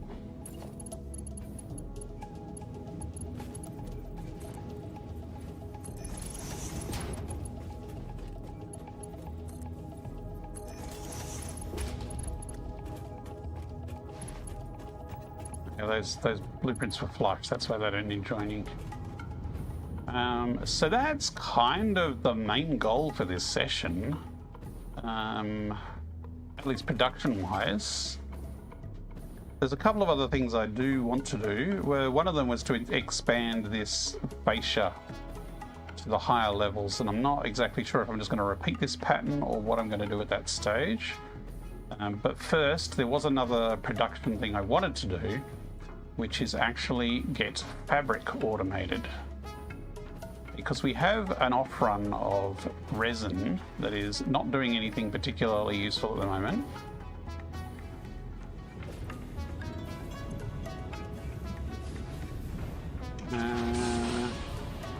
So we've probably got 45 a minute. So we've got 45 if we just take one side of resin, or 90 if we take both sides.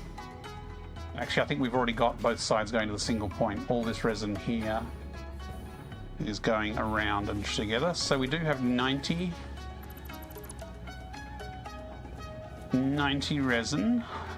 What's that fabric recipe again?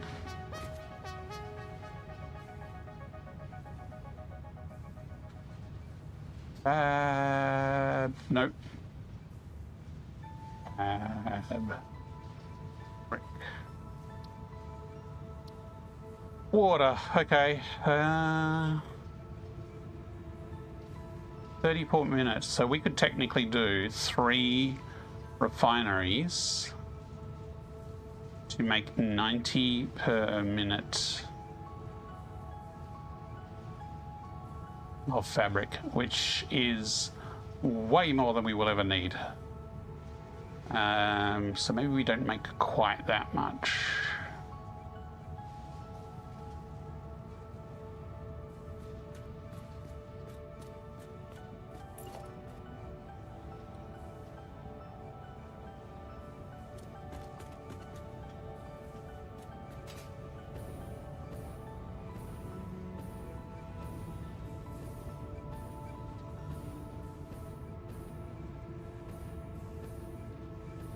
This I'll probably just hand build if it's just a single small production line.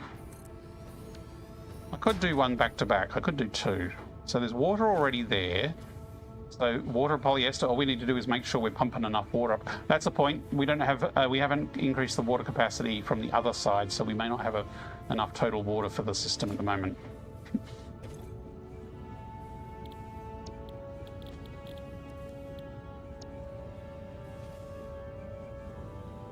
Polyester fabric.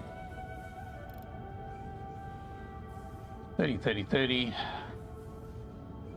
So we'd still need the awesome sink to sink any excess resin.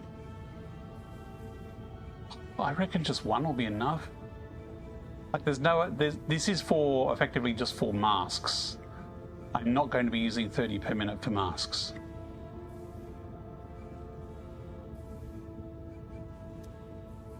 Okay. Layout wise, how are we laid out? We've got a walkway down the other side, blocking the ladder. We've got this side open. Actually, over here we had sort of ones next to each other. Nope, over this way. Okay, so we left a gap in the middle with both ladders, but it's only a single walkway gap. But these things are related products, so I don't necessarily want to keep that spacing. I've also realized that I think this is backwards. Yes, it's backwards. That's not useful.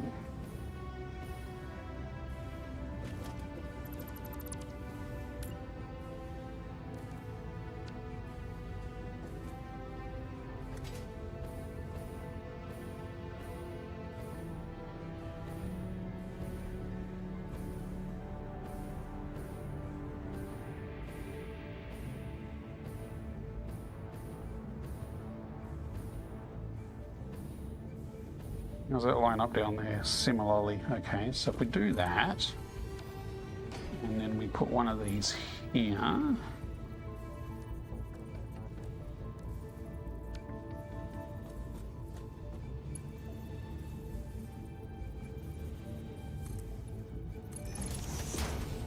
And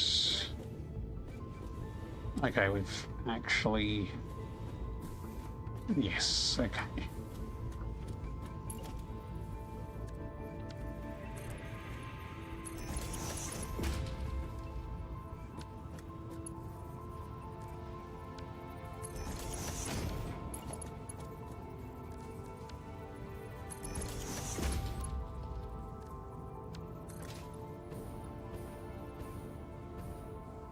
Ah, the others had walkways down. We can follow that pattern.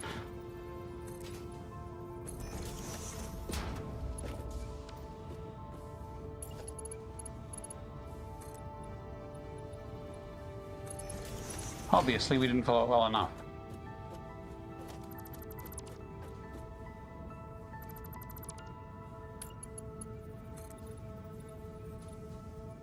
What have we done here? Oh, look, it's not exactly lined up. There's an offset.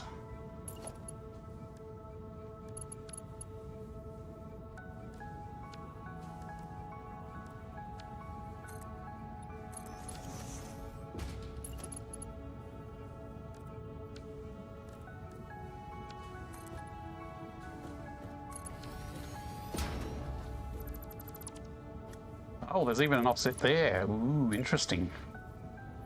It's been a while since I made these other blueprints. So we want it to be that height, but we want it to be that position.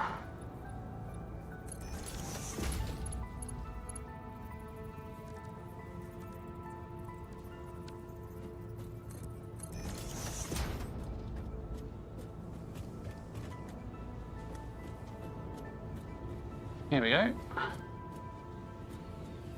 I could do a little walkway across there, but I think that's fine keeping that open. So now we've got an access walkway to walk up here to the top. Now let's actually change the recipe. I'll polyester. Now water is going to come from this pipe here.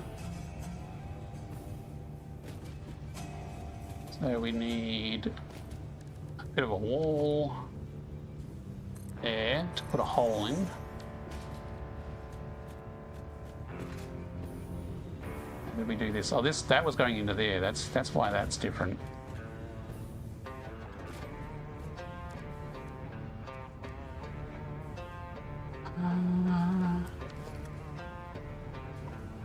Hey, that's telling me it's lined up. Neat.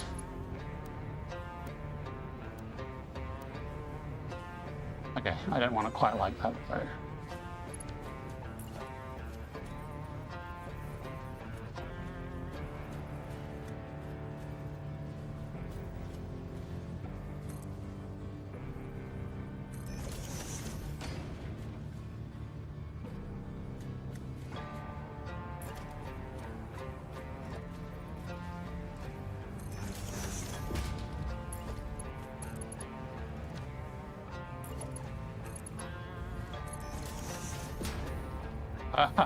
I got the height wrong.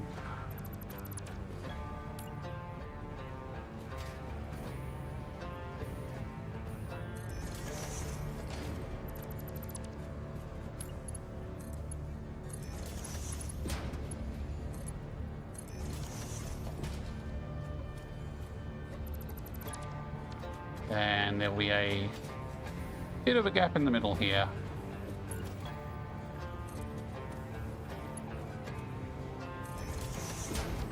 Secret pipe, that will flood in the water. We need to make sure we're doing an extra 30 water, but we're already not putting the right amount of water in, so we'll have to fix that.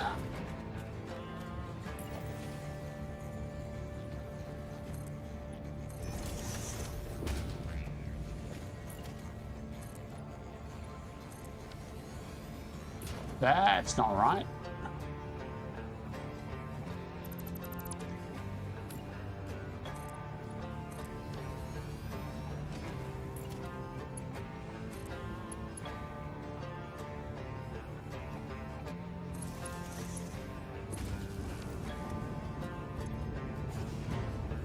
Now I've just hand thrown that resin in there. But we do need to get a regular source of resin. Luckily we have plenty of it around to throw in here.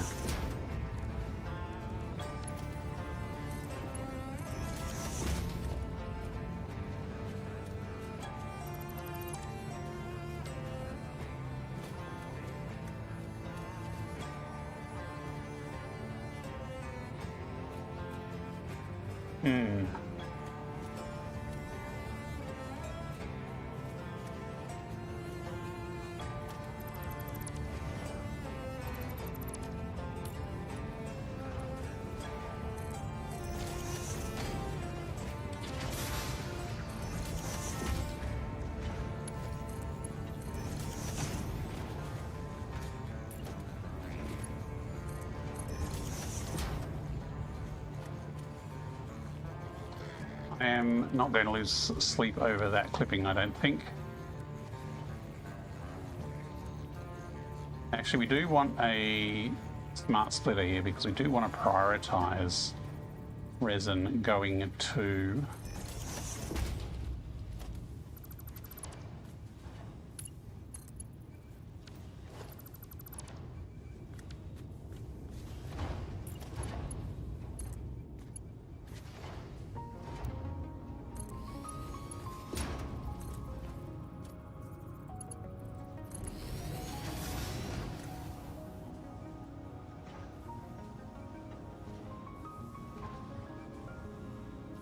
Why are we dealing with things so low in the alphabet when we're dealing with splice splitters today? It's all P's and R's. I could do it stumpy lift. So if I do this,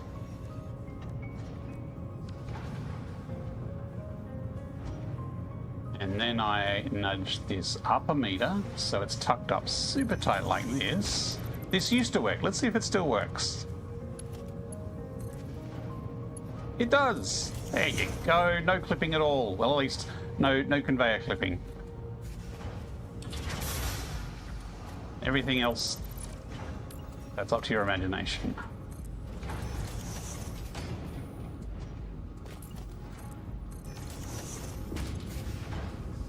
Now automated fabric. Easy. And we should be getting more resin in than we're spitting out because there's 45 that side and 45 this side. So if 30 of this goes in there and 15 goes to the sink, then that's all good.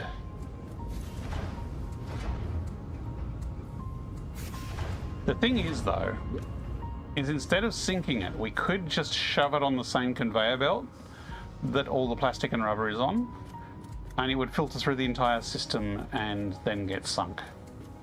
However, would add extra congestion on our single conveyor belt of sushi. So maybe it's better if I keep a splitter on these levels, just to simplify it a little bit and take these off. Okay, there's our 100 fabric.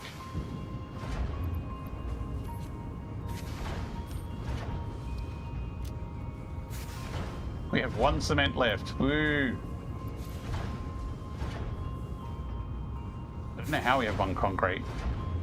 I suppose when I delete it, it goes into my inventory. That still seems odd that I would have 1. Thanks for getting... You're welcome. The cats didn't get the snakes first. You know, that Gibbs, he is a snaker.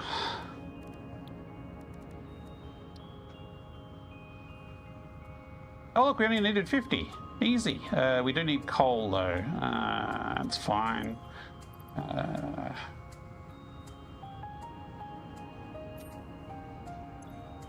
Now to automate, the next thing would be to automate gas filters, and for that we do need coal, and that would involve getting coal over here, which we probably could by stealing a little from the power,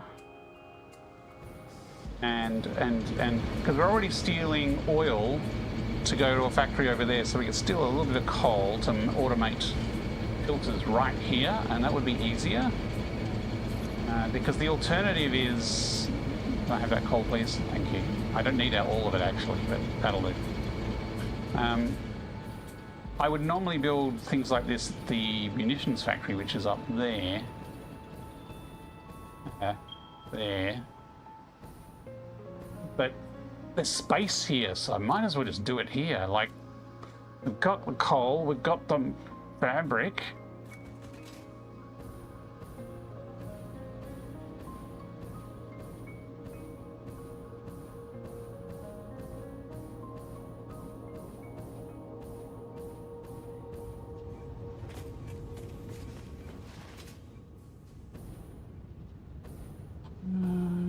Research.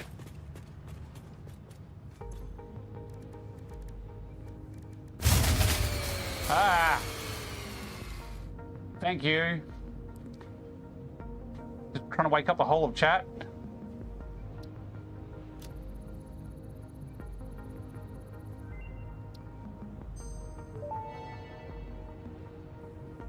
Research completed. Gas mask and filter unlocked.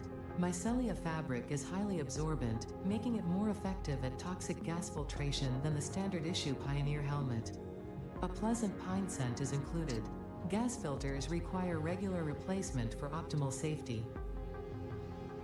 Now the interesting thing is like, she's saying use mycelia to make the gas mask filters, and yet I don't think there's any mycelia in them if we're using the fabric that's made out of the resin.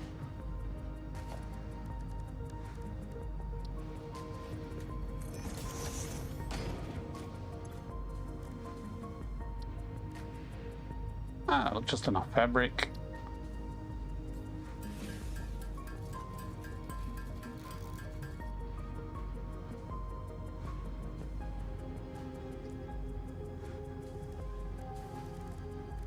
So, to protect yourself against gas, you need a gas mask, but you also need gas filters, which are consumables. And they take fabric, coal, and iron plates. I don't have iron here. How am I supposed to get iron?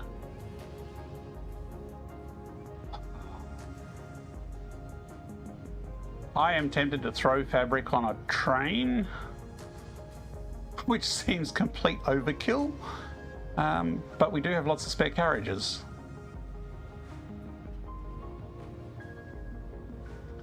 We need a place with iron and coal and a train station. Was there iron used by the munitions? I mean, again, we'd still have to run coal over there because there's only coal going to the coal station at the moment. Actually, there is iron here, so there is right there is iron. So we could run some iron under here as well. This is getting a bit messy in here. But yeah, we could run a little bit of iron and a little bit of coal across, bring them up to here, and automate. Oh, it's a manufacturer, isn't it?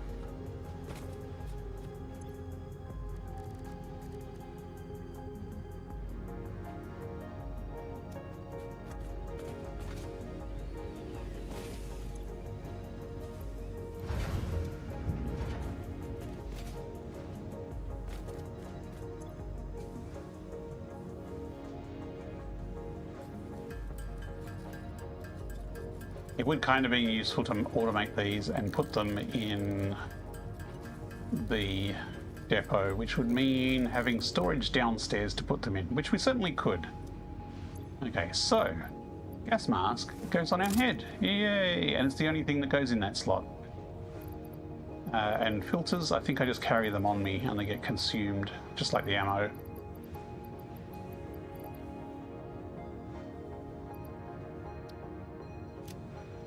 Okay. Is it a manufacturer?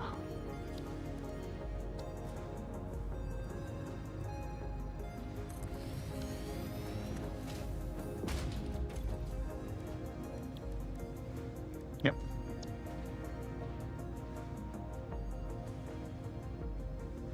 So we would need a little factory here. Or we could chuck all this in a blueprint. That would kind of make sense, wouldn't it?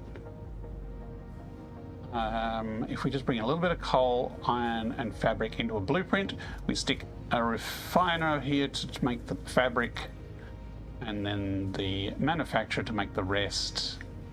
And then we've got a unit that we can slam down in the factory as a standalone unit. I think that actually sounds neat. Rather than having to manually build the factory here, I'm going to manually build it into a blueprint and only ever use it once, probably.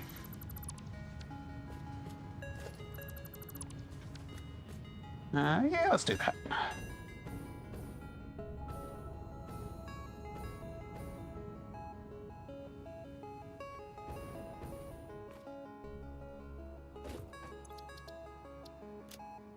Now what I'm going to do is I'm going to start with the diluted fuel inner, which is where we just built the fabric one. Because basically what we can do is we'll keep this refinery, which is already configured in with the walkways and everything. We'll keep that as the fabric, and then we'll gut this stuff out and put the manufacturer in there. Or the other way around. Doesn't really matter. I think I'll go with the layout that's up there already, which is keeping that refinery.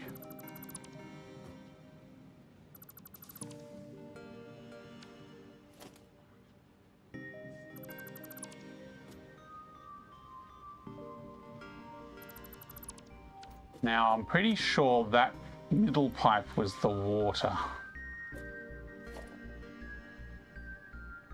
So that's the one that's going to be important to plug into there. You do not need anybody else.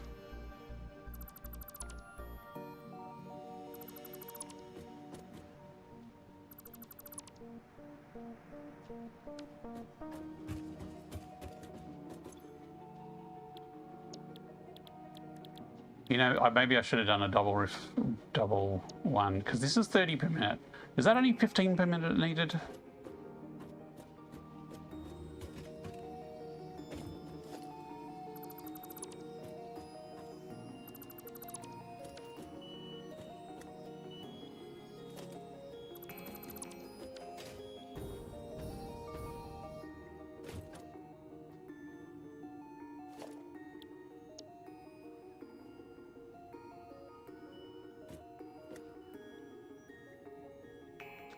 Put one of these chunky blueprints in here. Okay, we are going to have to pull the stuff out of the middle, and we're going to have to move things around a little bit. Although we can probably change those chunky pillars for smaller pillars. We don't actually need the vertical manifold on the back either, although maybe it's a feature.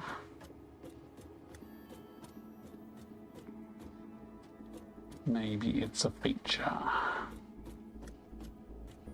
Okay, let's clear out these posts because they're in the way.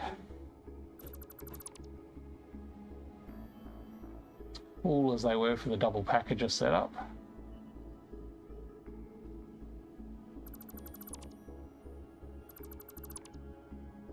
I also didn't see how much clearance there was at the front there.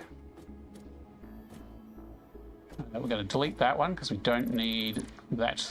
That was fuel, I think, at the top. So this is the water. The position does need to be a bit different. So we will move that along and line it up here.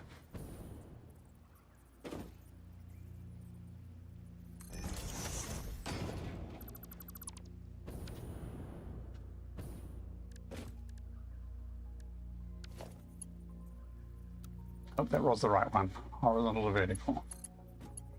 Should just tuck in there like that. Perfect.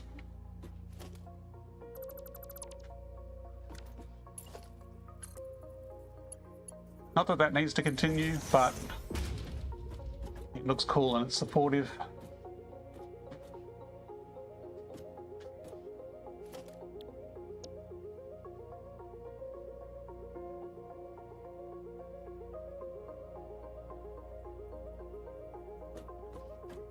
We need a constructor as well, don't we? For turning the iron into plates. I just remembered that. So I can't have this manufacturer take up all the room. Is it just the one constructor?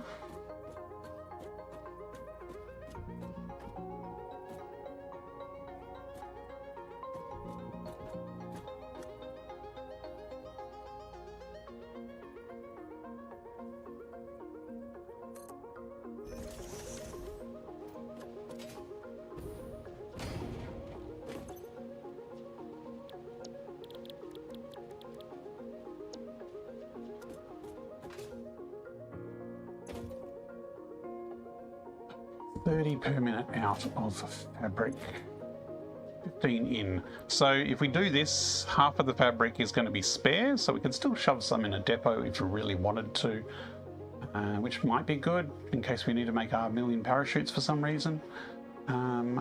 15 iron plates. 15 iron plates.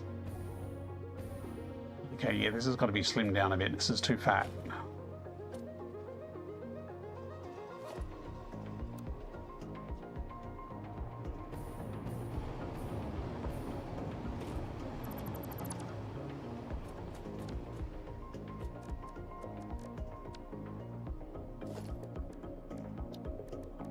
Somewhere we need to cram one of these into the build.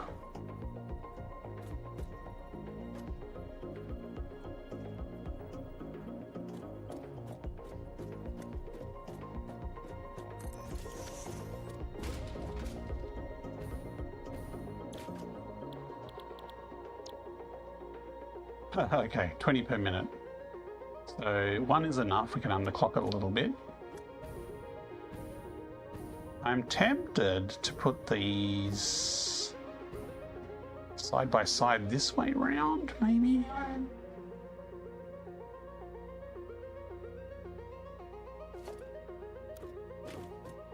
Okay, this little sucker is effectively one slab or 8 meters wide. If we build a raw manufacturer, these big boys are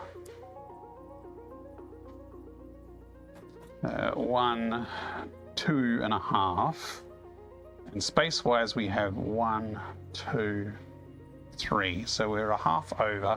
Well, there is a half there, so I think we could actually cram them all together. Yes, we could cram them all together.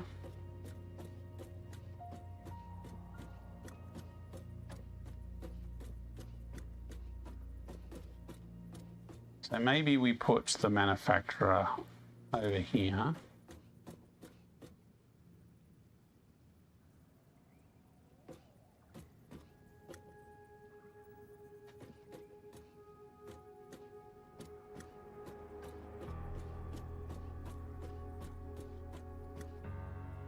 Thing is, if we put them sideways, you could almost tuck that under there a little.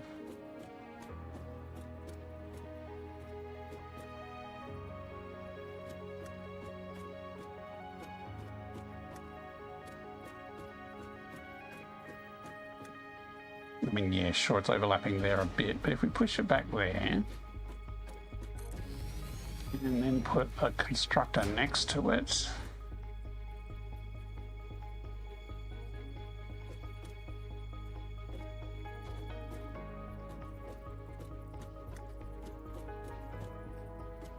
Ooh. There's a little gap there for the constructor's arm to wiggle back and forth. Except that's facing the wrong way because it's going to have to, output is going to have to come into here.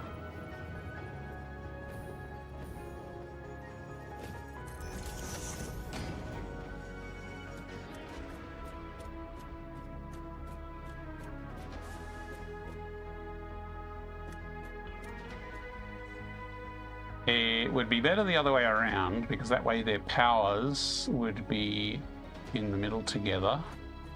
And the constructor wouldn't be buried up the back.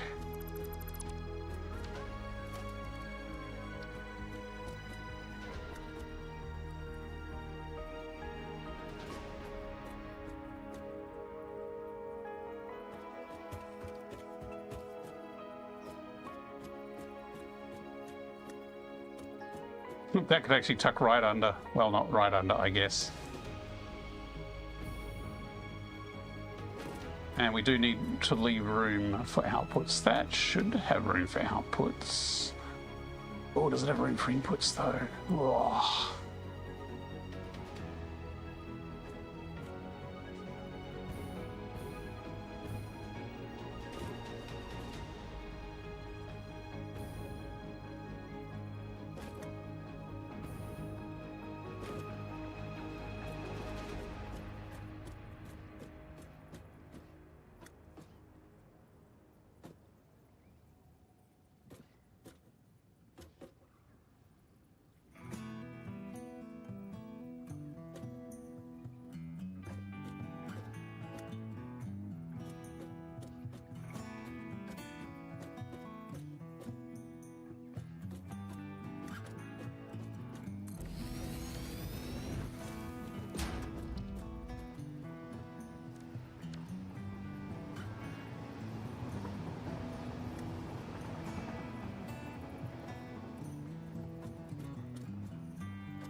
I don't know how I'm going to fit the logistics into the back here. That's the only problem is, I mean, I could sushi it with an overflow. Actually, that might work. That would work.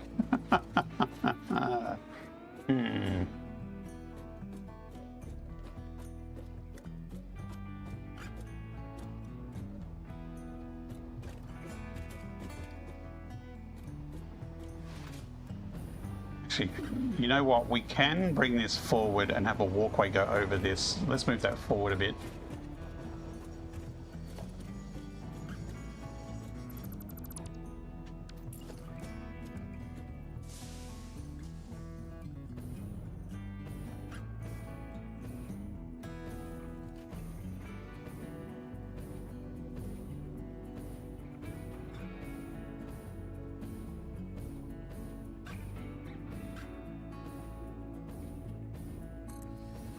Because we don't need this upper rail all the way around. That upper rail can come down somewhere else.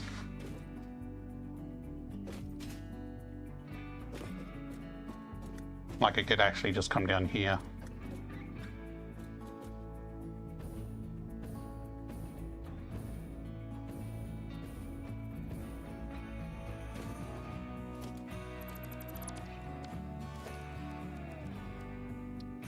It'd be nice if you could move things rather than pulling them apart and putting them back together every single time.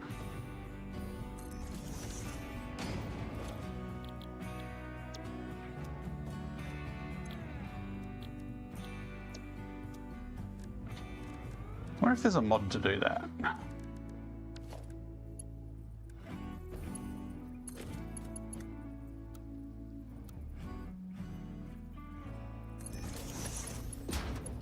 This is going to be terrible if I do this though, isn't it? Yes, yes, it totally is. I mean, I can still sushi it. Maybe I should still sushi it. Although, no, I can just... Ooh, no, I can't do that, apparently.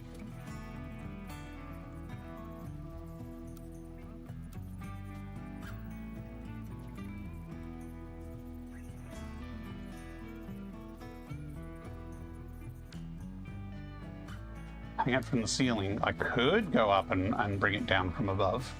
See, I was originally thinking of having the actual constructor above the manufacturer, but I have enough floor space, so... And it would look a bit silly, I think, if this...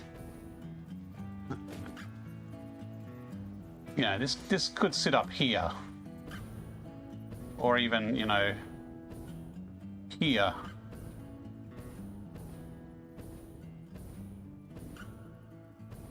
I guess that's not... wouldn't be too bad. We've got the height, that's for sure. And we could have some fancy beams to hang it off, and it would mean we could have the actual manufacturer facing forward again.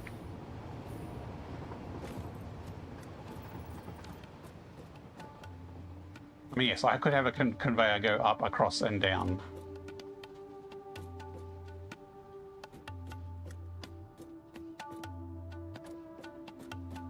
I think I'm going to keep this layout. I kind of like the lazy sushi idea, though. Like every blueprint here, well, not every blueprint, but the main blueprints have had waste products.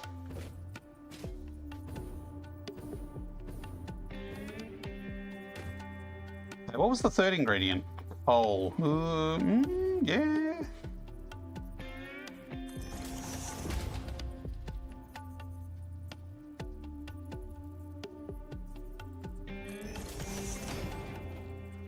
We'd have to merge the coal in. We'd have to have a big merge party back here.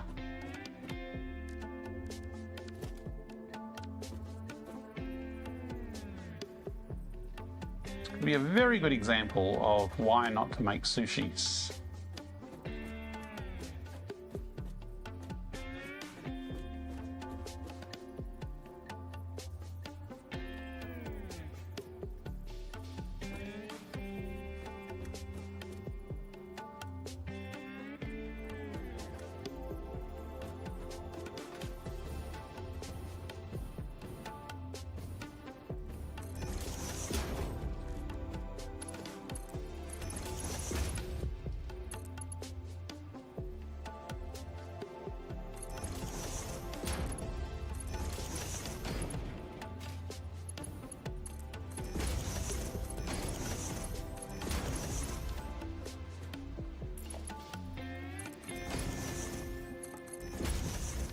Although Russ went to bed, didn't she? So I can't explain this sushi to I have a tip from Russ. Diapover that you may be slouching. Oh, Posture might I? check time.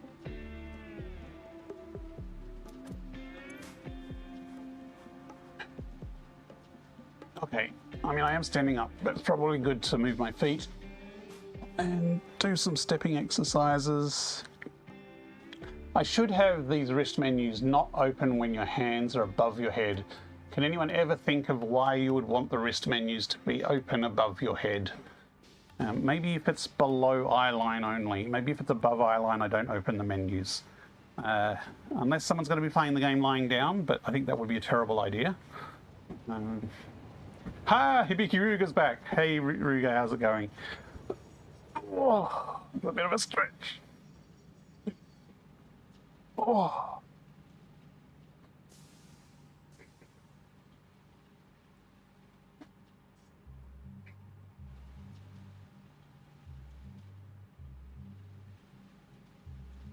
Had a pleasant evening with other. You have other friends? Jeez. That's cool to hear. It's still going here. We have finished the rubber expansions. So the plastic and rubber production has been ramped up, and we've reconfigured the logistics. We're just working on a little bonus factory here to make gas filters. Now we need iron plates, coal, and fabric. So if I say here we want coal and we want iron plates. Why did I leave fabric as the last one?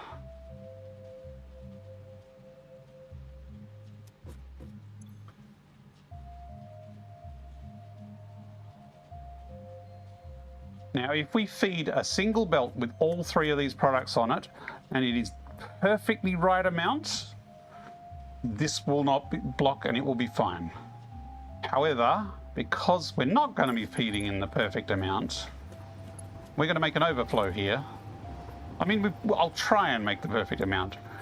But this overflow here will go off to the sink. So if I bring in too much coal or too much iron plates or too much fabric, this will be the overflow. In fact, I probably will overload the fabric because this is using 15 fabric a minute and this is generating 30 fabric a minute. So this is going to pump out 30, 15 will go in there. So we will have excess fabric come out of this belt here.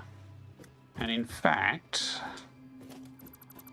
I'm going to have the output of this, the gas filters, put on the same belt as this. So we're going to have fabric and gas filters be the output of this blueprint.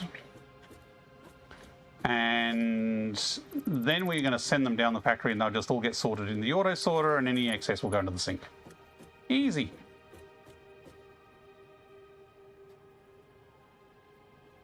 Where is this actually going to go? That's a good question.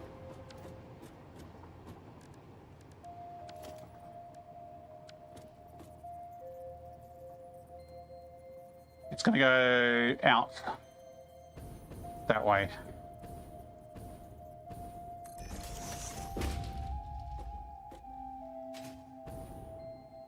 And we're not going to have this walkway here. Although it is kind of cool. I'm just going to stretch that the whole way, actually.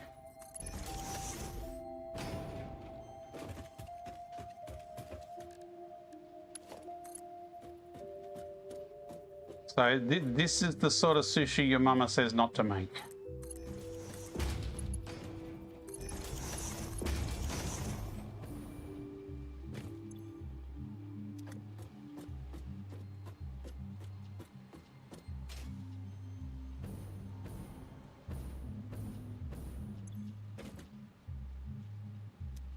Now we only need 15 iron plates out per minute, so this will be 75. Actually behaved itself for once, hurrah.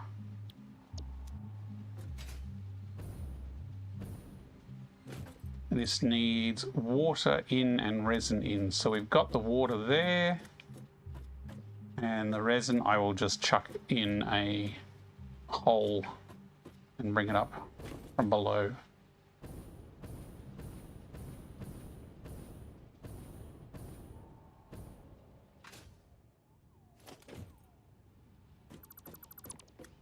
We've already got stairs up, access to the ladder.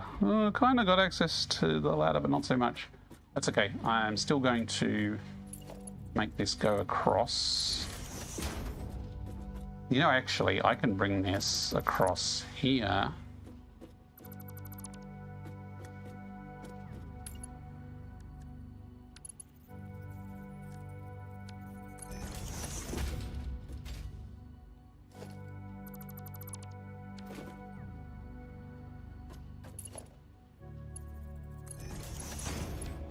And we'll bring it up there.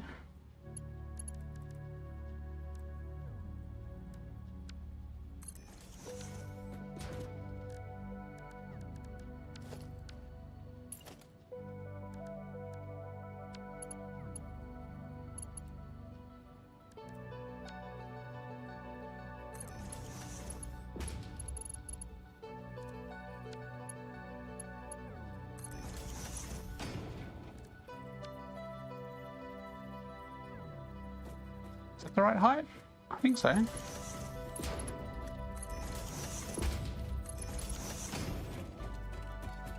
I just realized this is red because my default color is now red and white, not blue and white.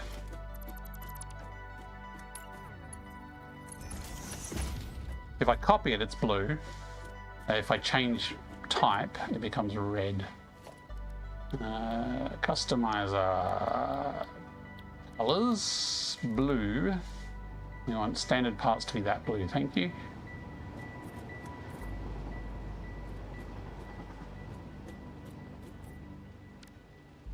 And my constructor's probably red too, isn't it?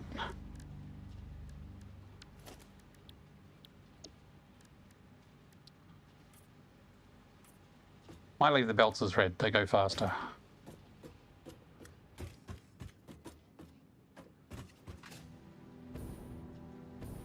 Okay, so that's a basic fabric plus mask mini blueprint that will fit into the existing factory as a add-on mini factory.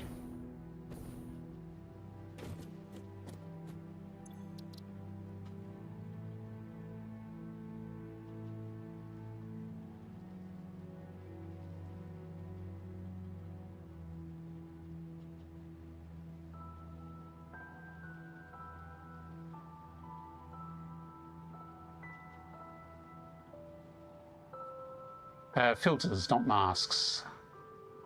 They are filters for the masks.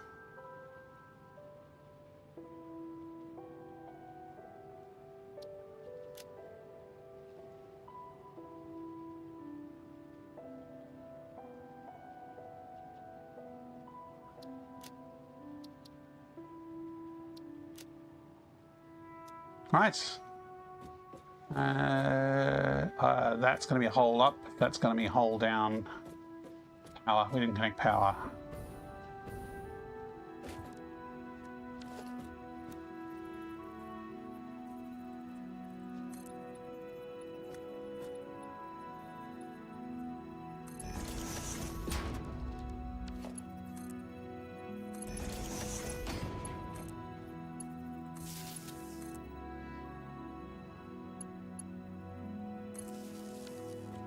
Incoming propaganda broadcast detected. Already? Please seek shelter.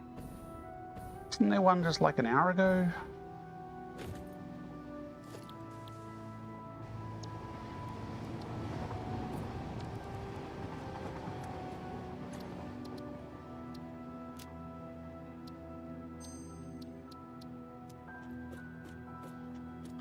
Okay.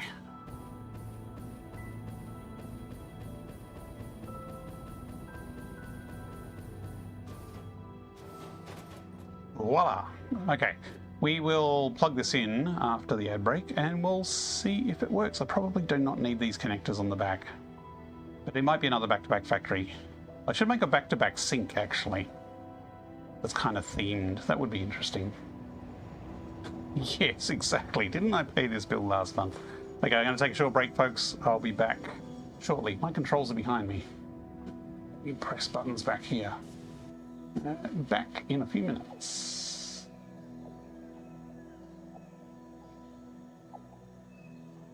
Look lively. It's time to do those stretches and hydrate.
I reached for my VR controllers and I just heard this chainsaw start up. Wonder what I pressed to switch to chainsaw. Actually, I probably had it as the active equipment because I was demoing it earlier. We are back. We have just made a little blueprint to make a smattering of fabric and a little bit of filters. Wondering if I should chuck them in the depot as part of the blueprint. Nah. So here we are in the factory, and this is floor number 1. We still haven't done a staircase or other transport method to get up to floor number 2 though, so if you want to see floor 2, you have to use the jetpack. So here we have floor number 2, which is fully operational, even though there's a gaping vent at the side that you can fly an X-wing down. But it works. It works. It's producing stuff. Creator complex looks so damn good. Thank you, Legoligan. You mean all the different stuff around? There's some nice variety there. I'm happy with how it's shown up. I think my height is a bit off, so let me recenter my thing a little and move my control screens back there. That's better. Okay, so this was the manually built fabric output we put, and oh look, we didn't actually connect its output to anything. Yeah, that wasn't very good, was it?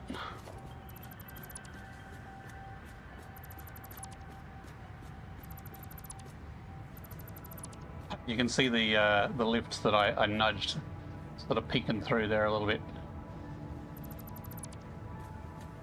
Now these are all manually built, so I'm going to tear those down.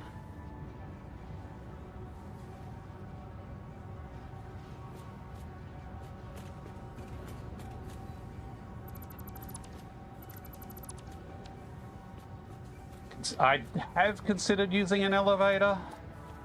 Aren't they a little... I don't know, the elevators don't grab me. I have built one in one of the other factories. They're just a little slow. Like, I was just going to... I mean, I'd probably have an access staircase, and having an access staircase at a minimum is usually a good idea anyway. Other than that, I'm still tempted to use hypertubes to get between floors. I mean, I guess they're not as traditionally factory-like, but hypertubes are awesome. Where did I put this new factory? Should be in here.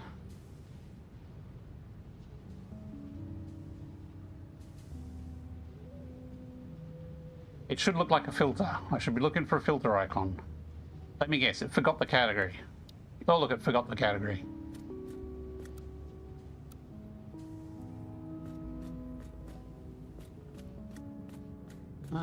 Is that way around? No, it's definitely not that way. It's that way around. Okay, so this should nicely connect up and pair with our other blueprints.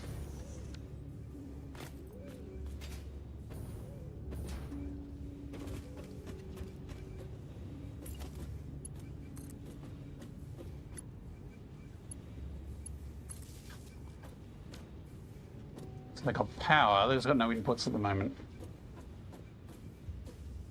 Biofuel jetpack is not that fast either. No, the biofuel jetpack is not, but you know, we are at phase 3 here, so you work with what you got. The biofuel jetpack is definitely not the long-term solution for transport between levels. Okay, we need the resin. The resin is now... Okay, water connects there. Done. Water? Yay, water. Oh look, the resin, I think, did I keep that lined up in the right spot? That would be most convenient.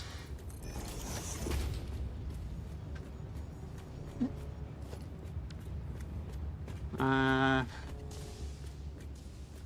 need a hole. That's not a hole.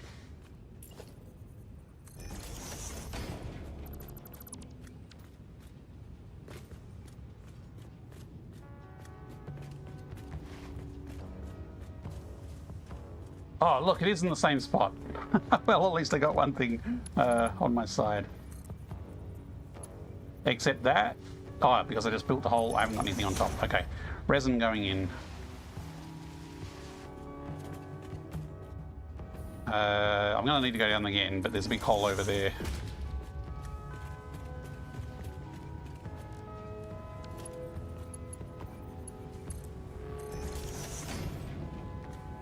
Portal 3 floor. That would be a bit pricey. I don't know if I'll even bother with portals, but we'll see. Okay, I got way too much resin. Okay, so now we're producing the fabric, and the fabric will flow out, and it will flow into the machine. So first, fabric is filling up this, and then fabric will come along here, and then this will be the output that needs to go somewhere.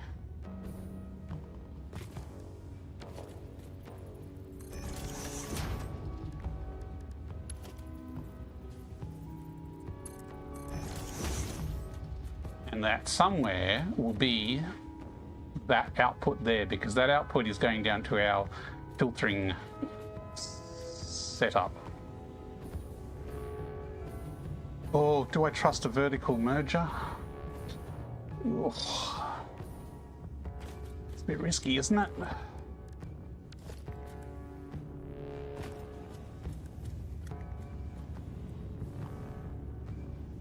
Oh, it reckons it'll fit there.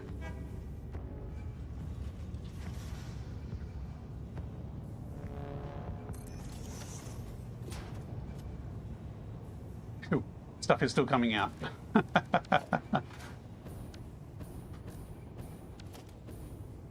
We have yet to see any sign in 1.2 of them actually fixing vertical splitters and mergers. We can live in hope. So theoretically that will not clog anything, because all of that gets magically sorted and put in the right spot.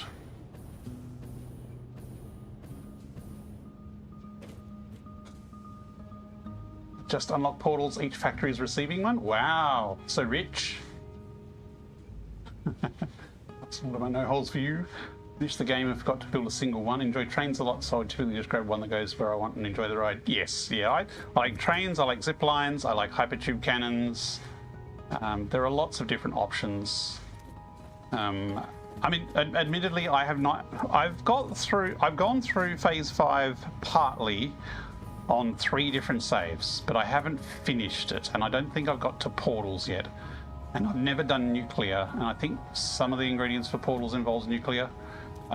So that is still very much on the to-do list, but we will probably tackle it in this save. But at the rate I'm going with this save, this could take a while. Now, we still need to get iron ore ingots and coal into this place. The coal, let's put holes in place. This will be the iron ingots. And the coal, we're just going to shove in here if we can fit it in.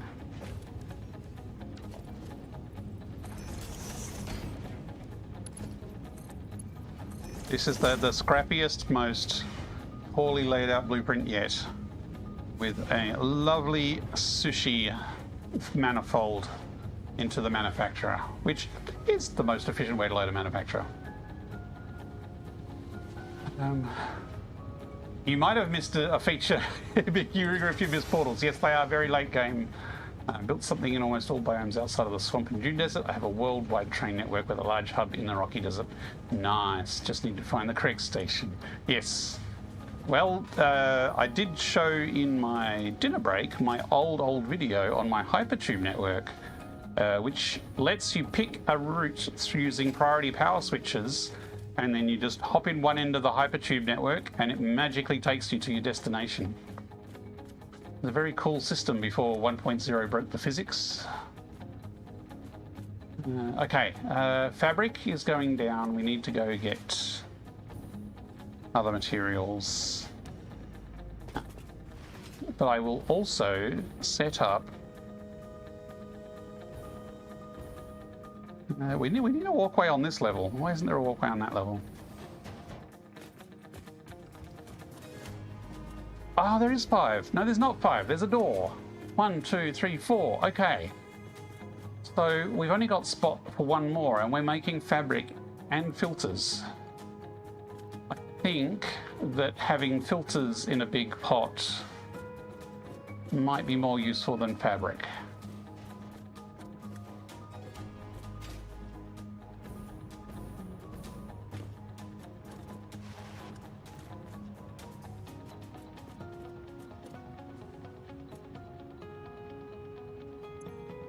So it's coming this way, so the right output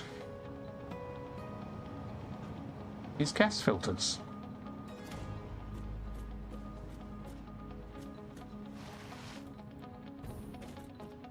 I mean, we could actually replace one of these side bits with another container. They are angled such that there's probably enough room back there to do it, but they are also very neat little access doorways.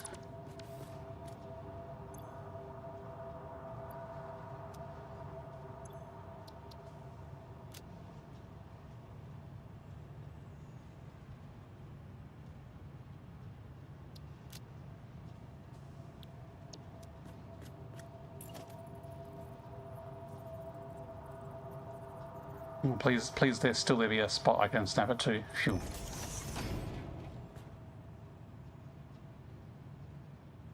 Large power tower network for travel works as a public transport. Yeah, zip lines on power towers is really good now. Oh, you've got it. That's right. Use the auto hook, don't you, Dippy? A new feature for some time. Should it be unlocked in the last milestone of the game? Yes. Well, my power network is going through very dangerous areas. Well, the screw icon is just the default, so it's sort of a running gag that I'm never going to put screws in a container. So the default container comes with the screw icon, and that way I know that the container is not used. Once it's configured for something, I change the icon to what it's actually going to store. Now, do I have a handful of coal on me? Because basically I want to try manually loading in some coal and steel plates. Okay, fabric is starting to filter through. Yay, a 2 coal. That's not going to be enough, damn it. I mean, I could just chuck these filters in and see if they get filtered to the right spot.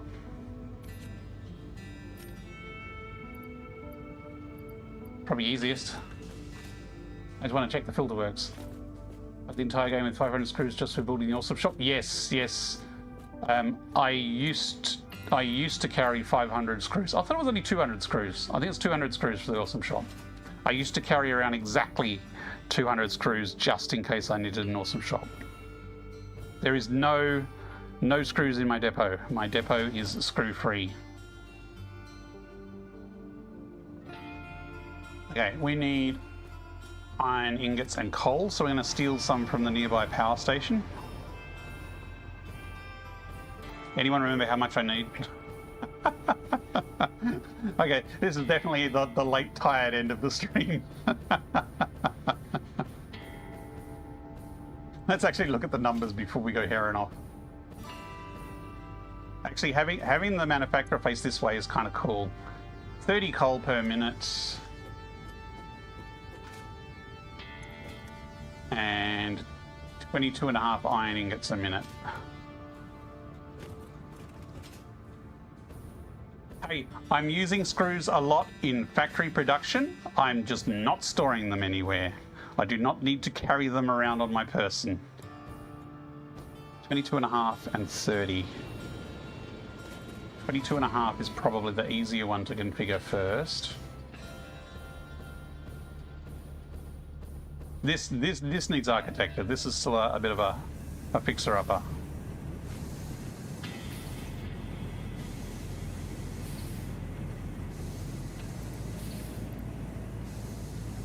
$95, $97.5.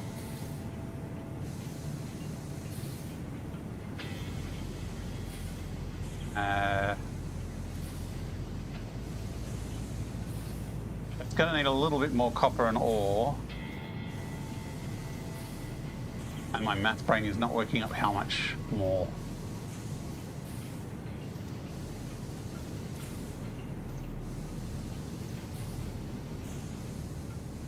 Screws are a choking hazard. I trust you, Pioneer, but not that much. No screwing around, that is an order. Roger.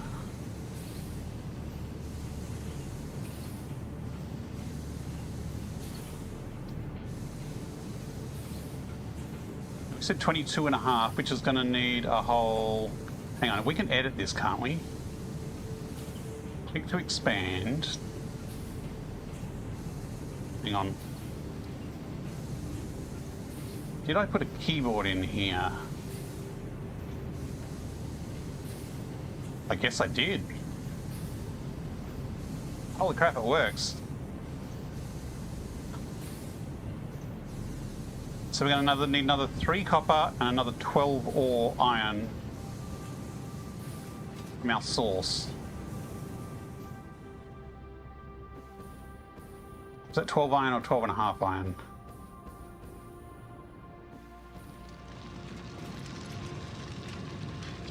Two, three.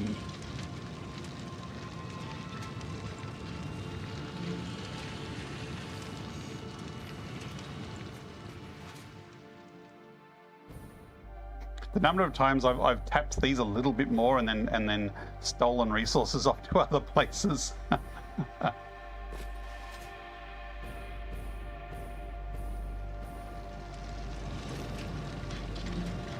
So another 12, 324, 34, 36.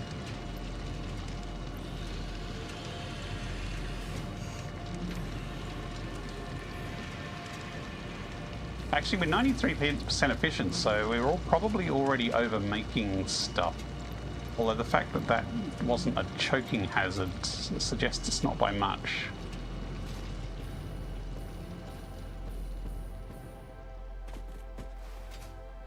Okay, so that is a little bit of iron, so we can skim a little bit of iron off this belt now.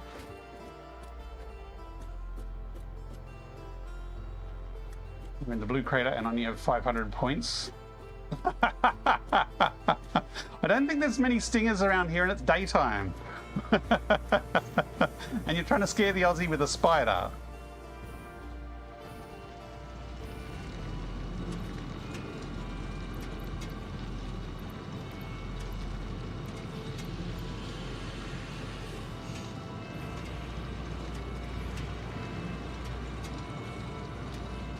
Yeah, that seems to have worked.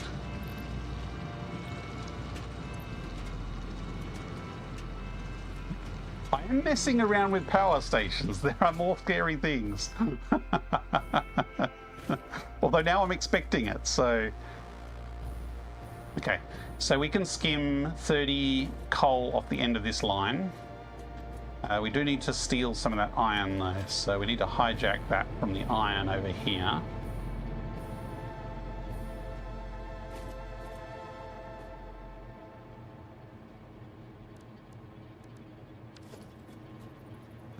You know, I'm tempted to make this a priority splitter. Smart splitter. You know what I mean.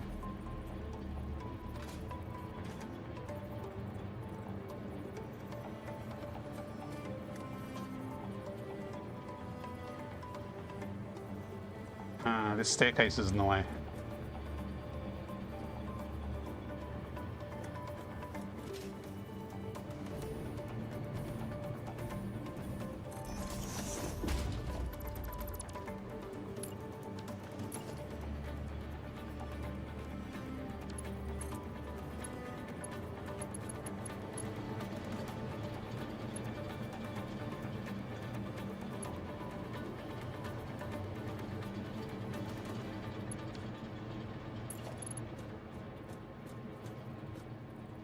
Can I rotate that? Yes, I can.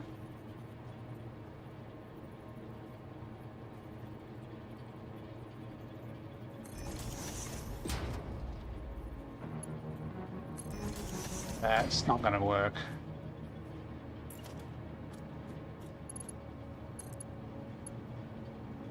Needs to be across just a smidge.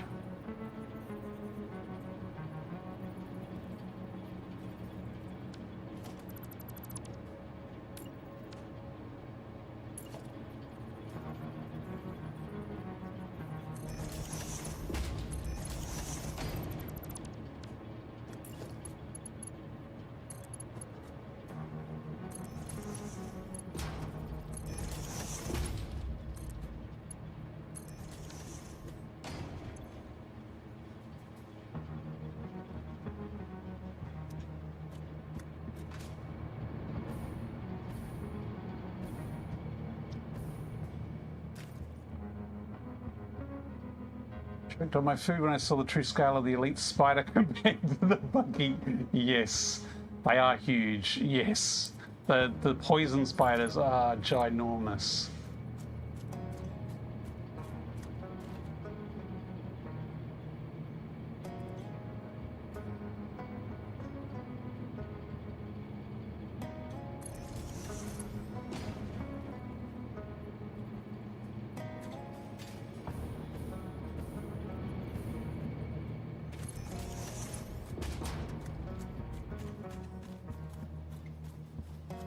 There's a lot of water around here. Can I stand on there?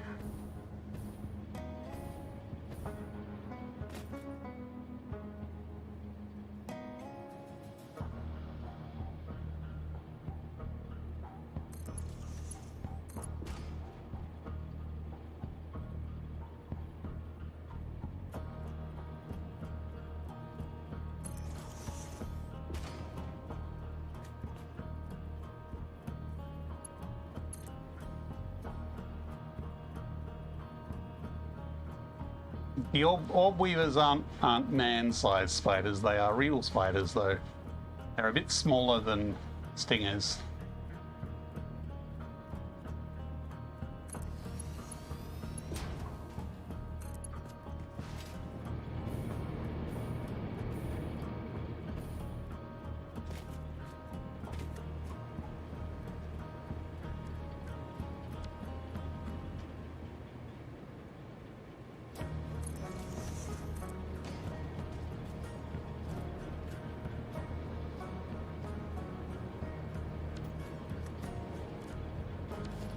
No, I think I probably should get a bit of a walk scaffolding a little closer to the build site.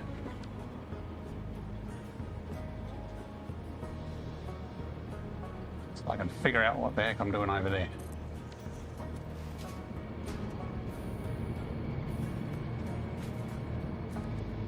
Which is punching a hole. I don't know if that's lined up particularly well. What is that lined up to?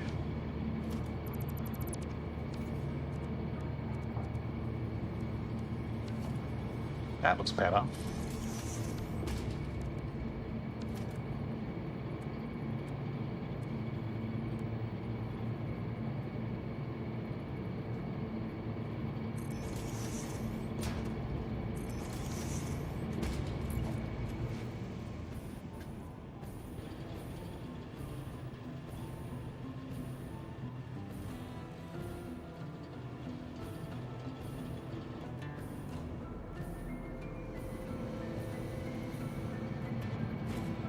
I don't trust this alignment, so I'm going to nudge this out there.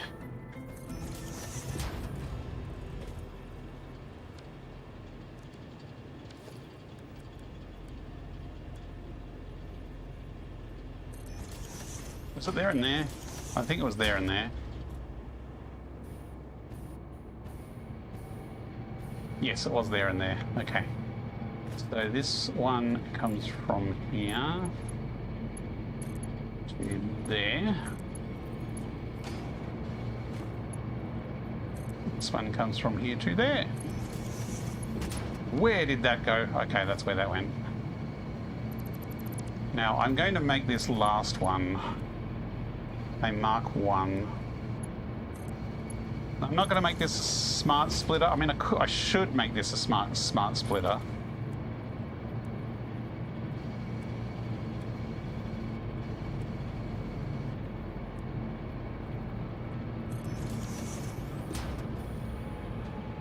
Just to make sure that priority goes to the power supply and only the overflow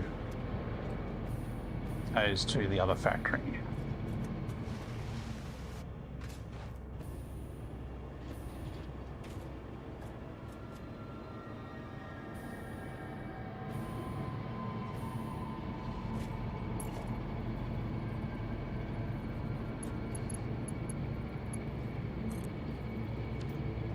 I don't know if I can do that without deleting the wall, so I guess I'm deleting the wall. Oh, there's different walls. Oh, crap.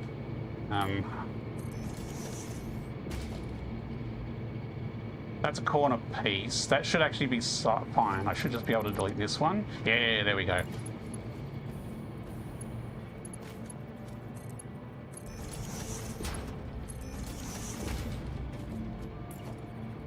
Now build that one on top of that.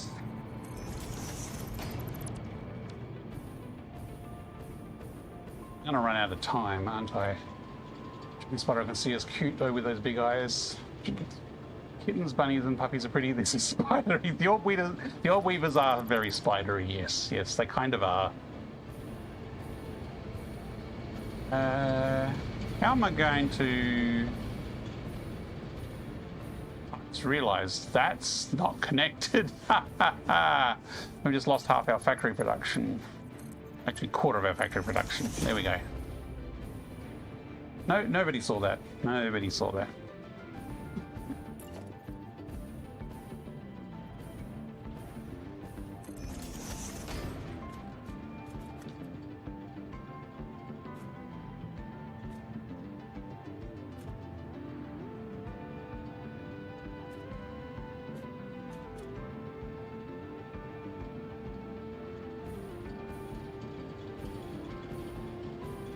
That's actually probably a pretty good line.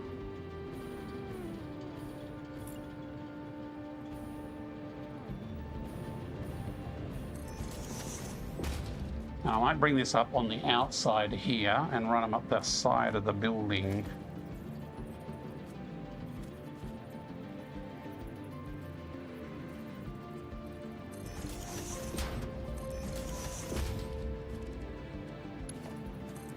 And that's not the side, that's straight through the pipe.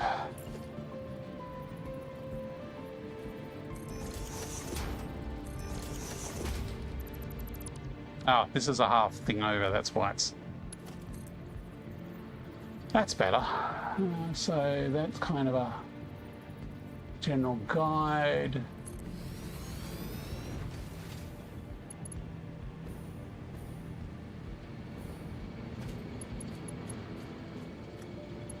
I think I might do the top and then I'll run it down and then we'll figure it out from there. Which means... Now, can we duck in here?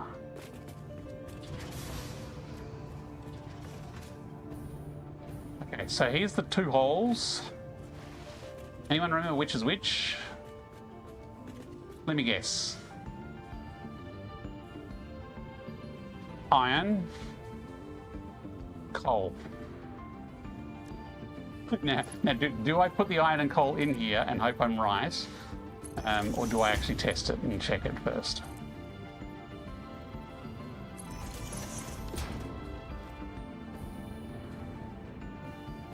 Yeah, see, iron goes into the constructor. Hey, have some iron. And the coal goes in there, okay.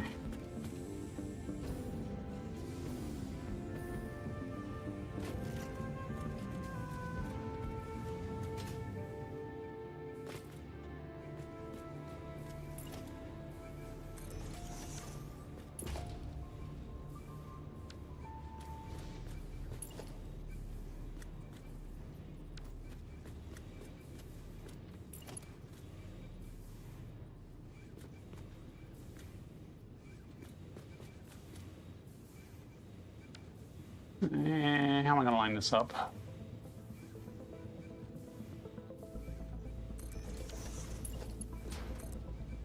Okay, so that's lined up the right amount out. That's pretty much what I wanted, because then I can go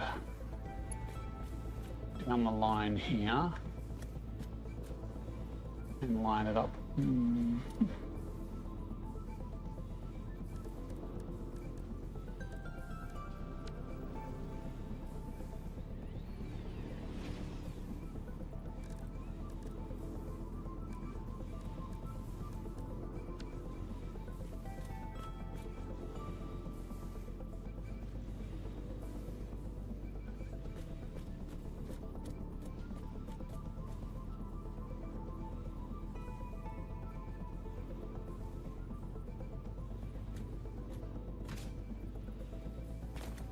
No, this is not going to work.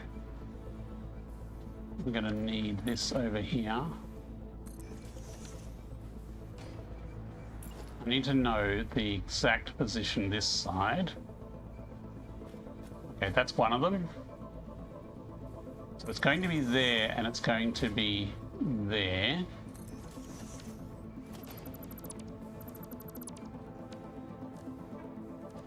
Which means I need a roof mount bracket there.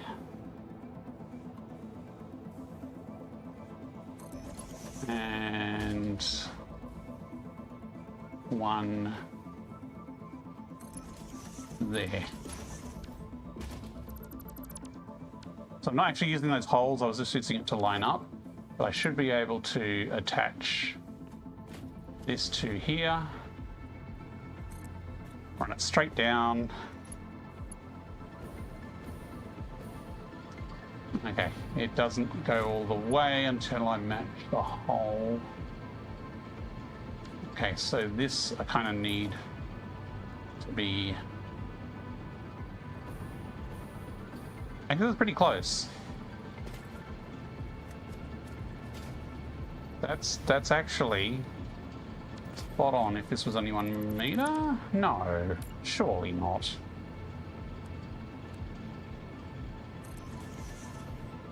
No.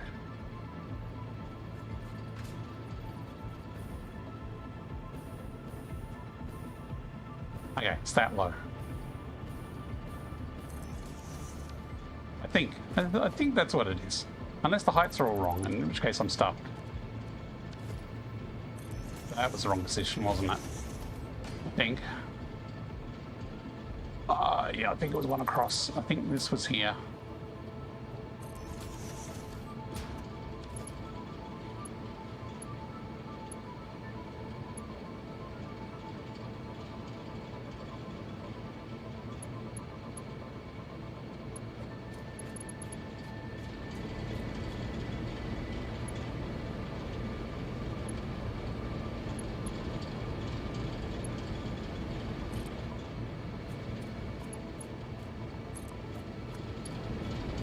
I just realized that that needs to be the lower one, and I put the lower one higher behind it. And we want the entire thing to be lower? You can build the whole factory again, yeah.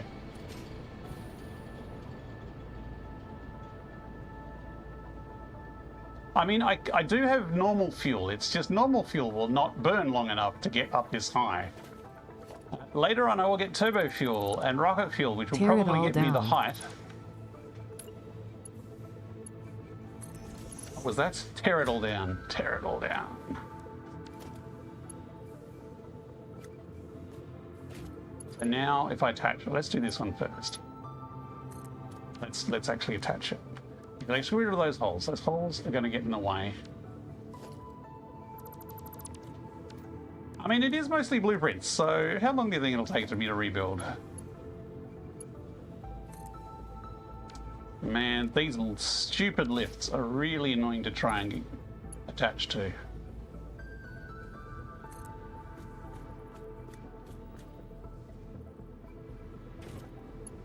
So here's a trick. A lift will only go that far, so there's a maximum height that a lift will go, unless you snap it to a hole, and if you snap it to a hole, it can go as far as you want.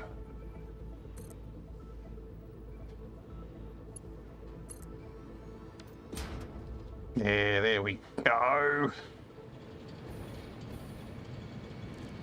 I've learned that there's nothing a curved conveyor can't do to make something look a little better if something's not quite lined up. Look at that. It's not perfect. It's got a bit of a curve. Beautiful. Loading hatcher with that big mushroom. The big mushroom is still there, I think. It just hasn't spawned in. Or have I actually blown it up accidentally? Where was it? Yeah, that mushroom does exist, but yeah, the hatcher spawns in first before the mushroom does. I haven't blown up the mushroom yet.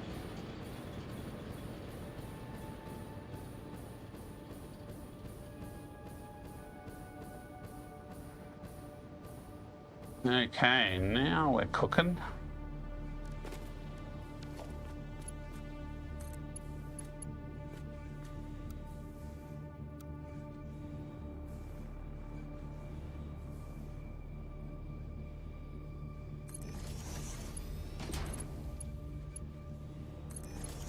All of this just to automate masks. Although, you know what? I can't remember the last time I actually automated masks. I don't think I usually bother. Because they're usually a pain in the butt.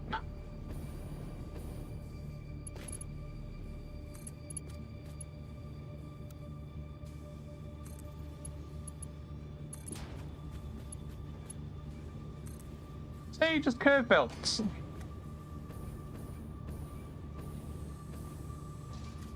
Holy crap, I think it worked.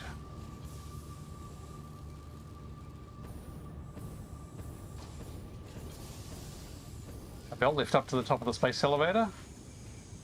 You can build those lifts as high as you want, as long as you attach one end, and then you can plummet hundreds and hundreds and hundreds and hundreds of meters and connect it to a hole, and it will run the entire way.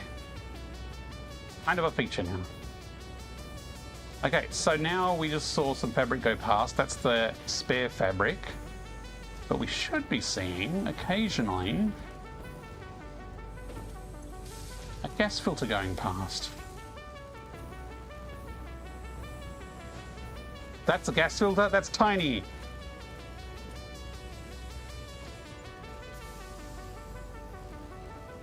I mean, I guess my face is tiny, but that's a big ball of yarn. Okay, it's working. So we have iron ingots coming in here. We have a constructor that is producing iron sheets. We have fabric being made here out of the resin and water.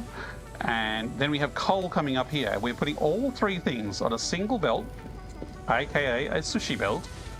And then it is feeding through 3 smart splitters. Each smart splitter is one for each product, which is leading into here. So once the input is full, the overflow continues on and all the rest of the junk comes out the other end. So if we make too many iron plates, they would come out the end here. If we send too much coal, well, that's a point. We're not limiting the coal. Did we put a smart splitter on that last power thing? I think we did. So I think we're good. Otherwise, excess coal is going to come out of here. And we're going to starve the power station. I guess we know if it's balanced, if we get excess coal. It looks good though. Like we may have, I think the smart splitter is doing its job, and we may have actually nailed the right number. I mean, they're pretty even numbers for coal, so adding 30 and having 30 split off, I think we're safe here. I mean, I could add some more coal to force a bit of excess to come through, maybe.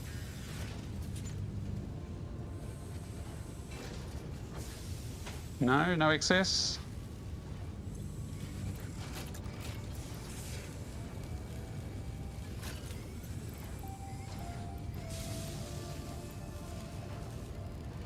Either way, it's working.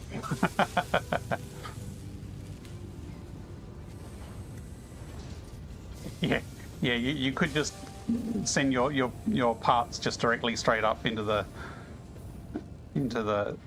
space station overhead. The project assembly. Okay, 10:30. I really should wrap it up, but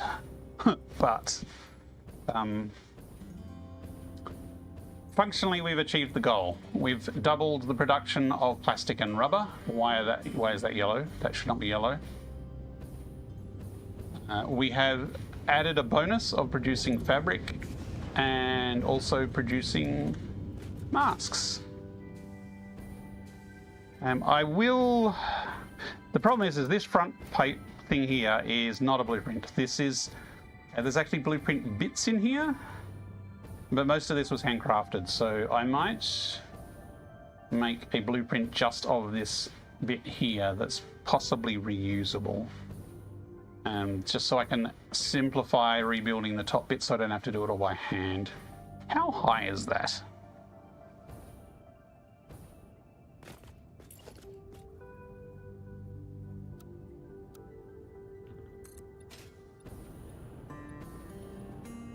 That's 8 high.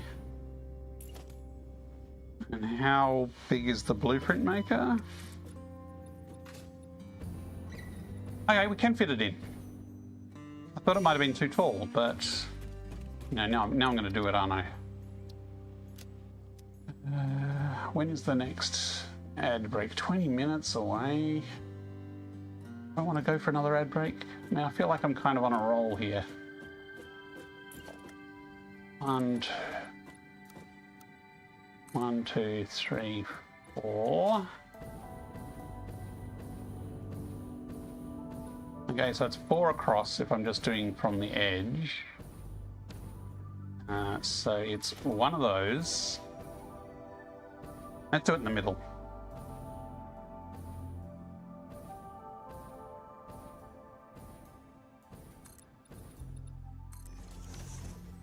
Ow.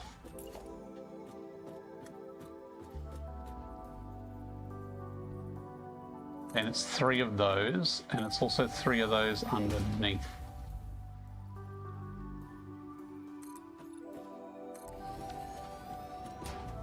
Then it is one of those.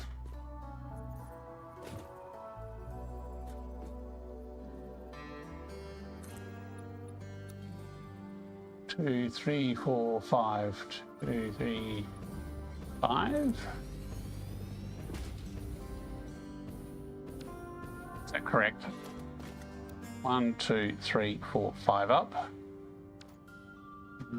How many iron plates will it use? Answer: yes. The iron plates is fine. The iron plates is a smart splitter, split off, so if it runs out, it's fine.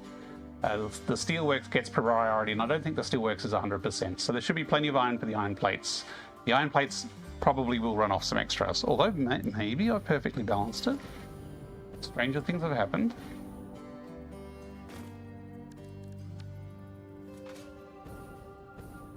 One. That should have been a zoop. 2, 3.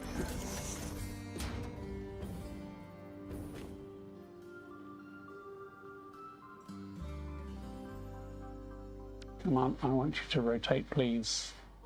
Thank you. I mean, there's a 1, 2. Okay, so that one. There's one of those in there that I don't need. That's unnecessary.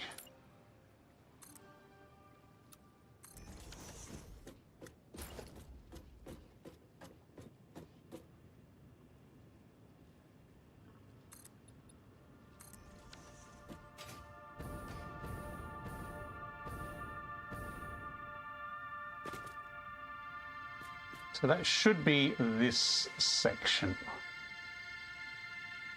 And we can put the eye in it, but these walls, basically I'm thinking how much can we not duplicate either side, and we probably have to do 2. But most of it is shared. If we can get the eye part would be shared. And that is, well, that's easy. That's just 1 across from there. And that was a blueprint.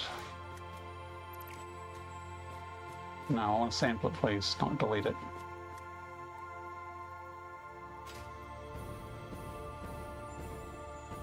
Now, the blueprint didn't have the signs in it, it just had a window. That's okay, we can put the signs in manually.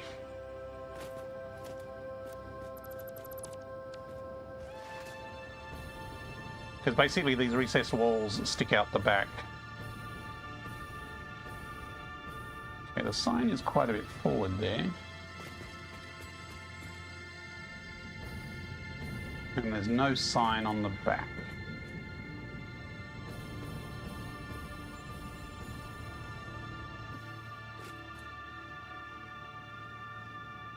I'm going to just snooze those ads a little.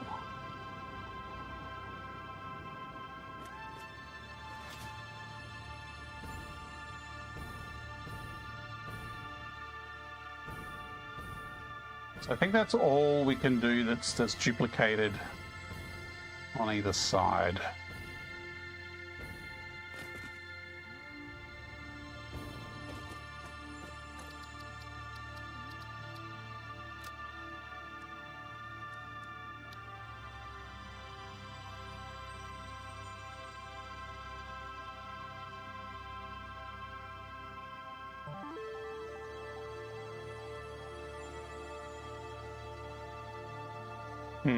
This shouldn't be in this category.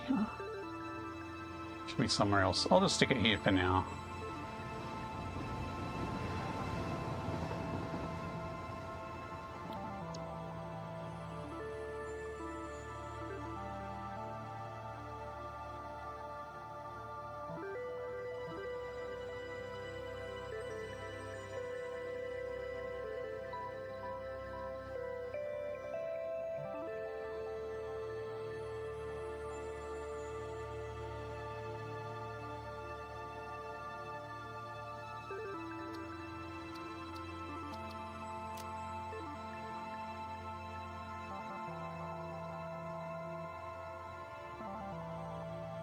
The final product doesn't look like a window, but it does look like kind of the hex patterns. So I'm going to go with the hex honeycomb window with the bestagon.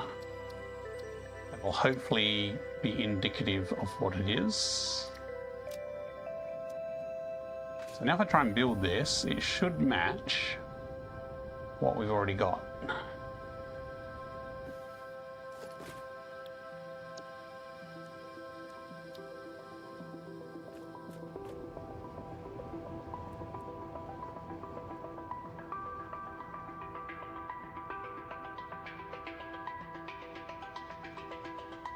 That's diagonal nudging, which does not help.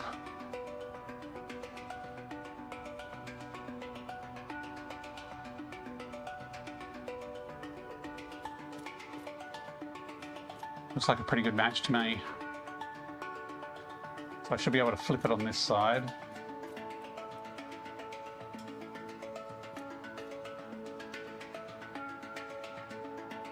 This is where I find out they're different. Yep, that looks good. Okay, so that is fine for left and right.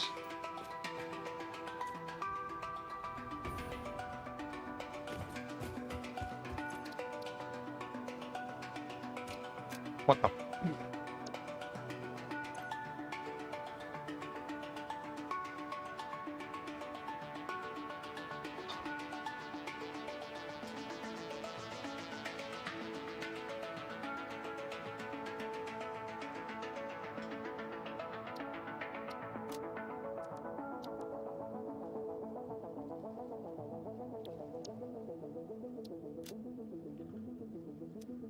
Okay, so if we're talking the right side, this would be the right side facing this way.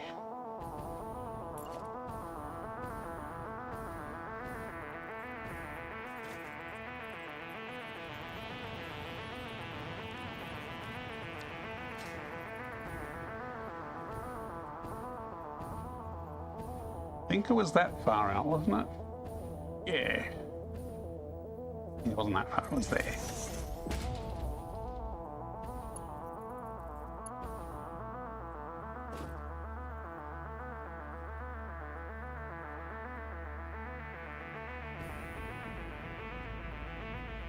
Well, that's going to stick out the top. How did I do that?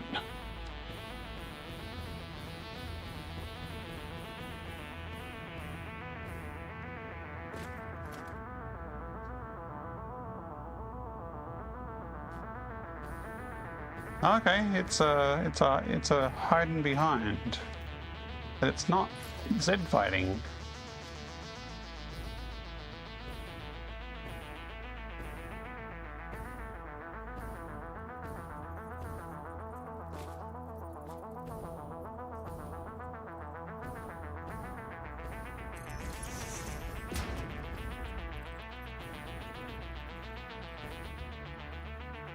That's Z fighting. Did I do something magic to the other ones?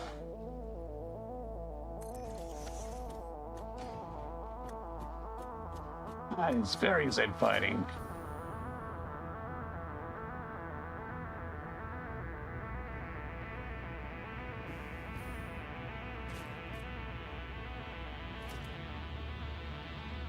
doesn't look any different. It looks exactly the same.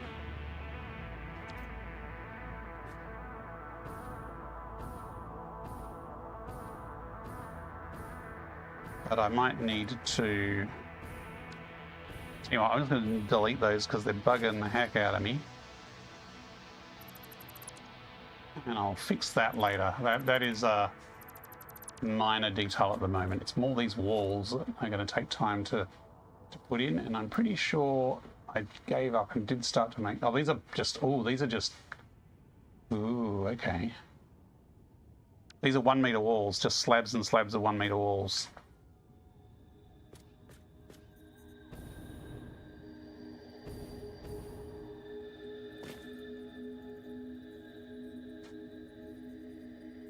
And it does go right to the edge.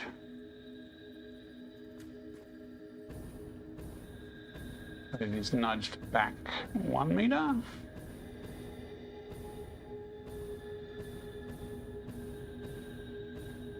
Yeah, just like that.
That works.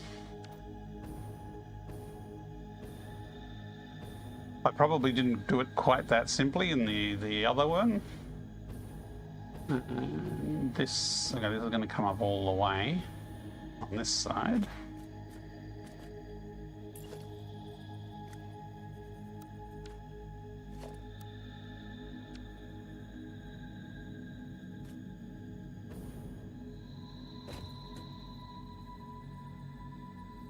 Hello, I'm trying to attach to the top.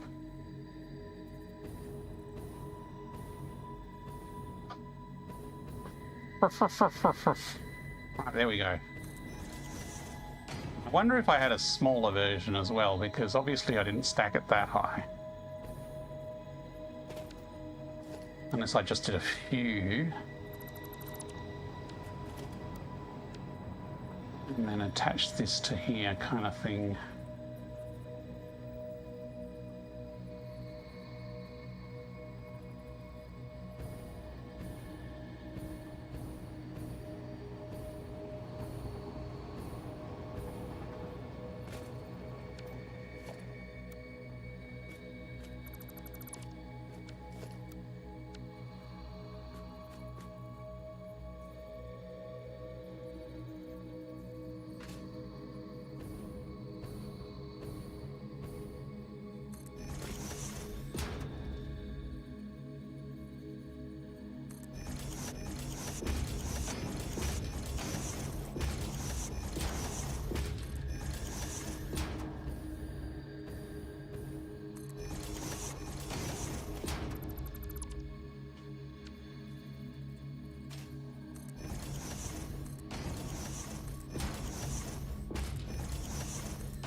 Okay, there's an extra one missing from that one.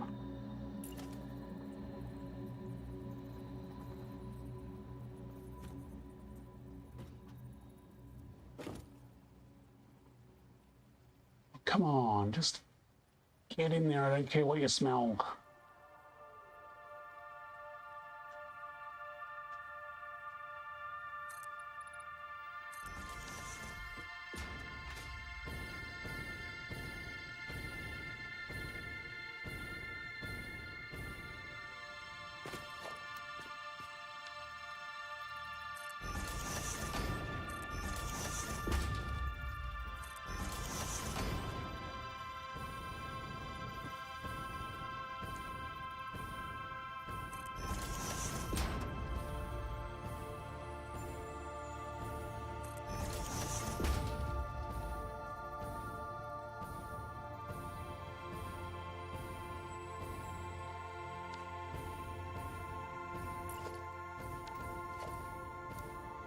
You know what? Let me just build this here so I have something to stand on.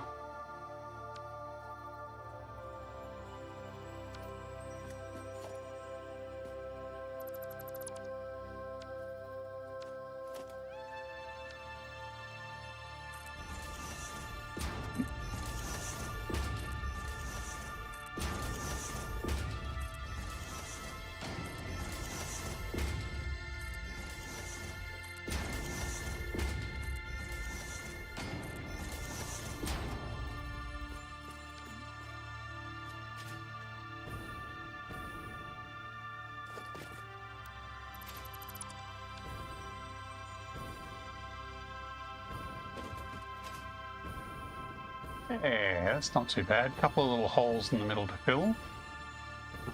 And that took 7 minutes to do.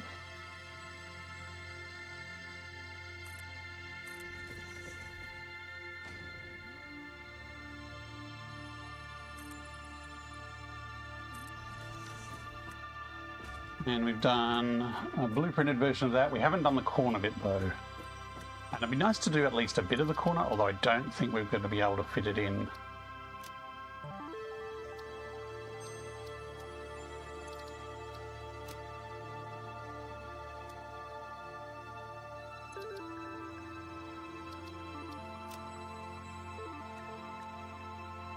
Oh look, it didn't save in the right folder. What a surprise. So left, which is this side, which means the walls are going to be sticking out this side.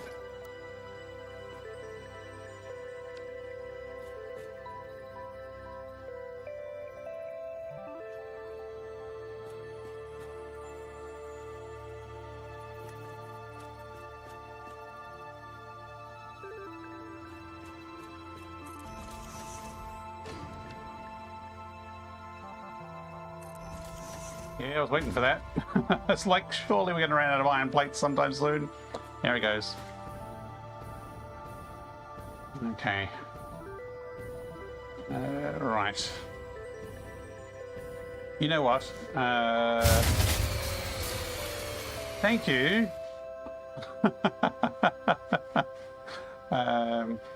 Twitch wants me to run an ad soon, so I'm going to run an ad. And I'm going to go get some iron plates while the ads are running, because you're not going to be missing much watching me run over and get some iron plates. You might really like the factory, in which case subscribe and you won't get ads. So Twitch, I'm going to run the ad now because I'm just doing an errand, and I'm just going to mosey on over and get some iron plates while the ads run. But I don't want to stop because we're close to the end. Look and I'm going to. It's time to do those stretches and need to hydrate. finish this. Stretches while I'm going. Oof.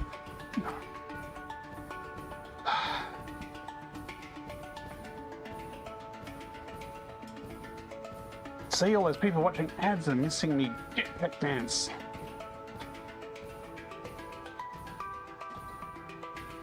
Ooh. Swim, swim. Can I make it on a single jetpack? Or am I going to crater? Oh. This swimming action's pretty good motion. Oh, I'm going to crater, aren't I? No!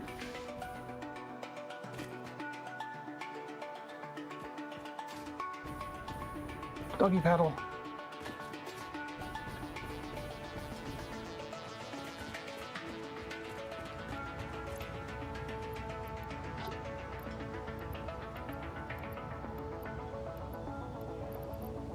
I might go get some concrete while I'm at it too. Because what do these make? It's one of these. Takes beams and concrete. No, that's not the one. Concrete and sheets. Yep, okay, got lots of sheets.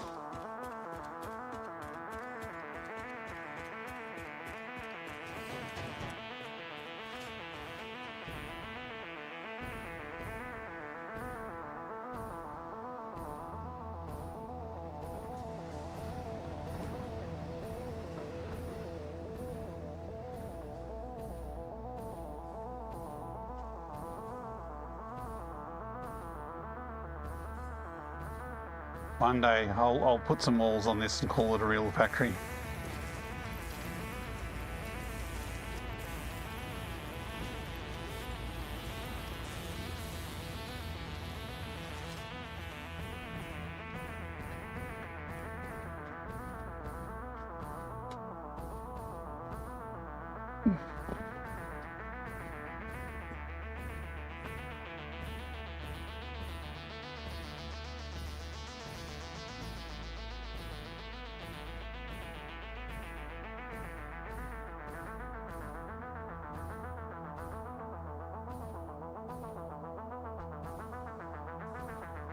And because it is that time, I will pause and have a drink.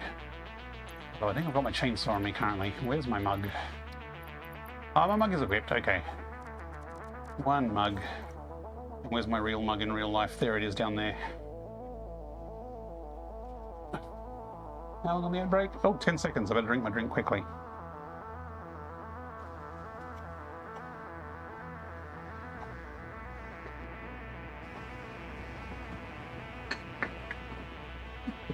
Okay. Right. Totally didn't miss anything. Put that cup away.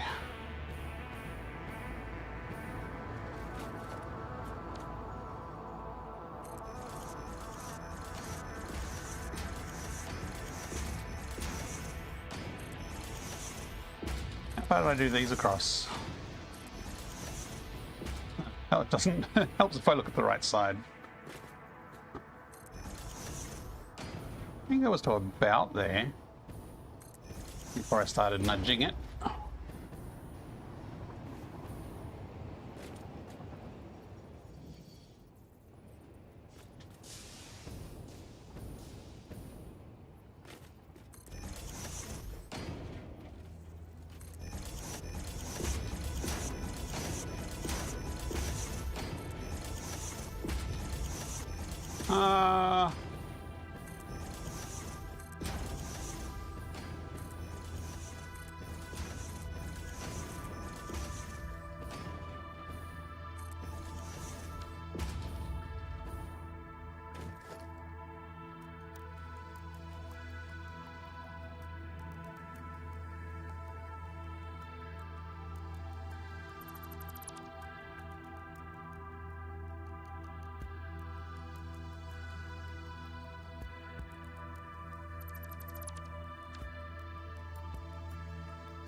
Now I wish I remembered the pattern I did on the other one.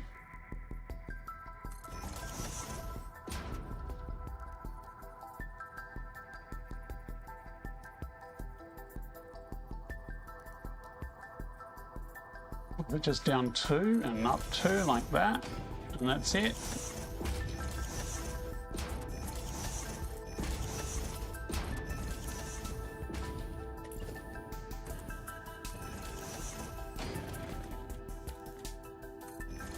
I mean, it doesn't matter if they're not identical.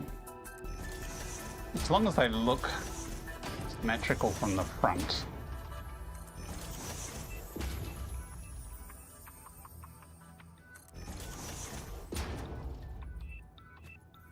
Come on, last one, last one. Okay, snap it on there, see if I can.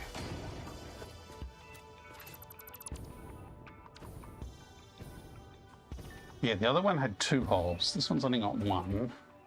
But we're not escaping any, so that's fine.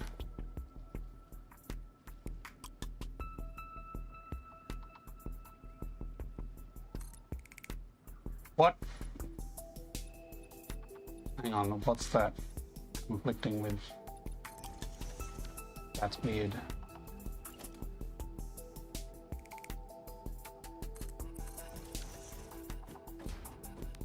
Okay, so again, that's the back.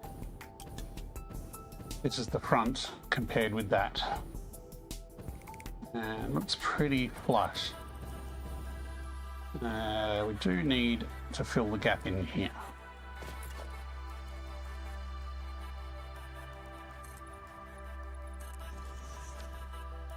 That's a lot of concrete and plates.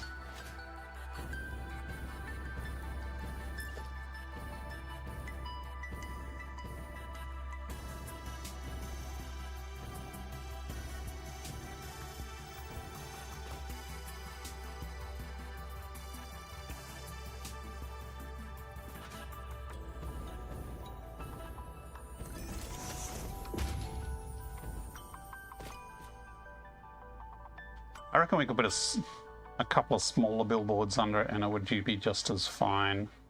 Well, that is the small billboard.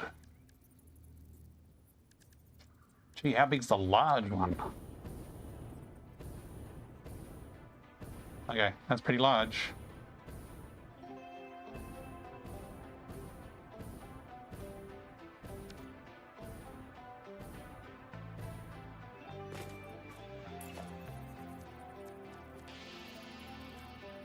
It's small. We have to get like multiple. That's 2 by 3. That's how big's that? Anyone see what that is? Let's look it up on the main screen. 8 by 4. We have to do multiples of those, I think. We just chuck it in. Is that enough? Is that? No, it isn't enough.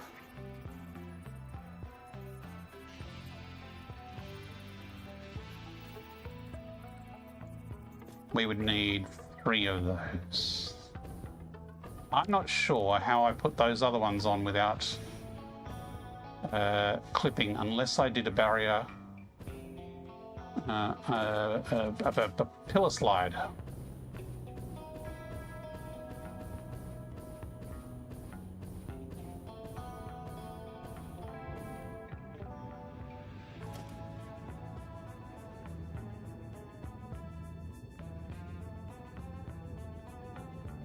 Actually overlap in the back. It's interesting. It was flickering, but maybe the flickering was because I had an icon on it. Maybe that's the trick. Maybe I didn't delete the icon, and if I delete the icon, the problem will magically go away.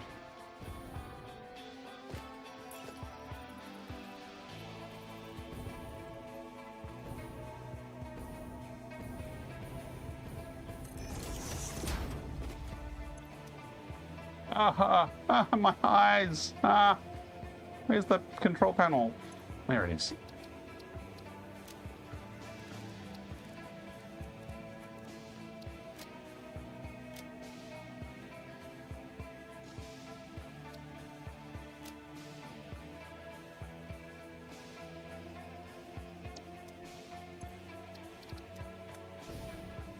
It's still flickering. It's matte. It's matte? Doesn't look like matte. Emission strength 3. Off. Matte. Why is that on emission strength 3?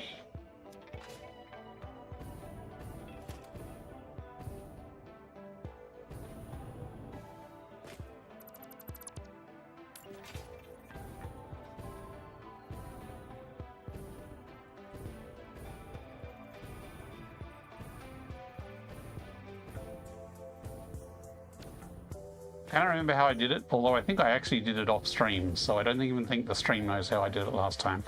I'm not too fussed. I will fiddle around with that off stream and I'll fix it all magically off stream just like I did last time. So you'll never know. Whoa, this bit. I reckon I can just manually do that bit, or I might even just do a straight across. I don't know if I need an indent with a fancy window. Well, that might be good. Let's save.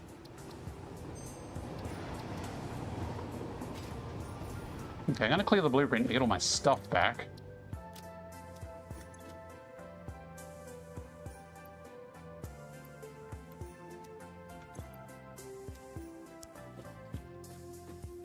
Okay.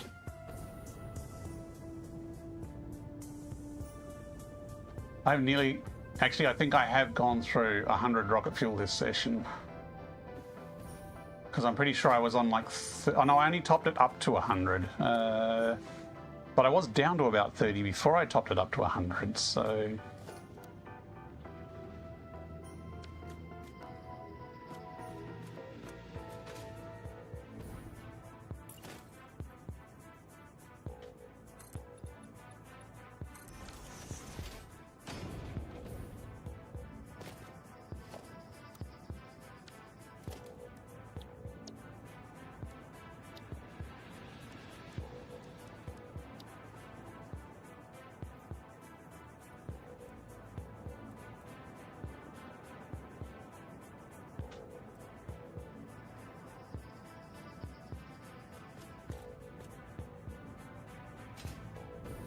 Nah, it's got to go up higher than that.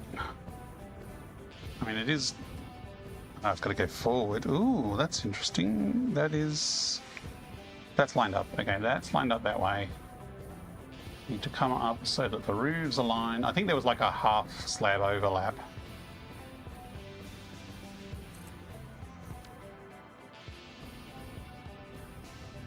Yeah, so there's a half slab to fit in.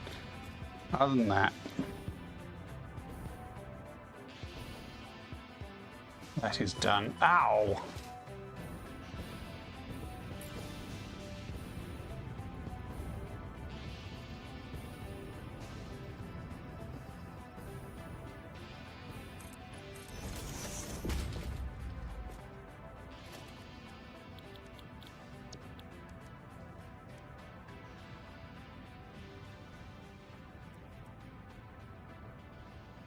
Hang on.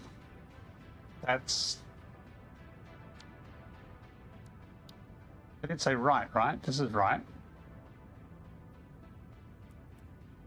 Okay. I think I must have somehow selected the wrong one.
Pretty sure this was just using a barrier rotate.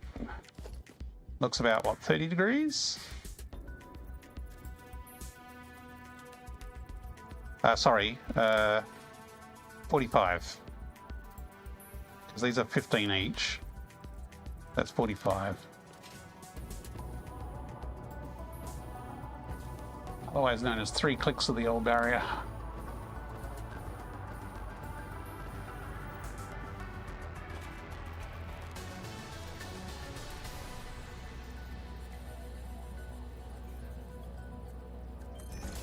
It moved.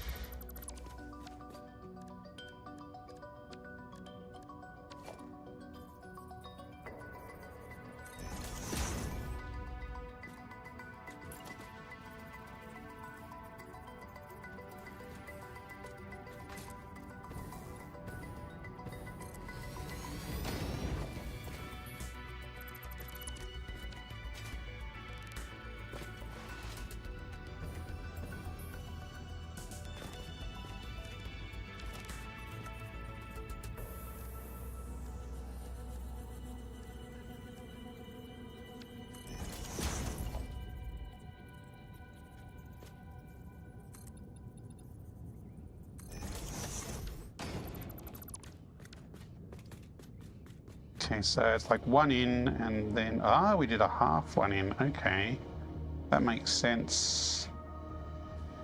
Keep the wall a bit thinner. So the second one is a half slab. And that went at least another one.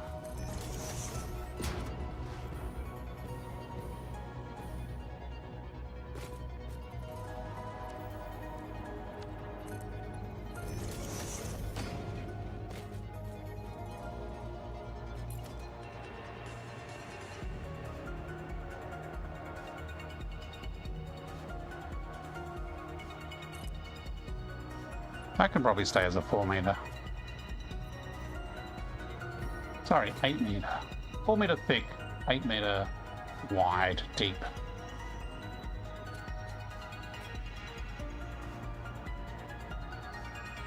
one, though, is going to hit the conveyor if I make it 4 meters.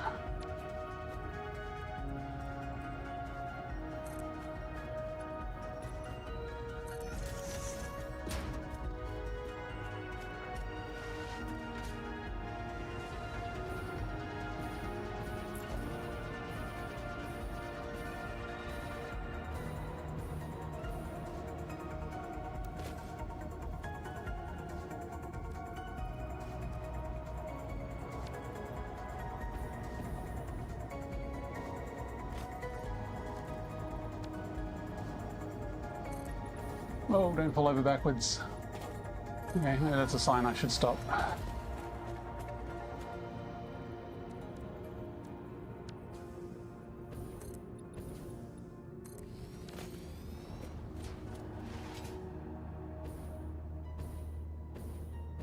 Okay. It's coming together. You can kind of see, and I think, because I was a bit concerned about just duplicating the same pattern on the different levels. But I kind of like it. I think it worked pretty okay. I mean, I could change the icons to different icons. Maybe have like fuel and filters or something like that. But I do kind of like the repeated pattern, and even this indent in the middle, I might keep that and work with that a bit. Make that a bit more of a feature. So obviously I need to do these walls in here, along here. You saw how I did the other walls, so I just need to continue that. But I think I am going to leave it there for tonight before I run out of fuel. That's a productive session. It was a bit of a long stream, especially for Saturday. Saturday I don't usually go as long, but I started a bit earlier because I didn't do a stream last night. Why are they yellow? Oh, there's a jam? No. It shouldn't be a jam.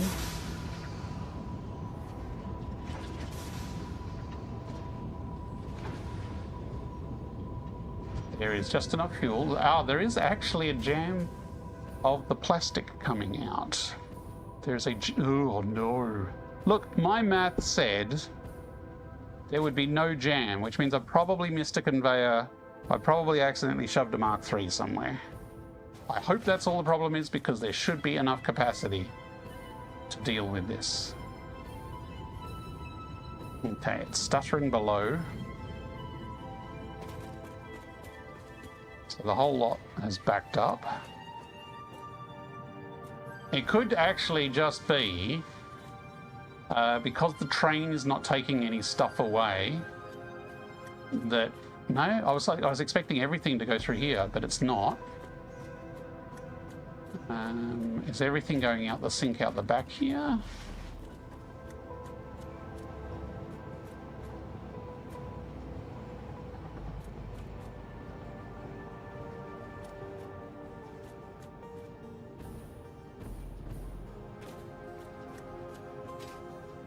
That's flowing smoothly at the back. Stuttering a little bit coming in here. It should be fine. This is extra rubber that's going to the storage. So there's a fair bit going through this. Ah, this is stuttering here. Okay, so it is too much overflow. That will be less of a problem once we start taking more away. Once we actually activate the new train to take the extra rubber away. Because basically we have too much rubber here, and this is only taking away less than half the rubber. So there is all that shiny excess rubber we're making, it is going to the sink, and it is more than a 480 belts worth, which makes sense actually. Okay, so I'm not too fussed about that. I think that will clear up. If not, I can always put another sink in. I can put an extra sink either side to sort of filter off excess at the end of each of those loops if I need to. Okay, so farewell Plastics and Rubber Factory. You are now producing twice as much, and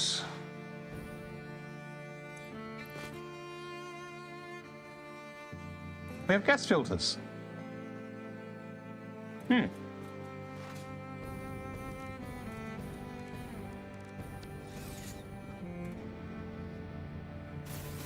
Actually automated gas filters. I guess I can go swanning through poison now, without a care in the world.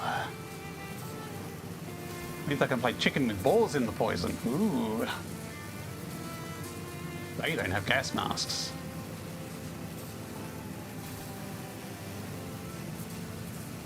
Okay, well, I probably went a bit longer than intended. I am very tired. My legs are quite sore from all this standing up. Why are you under that slab? Get out from out there. You're going to be in trouble if you get stuck under there, George. George, don't do it. Come back.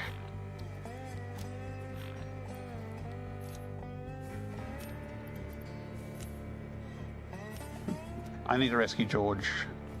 I've not lost the doggo yet.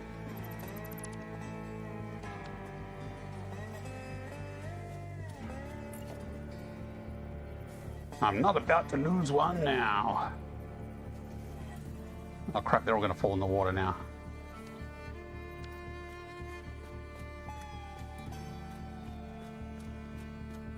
No. Oh, he got out of the water. Yes, everybody out of the water. Thank you for the turbo motors, by the way, George.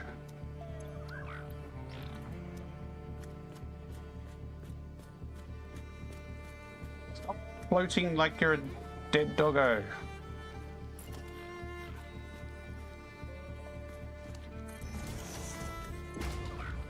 Skippy. Just wire. Okay, George is rescued. No one else is sinking. I've not yet lost a doggo to sinking into the world. It is a problem with some doggos.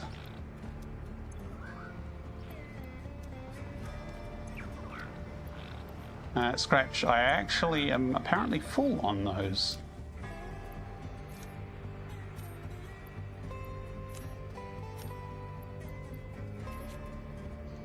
Right. Quick, before another crisis comes along, I'm going to save and log out. Thank you everyone for watching tonight. A bit of a diversion from the Phase 3 projects.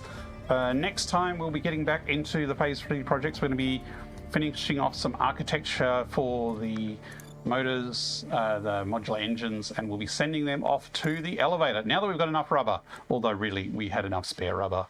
But now we're future-proof for rubber for probably a bit more time. Now let me save the game.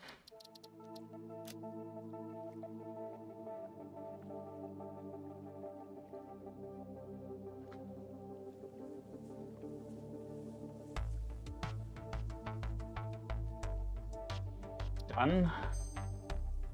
Okay. And I will switch to the goodbye screen.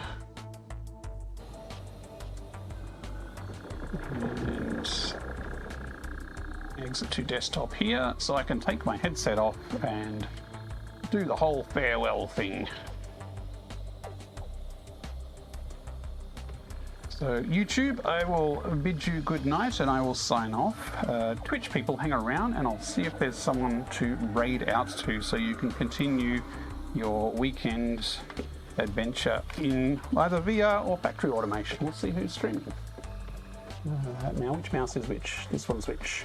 Okay, so good night.